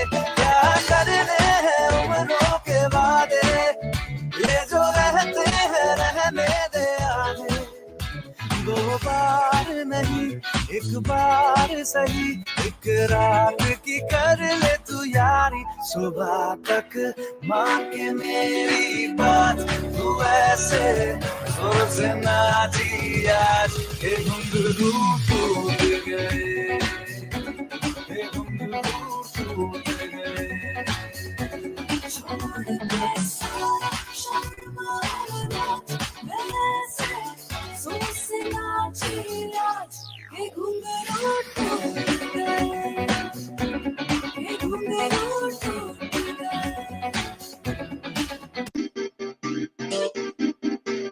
Amai man slow, abai do racing, kita lay back test it, my daddy. Manchi beat us the deep, pitch apart వస్తది ఓయ్ ఓయ్ అబ్బాయి మనసునే అమ్మాయి లాగేసి తలగడల నొక్కేస్తే ఏమైతాది మస్తు మాస్ వస్తది బెస్ట్ ఊప్ వస్తది ఓయ్ ఓయ్ ఓయ్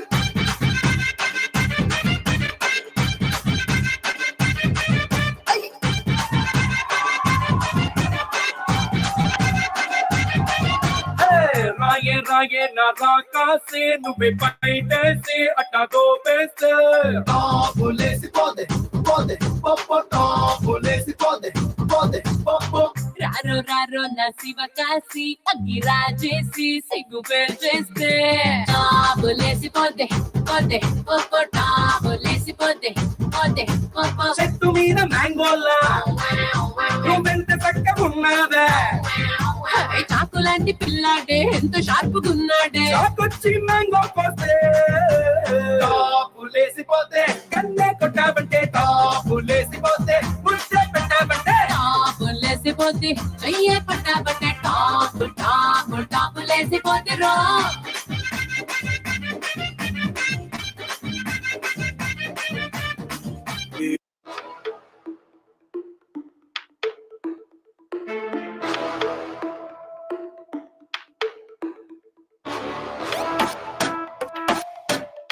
अरे यार कोई एसी चला दो यार।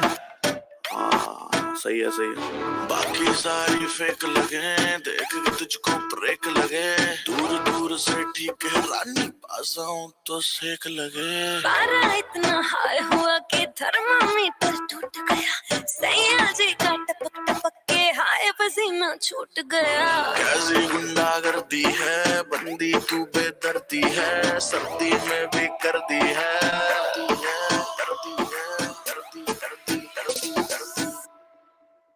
हाय घर में हाय घर में हाय घर में हाय घर में हाय घर में हाय घर में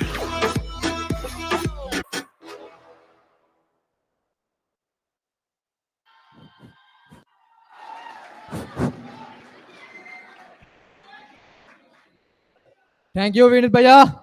It was a real Garmi performance, guys. And we have our special guest. सबका बराबर है. He is none other than Mamoon. Round of applause for her.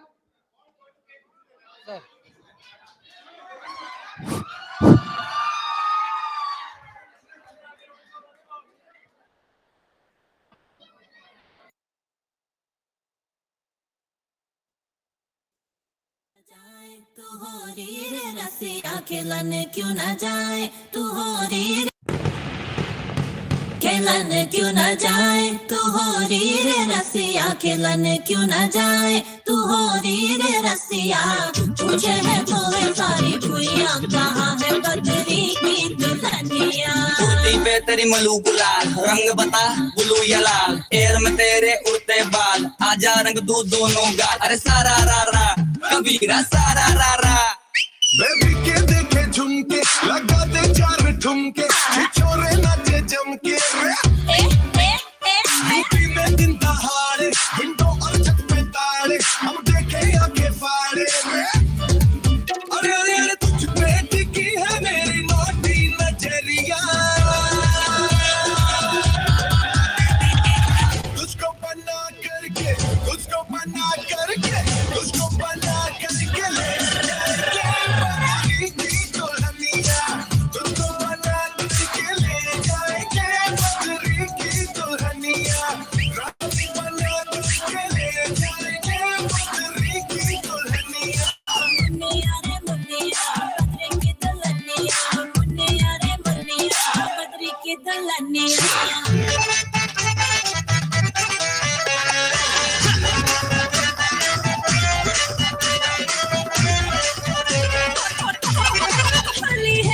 Baby बड़ी भोली है बेबी की रंग की चोली है, अंग्रेजी में खटपट में डमरी, बुरा न मानो होली है। रामा रामा गजब हो गया, तरसी नजरिया लड़ गई, आई जवानी चुन हुई कबा किस आफत में पड़ गई। कबीरा सारा रा रा, ओ रामा रामा गजब हो गया, तरसी नजरिया लड़ गई, आई जवानी चुन हुई कबा किस आफत में पड़ गई। हाय मैं मर गई, सूली पे चढ़ गई, नो नो नो कहना था लेकिन हाँ कर गई, दिल तुझको सेंड में तो कर रही रे मैं बदरी की दुल्हनिया। तुझको बना करके ले जाएंगे हम बदरी की दुल्हनिया। देखे देखे झुमके लगाते चार ठुमके, छोरे नाचे जमके। तुझ पे टिकी है मेरी नाती नजरिया,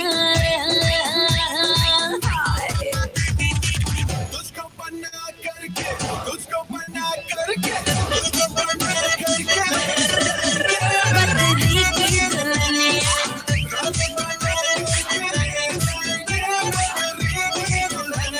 मुन्निया रे मुन्निया, बदरी की दुल्हनिया, मुन्निया रे मुन्निया, बदरी की दुल्हनिया।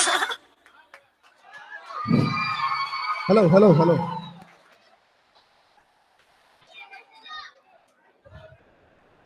सो आप सबको ये बताना आया हूं मैं कि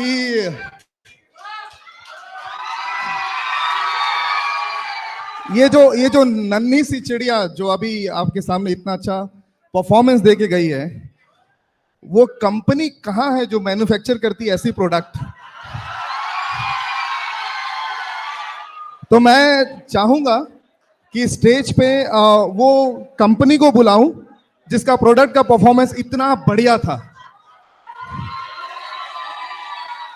और वो कोई भी नहीं है, बस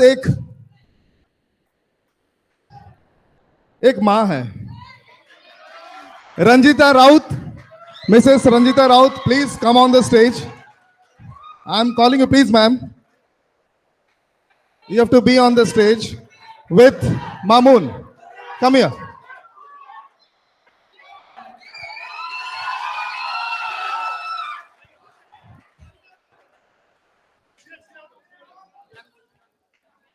ये बड़ा ऐतिहासिक पल है सबके लिए कि एक बच्चे को अपने माँ के तरफ से ऐसे प्राइज रिसीव करने का मौका मिलता है। आज तक मेरी माँ ने कभी मुझे कोई प्राइज नहीं दिया।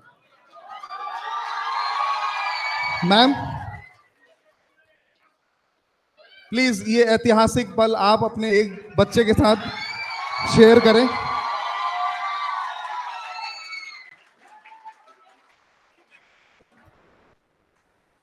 और मैं चाहता हूं कि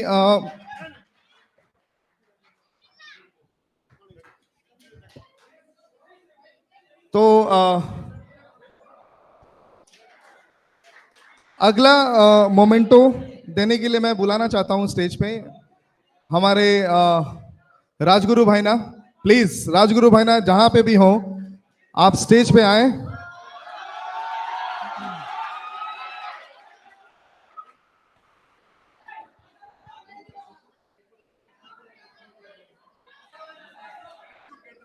और मैं कहना चाहता हूं कि इस संसार में सभी को हर फैसिलिटी मिलती है, हर रिसोर्स के साथ हर आदमी इंसान आगे बढ़ता है। एक मिनट प्लीज, आप अगर सीरियसली इन बातों को समझे और सुने तो शायद आपको इस मीनिंग के बारे में पता चलेगा। जो बैक स्टेज में बच्चे हैं प्लीज बैठ जाएं। जो बैक स्टेज में बच्चे हैं बैठ जाएं please. I am requesting all the students to sit down.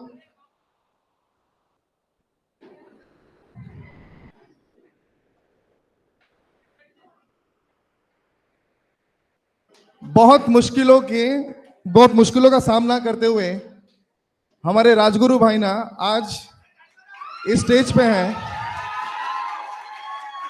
इन्होंने बहुत कुछ किया है अपने बच्चों के लिए और इस कदर उनको उस मुकाम पर पहुंचाया है जिन्हें या जिस चीज को पाने के लिए हम में भी रोज सपना देखते हैं। ऐसे सुंदर बच्चे, स्किल्ड बच्चे शायद भगवान सबको दे। तो मैं गुजारिश करूंगा, आई am requesting Sudipta Rajguru to come on the stage and receive the prize for your true performance on the stage.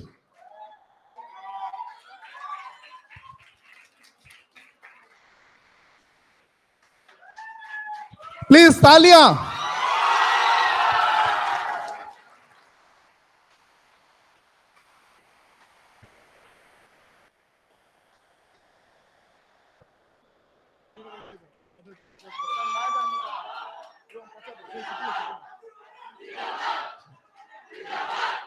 Rajguru भाई ना जिंदाबाद शाबाश सो बस यहीं तक था थैंक यू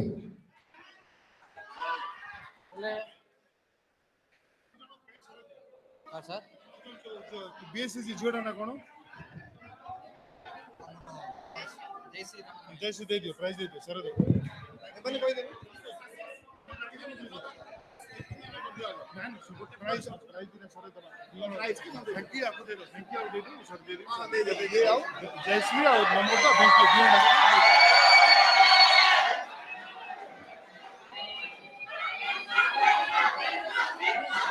सोलो परफॉर्मेंस का रिजल्ट आ चुका है मेरे हाथों में मतलब मेरे लिए रिजल्ट ही है कुछ मसाला जरूरी है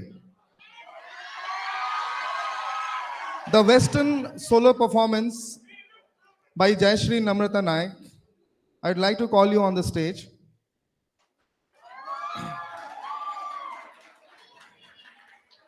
to present I request HOD sir to be on the stage.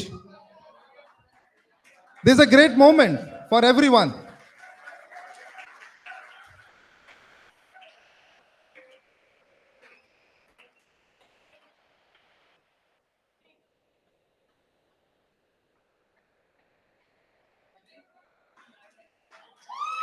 बहुत ही अच्छा पल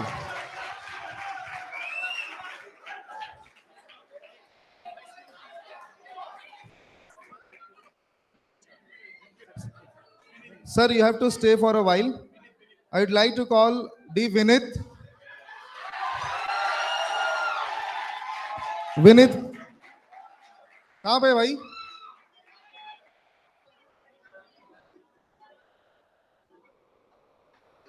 अरे दौड़ के आ, वेट करा रहा है तू जल्दी आ जल्दी आ बुट बमा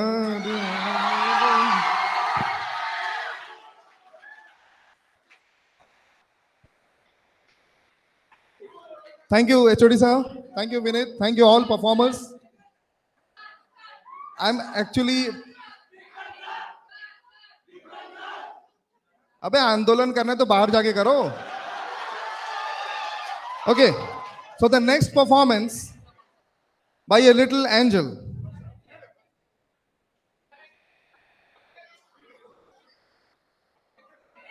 My one of the dearest and favorite. जिसको मैं अपने मन में तितली की तरह मानता हूं लितुन लितुन ऑल द बेस्ट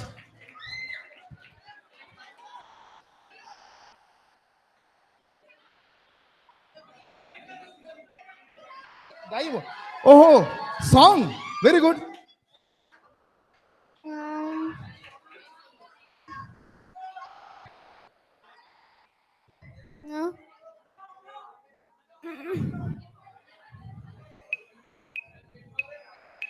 ॐ असतो मा सद्गमय तमसो मा ज्योतिर्गमय मृत्युर्मा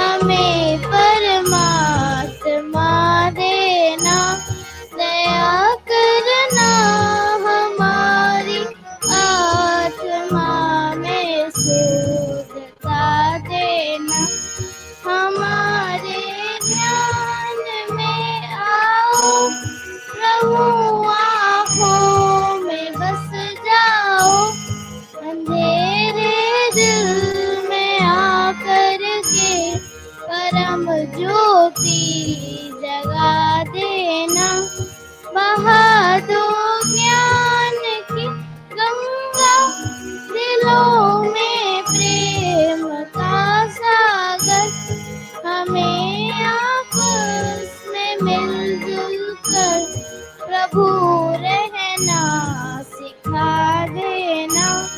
हमारा धर्म हो सेवा, हमारा कर्म हो सेवा, सदा ईमान हो सेवा, वो सेवक जन बना देना। वतन के वास्ते जीना, वतन के वास्ते मरना, वतन पर जा फिदा करना, प्रभु हमको सिखा देना। दया कर दान विद्या का, हमें परमात्मा देना। दया करना हमारी आत्मा में शुद्धता देना।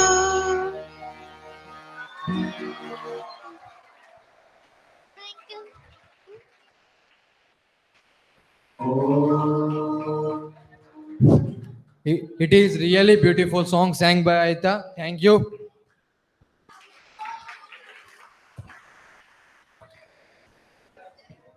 Are you guys enjoying yourselves? Okay, so as they say, dance is more about enjoying ourselves than about any steps or anything else. So now I would like to call Miss Barsa Chowdhury on the stage to present her beautiful performance.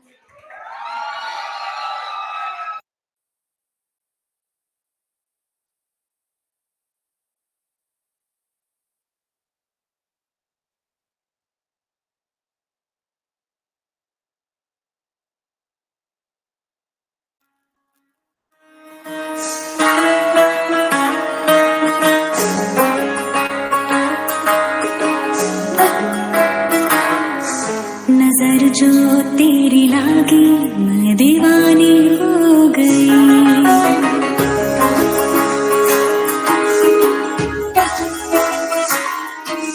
दीवानी हाँ दीवानी दीवानी हो गई।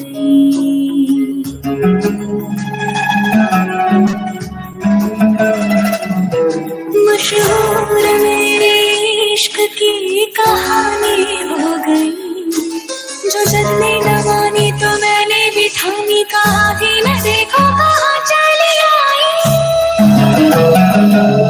कहते हैं ये दीवानी मस्तानी हो गई।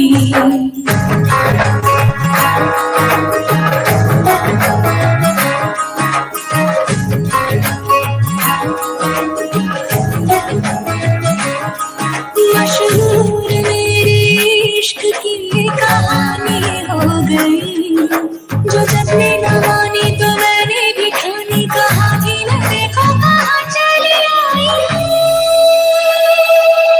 कहते हैं ये दीवानी मस्तानी हो गई, दीवानी हाँ दीवानी दीवानी हो गई। रघुकुल रीत सदा चली आई, प्राण जाए पर वचन न जाए।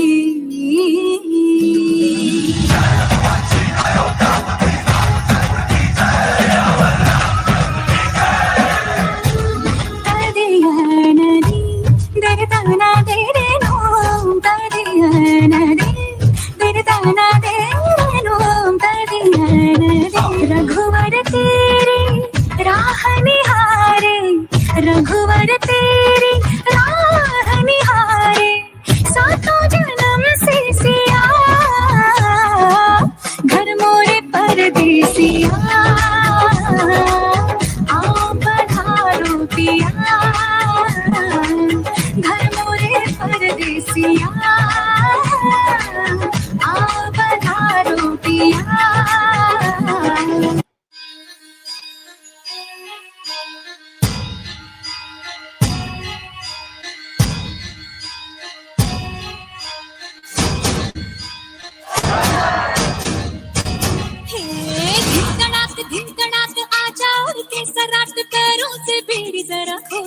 नगाड़े संग ढोल बाजे धाय धाय धम धम धाय नगाड़े संग ढोल बाजे धाय धाय धाय धम धाय ये धिक तड़ाक आजा उड़ के सराट पैरों से बेड़ी जरा खोल नगाड़े संग ढोल बाजे धाय धाय धम धम धाय नगाड़े संग ढोल बाजे धाय धाय धाय धम धाय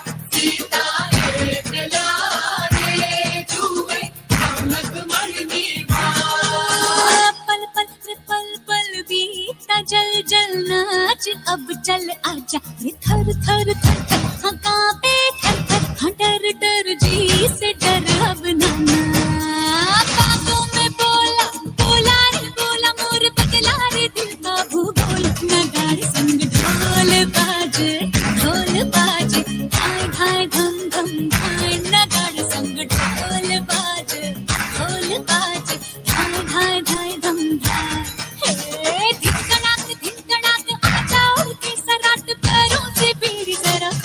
नगाड़े संग ढोल बाजे धाय धम धम धाय नगाड़े संग ढोल बाजे धाय धाय धाय धम धाय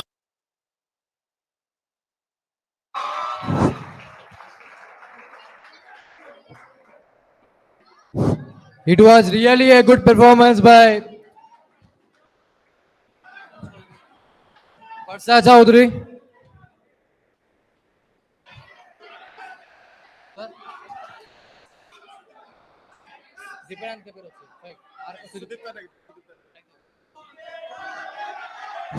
Guys, energy बाकी है,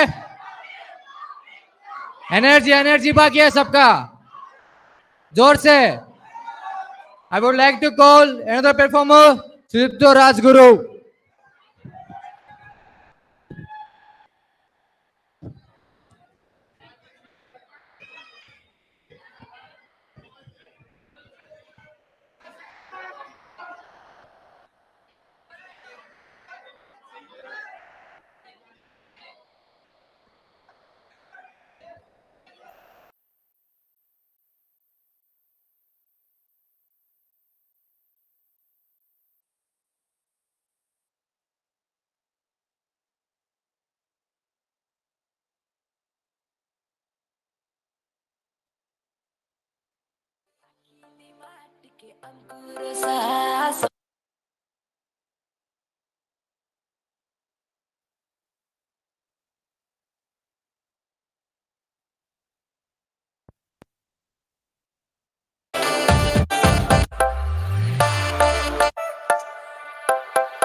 Guys, cheer up! जोर से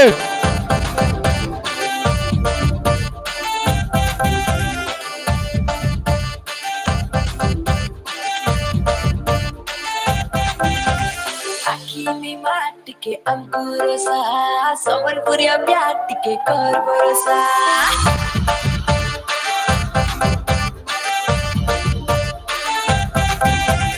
अखिली माट के अंकुर सा संबलपुरिया ब्याट के करबर सा बाकी चेरे अंकु मोहनी निसा संबलपुरिया ब्याट के करबर सा जानी चले इटा लव जमाना कितने पहुंची पड़ी चल फूटी बना ना ना ना ना ना कोई नहीं पड़े ना ना ना ना ना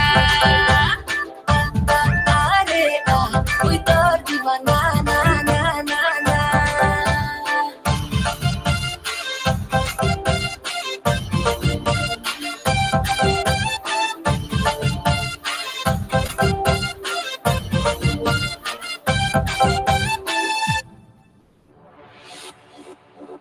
फाल्तु नुहे किसु तोर पिला देख धीरे धीरे जानुचे आजि सबु जिला तोर भाई के बनाबी मोर सोला मोर आके देखि करी तोर आके मिला मते छाड़ी करी तोर के तुई नाई पला तुई कोले कोले आ तुई कोले कोले आ तुई कोले कोले आ तुई कोले कोले आ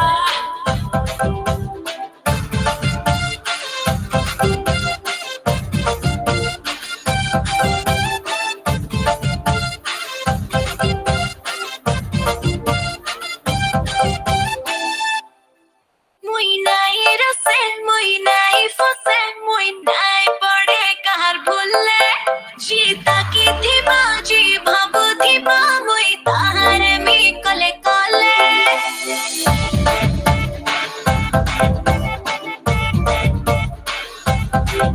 मुई नाई रसे मुई नाई फसे मुई नाई पड़े कार बुल्ले जीता की थी बाजी भाबू थी बामुई तारे में कले कले हमें मन बसिया लसिया पिया तर कथा तो amke satri kayo lokola lagi kali ame pagla jadi kana imile tato diti mala la la akini mati ke amkurasa sawarpuria byati ke korporasa akini mati ke amkurasa sawarpuria byati ke korporasa kariu me moi kante mahana ibe pani jatoi mor divana we more divana na na na na I love you jana na na na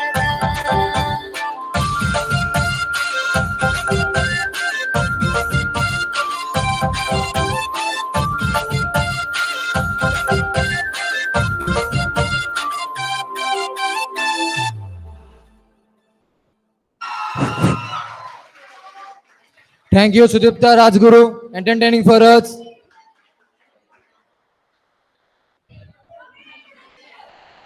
And I would like to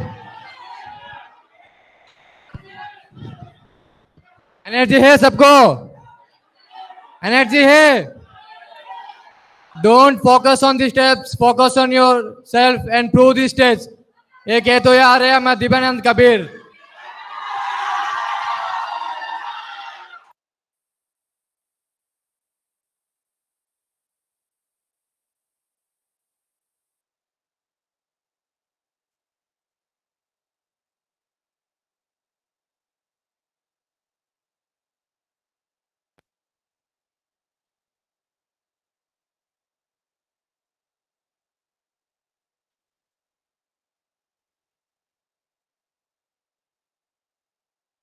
Guys, a round of applause to Dipanand Kabir.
गोरिया चुराना मेरा जिया गोरिया चुराना मेरा जिया हुस्न है सुहाना इश्क है दीवाना रूप का खजाना आज है लुटाना आके दीवाने मुझे सीने से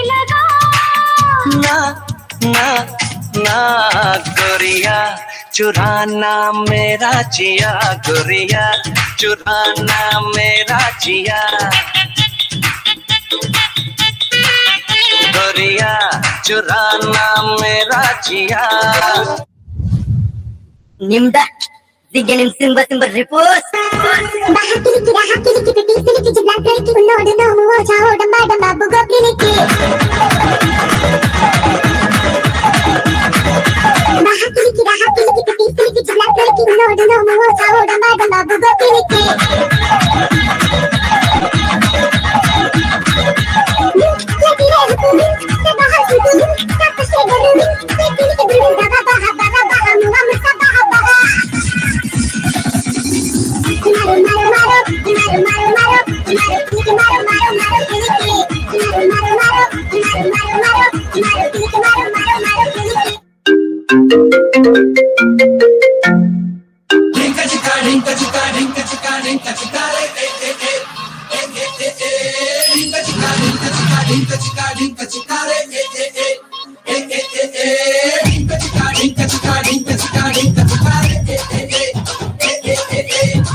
गर्मी आएगी फिर जब मई में फूल साड़ में पार्टी करेंगे जून में लेंगे लंबा वेकेशन हम चलेंगे किसी हिल स्टेशन हाँ जुलाई में सावन जो बरसे तुमसे मन ही लिपटने को तरसे ऐश पूरी अगस्त करेंगे ऐसा कुछ बंदोबस्त करेंगे लंदन ले जाऊंगा पेरिस घुमाऊंगा वर्ल्ड टूर करवाऊंगा रे नशे से चढ़ गई ओए कुड़ी नशे से चढ़ गई पतंग से लड़ गई ओए कुड़ी पतंग से लड़ गई नशे से चढ़ गई ओए कुड़ी नशे से चढ़ गई पतंग से लड़ गई ओए कुड़ी पतंग से लड़ गई नशे से चढ़ गई ओए कुड़ी नशे से चढ़ गई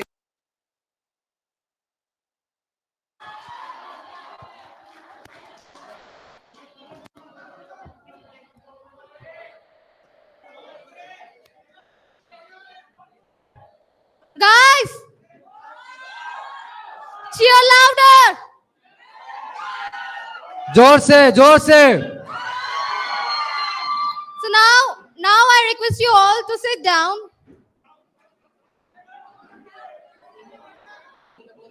Please.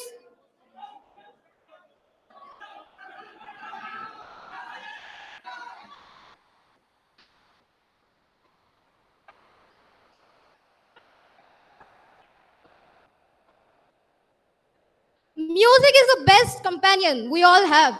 I think you can all relate to that, right? So now I invite Tirtharaj Sethi because he is going to sing a melodious tune. Join two hands and round of applause to Tirtharaj Sethi. Cheer for him, guys. Cheer for.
Start करी गिरे. सारी उम्र हम मर मर के जी लिए एक पल तो अब हमें जीने दो सारी उम्र हम मर मर के जी लिए एक पल तो अब हमें जीने दो, सारी उम्र हम मर मर के जी लिए।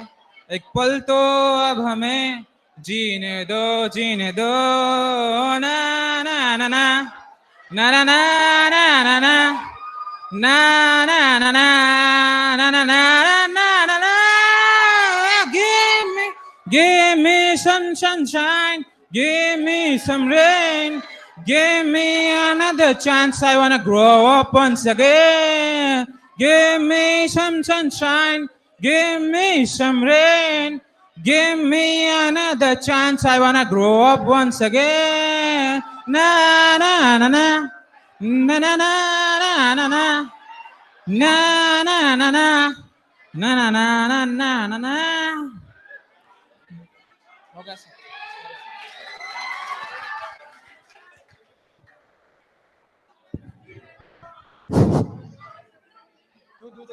It was really beautiful, Tijraj. Guys, round of applause to him.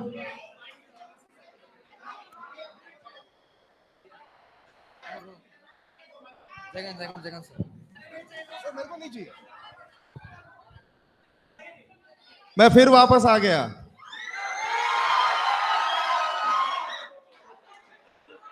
वैसे इस दुनिया में कोने कोने पे फनकार जिंदा है आज तक, और ये भी मुझे पता है कि मुझसे अच्छा गाना कोई गा नहीं सकता।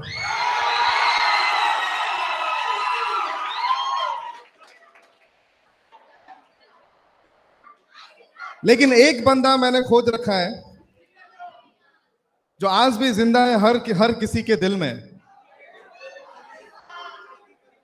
और मुझे उनसे थोड़ा जेलस फील होता है।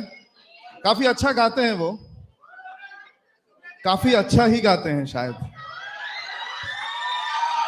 तो मैं उस फनकार को बुलाना चाहूंगा स्टेज पे, तहे दिल से सभी के तालियों के साथ। Jagan sir, please be on the stage. Oh! Come on! Come on! So please welcome Jagan sir. आप तो मेरे से भी बहुत अच्छा गाते हो actually. Okay, so good evening all of you. I think you all are enjoying a lot. Hello.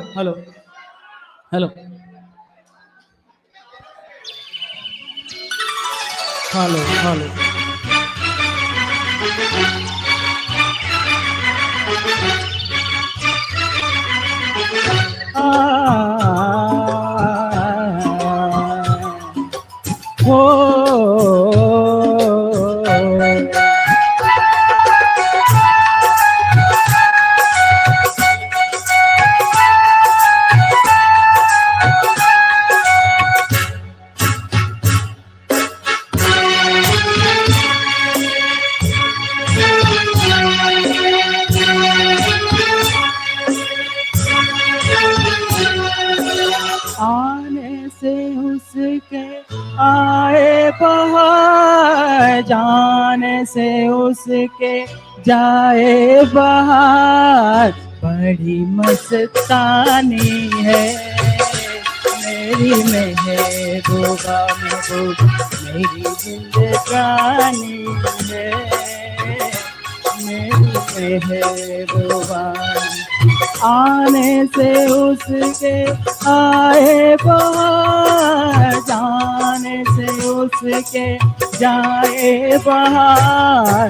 बड़ी मस्तानी है मेरी महबूबा, मेरी जिंदगानी है मेरी महबूबा।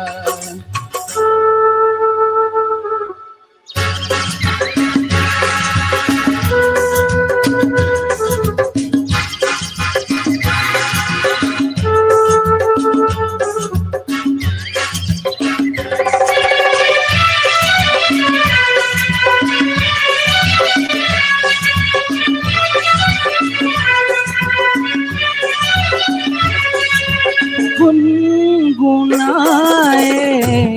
से जैसे बजता हो घुंघरू कहीं पर, आके पर्वतों से जैसे गिरता हो झरना कहीं पर, झरनों की मौज है वो मौजों की रवानी है, मेरी महबूबा मेरी जिंदगानी है, मेरी महबूबा।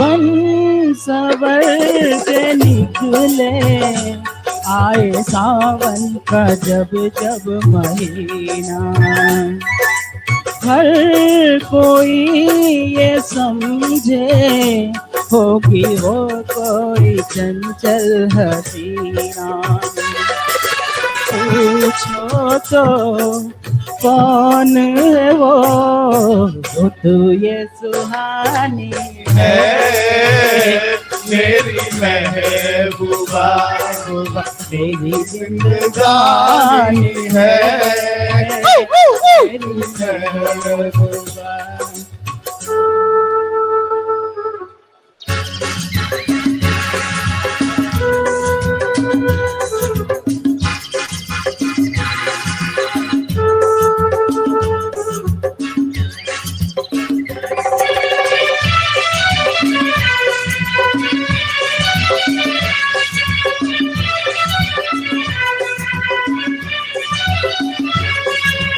इस घटा को मैं तो उसकी आंखों का काजल कहूँगा, इस हवा को मैं तो उसकी काजल का बचपन कहूँगा, बचपन है मौजों की रवानी है, मेरी महबूबा महबूबा मेरी जिंदगानी है, मेरी महबूबा मेरी जिंदगानी है, मेरी महबूबा।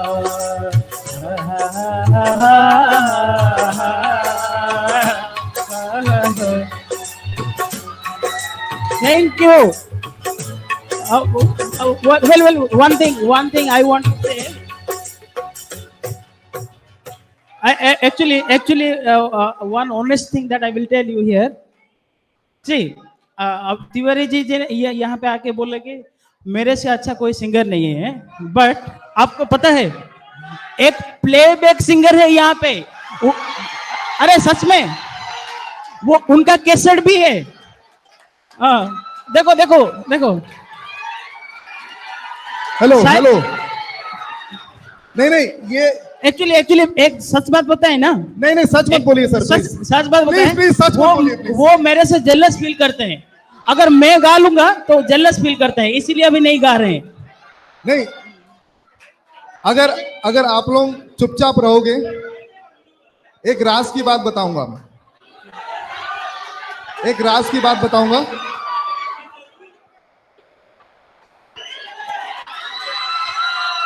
मो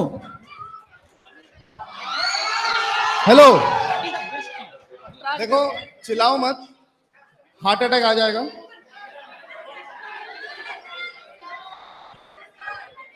Okay, one thing. ओ भाई, So this was absolutely not planned. पहले इंट्रोडक्शन तो देने दो। अरे हमारे बिहार में एक कहावत है, हमारे बिहार में एक कहावत है कि हाथी के ऊपर सवार महावत है। बस मैं उसी चीजों को फिर से कंटिन्यू करना चाहता हूं। एक जगन सर हैं जो हमारे डिपार्टमेंट के बहुत बड़े फनकार हैं, और दूसरा जो प्लेबैक सिंगर के तौर पे तुषार सर इस स्टेज पे आकर आज गाना गाएंगे, मैं उनके लिए भी शुक्रगुजार हूं कि इतना बिजी शेड्यूल होने के बावजूद उन्होंने हमारे लिए वक्त निकाला। गा तो मैं भी सकता था,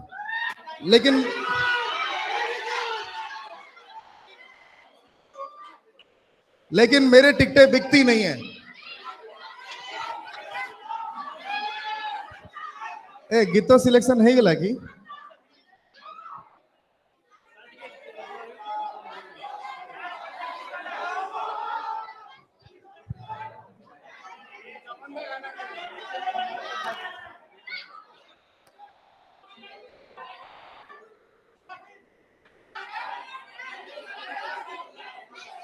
बुट बोमा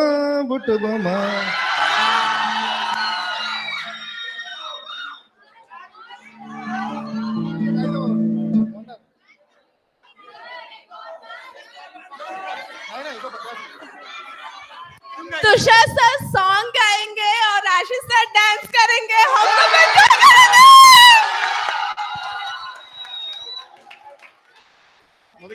करेंगे। ये कभी नहीं हो सकता। Thank you, bhai.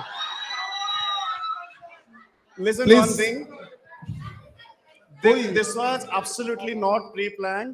This song was selected by Jogan sir only. So I need help from you people. I may not be able to sing the entire one. You people have to join me. That is the only condition. The moment you stop joining me, I'll stop there. Right? Okay, let's go.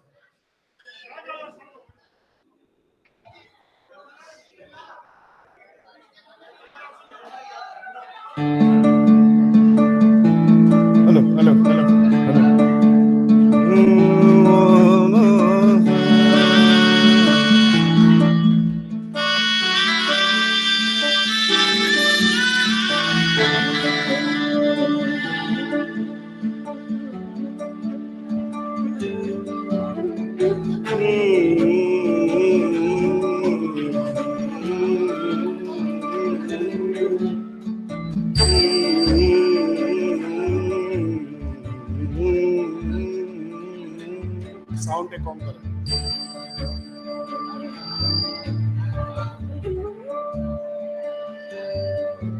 ये मोह मोह के जाने तेरी उंगलियों से जा उलझे, कोई टोह टोह ना लागे, किसी तरह गिरा ये सुलझे,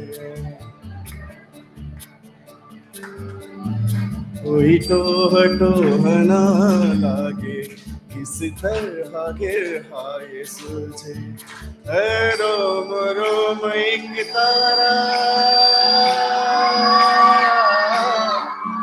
है, रोम रोम एक तारा जो बादलों में से गुजरे,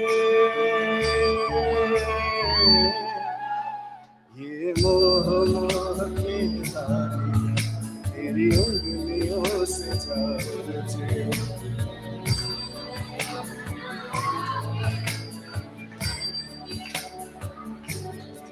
Very good. Sound कम करो, कम करो।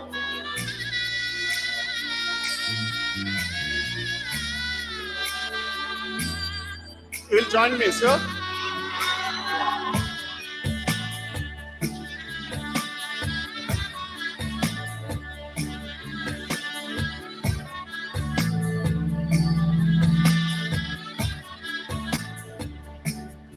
होगा जरा पागल तूने मुझको है चुना, होगा जरा पागल तूने मुझको है चुना, कैसे तूने अनकहा सब सुना, तू होगा जरा पागल तूने मुझको है चुना, तू दिन सा है मैं रात दीवाना दोनों मिल जाए सामों की तरह।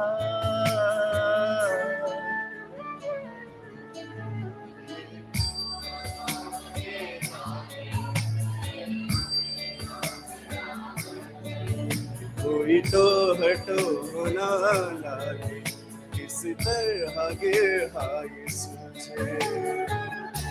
Very good, keep it up. Last one last song.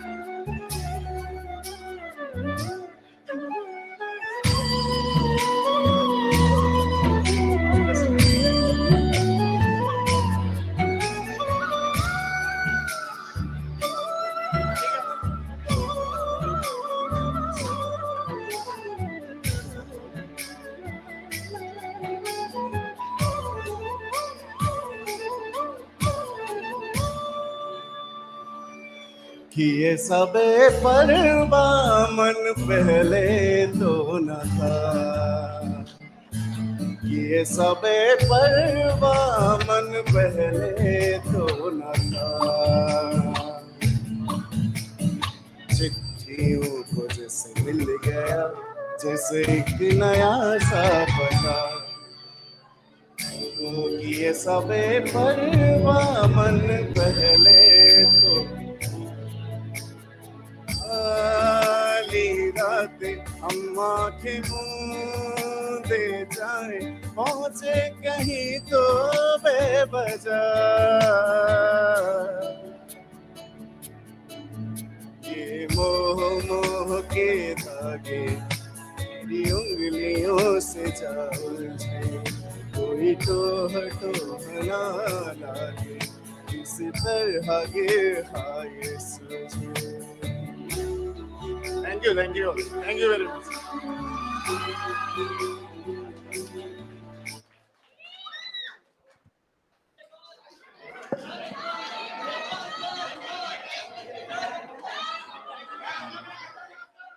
Hello.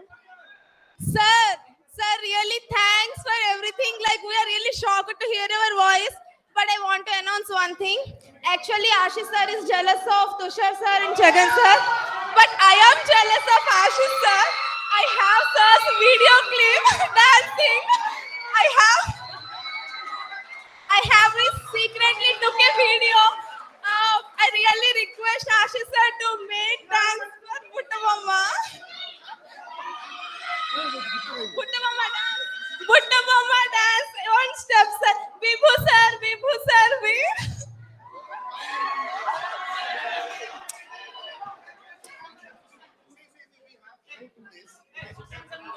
We have more 2 days. Okay, we can enjoy there. Okay, and one performance is there still.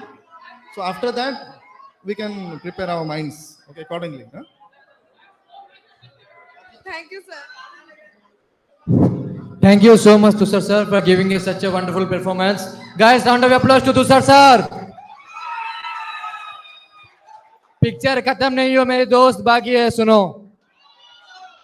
Any kind of dancing is better than no dancing at all. Dancing is surely most basic and relevant all forms of expressions. And now let me invite Mr. Sayabish, a Telugu fusion dance. Great round of applause, guys.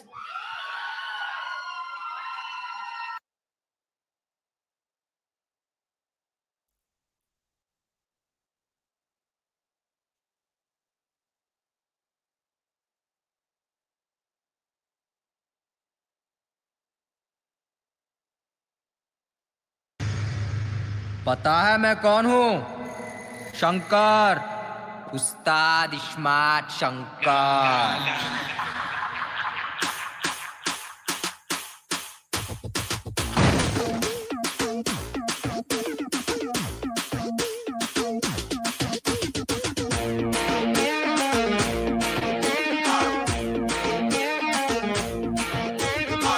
बिड़लक बेफिकर सड़क सड़क कड़क pucker style देखो नीचे ऊपर इश इश इश मारे नाम बोले तो गली हडल डबल दिमाग उंदी इधर कर ले अपने नीचे नजर इश इश इश मारे ये हैदराबाद शहर में पूछो बेसाले चार मीनार चादर घाट अंटा ना दे गिर गिर गिर गिर गिर गिर गिर गिर गिर गिर जैसे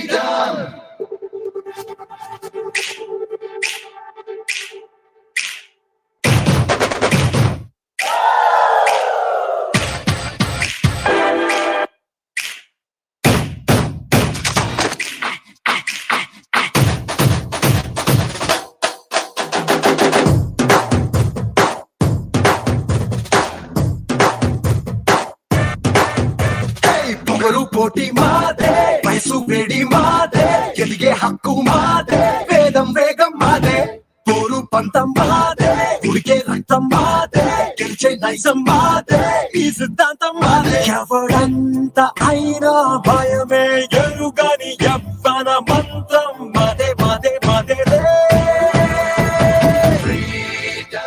ఇది మాకే మాకే సొంతం ఇది యువతకు మంత్రం ఇది మాకే మాకే సొంతం చేసే చేస్తాం అంతం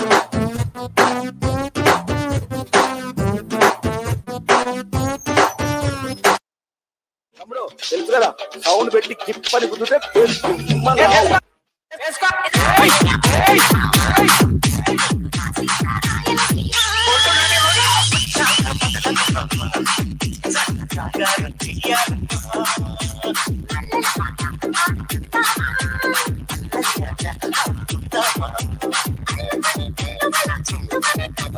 DJ Harish అన్న పెద్ద మ్యూజిక్ వేస్తా ఇప్పుడు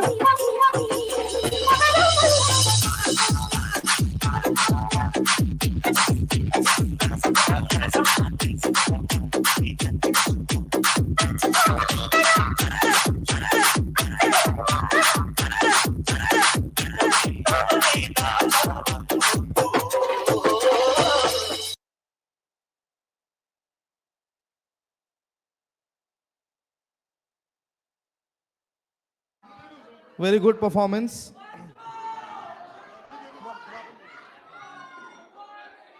So there will be a prize distribution for the performers who performed earlier. Sound take boda. Okay. For solo semi-classical dance event, I would like to call Varsha Chaudhary on the stage. Varsha. To felicitate with the prize, I would like to call HOD sir to be on the stage and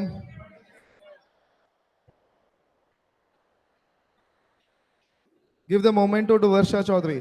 A big hand to Varsha Chaudhary.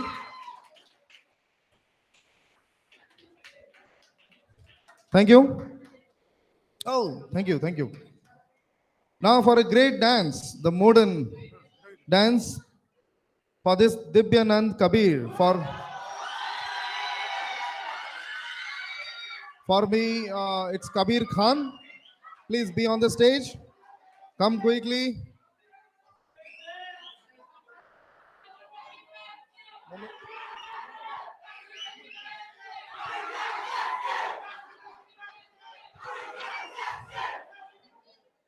Thank you, sir.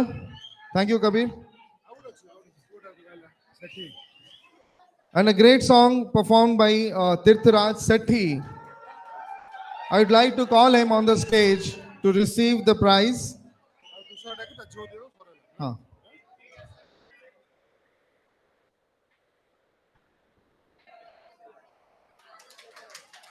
A big hand. He really performed well on Telugu song. I would like to call Tirthraj Sethi. Yes. Welcome to the stage, Tirthraj. Performed a very good song. Well done. Thank you, HOD sir. So now I would like to call the moment of the evening.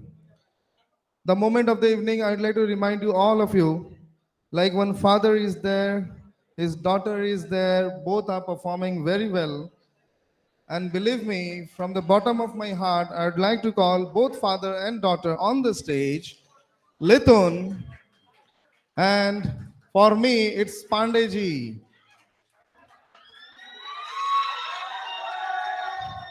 Tushar sir.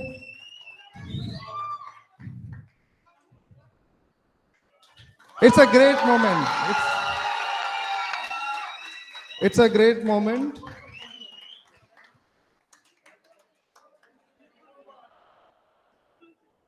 So आज की शाम का जो सफर था वो आज यहाँ पे खत्म होता है. And I want to close today's ceremony with due permission from HOD sir,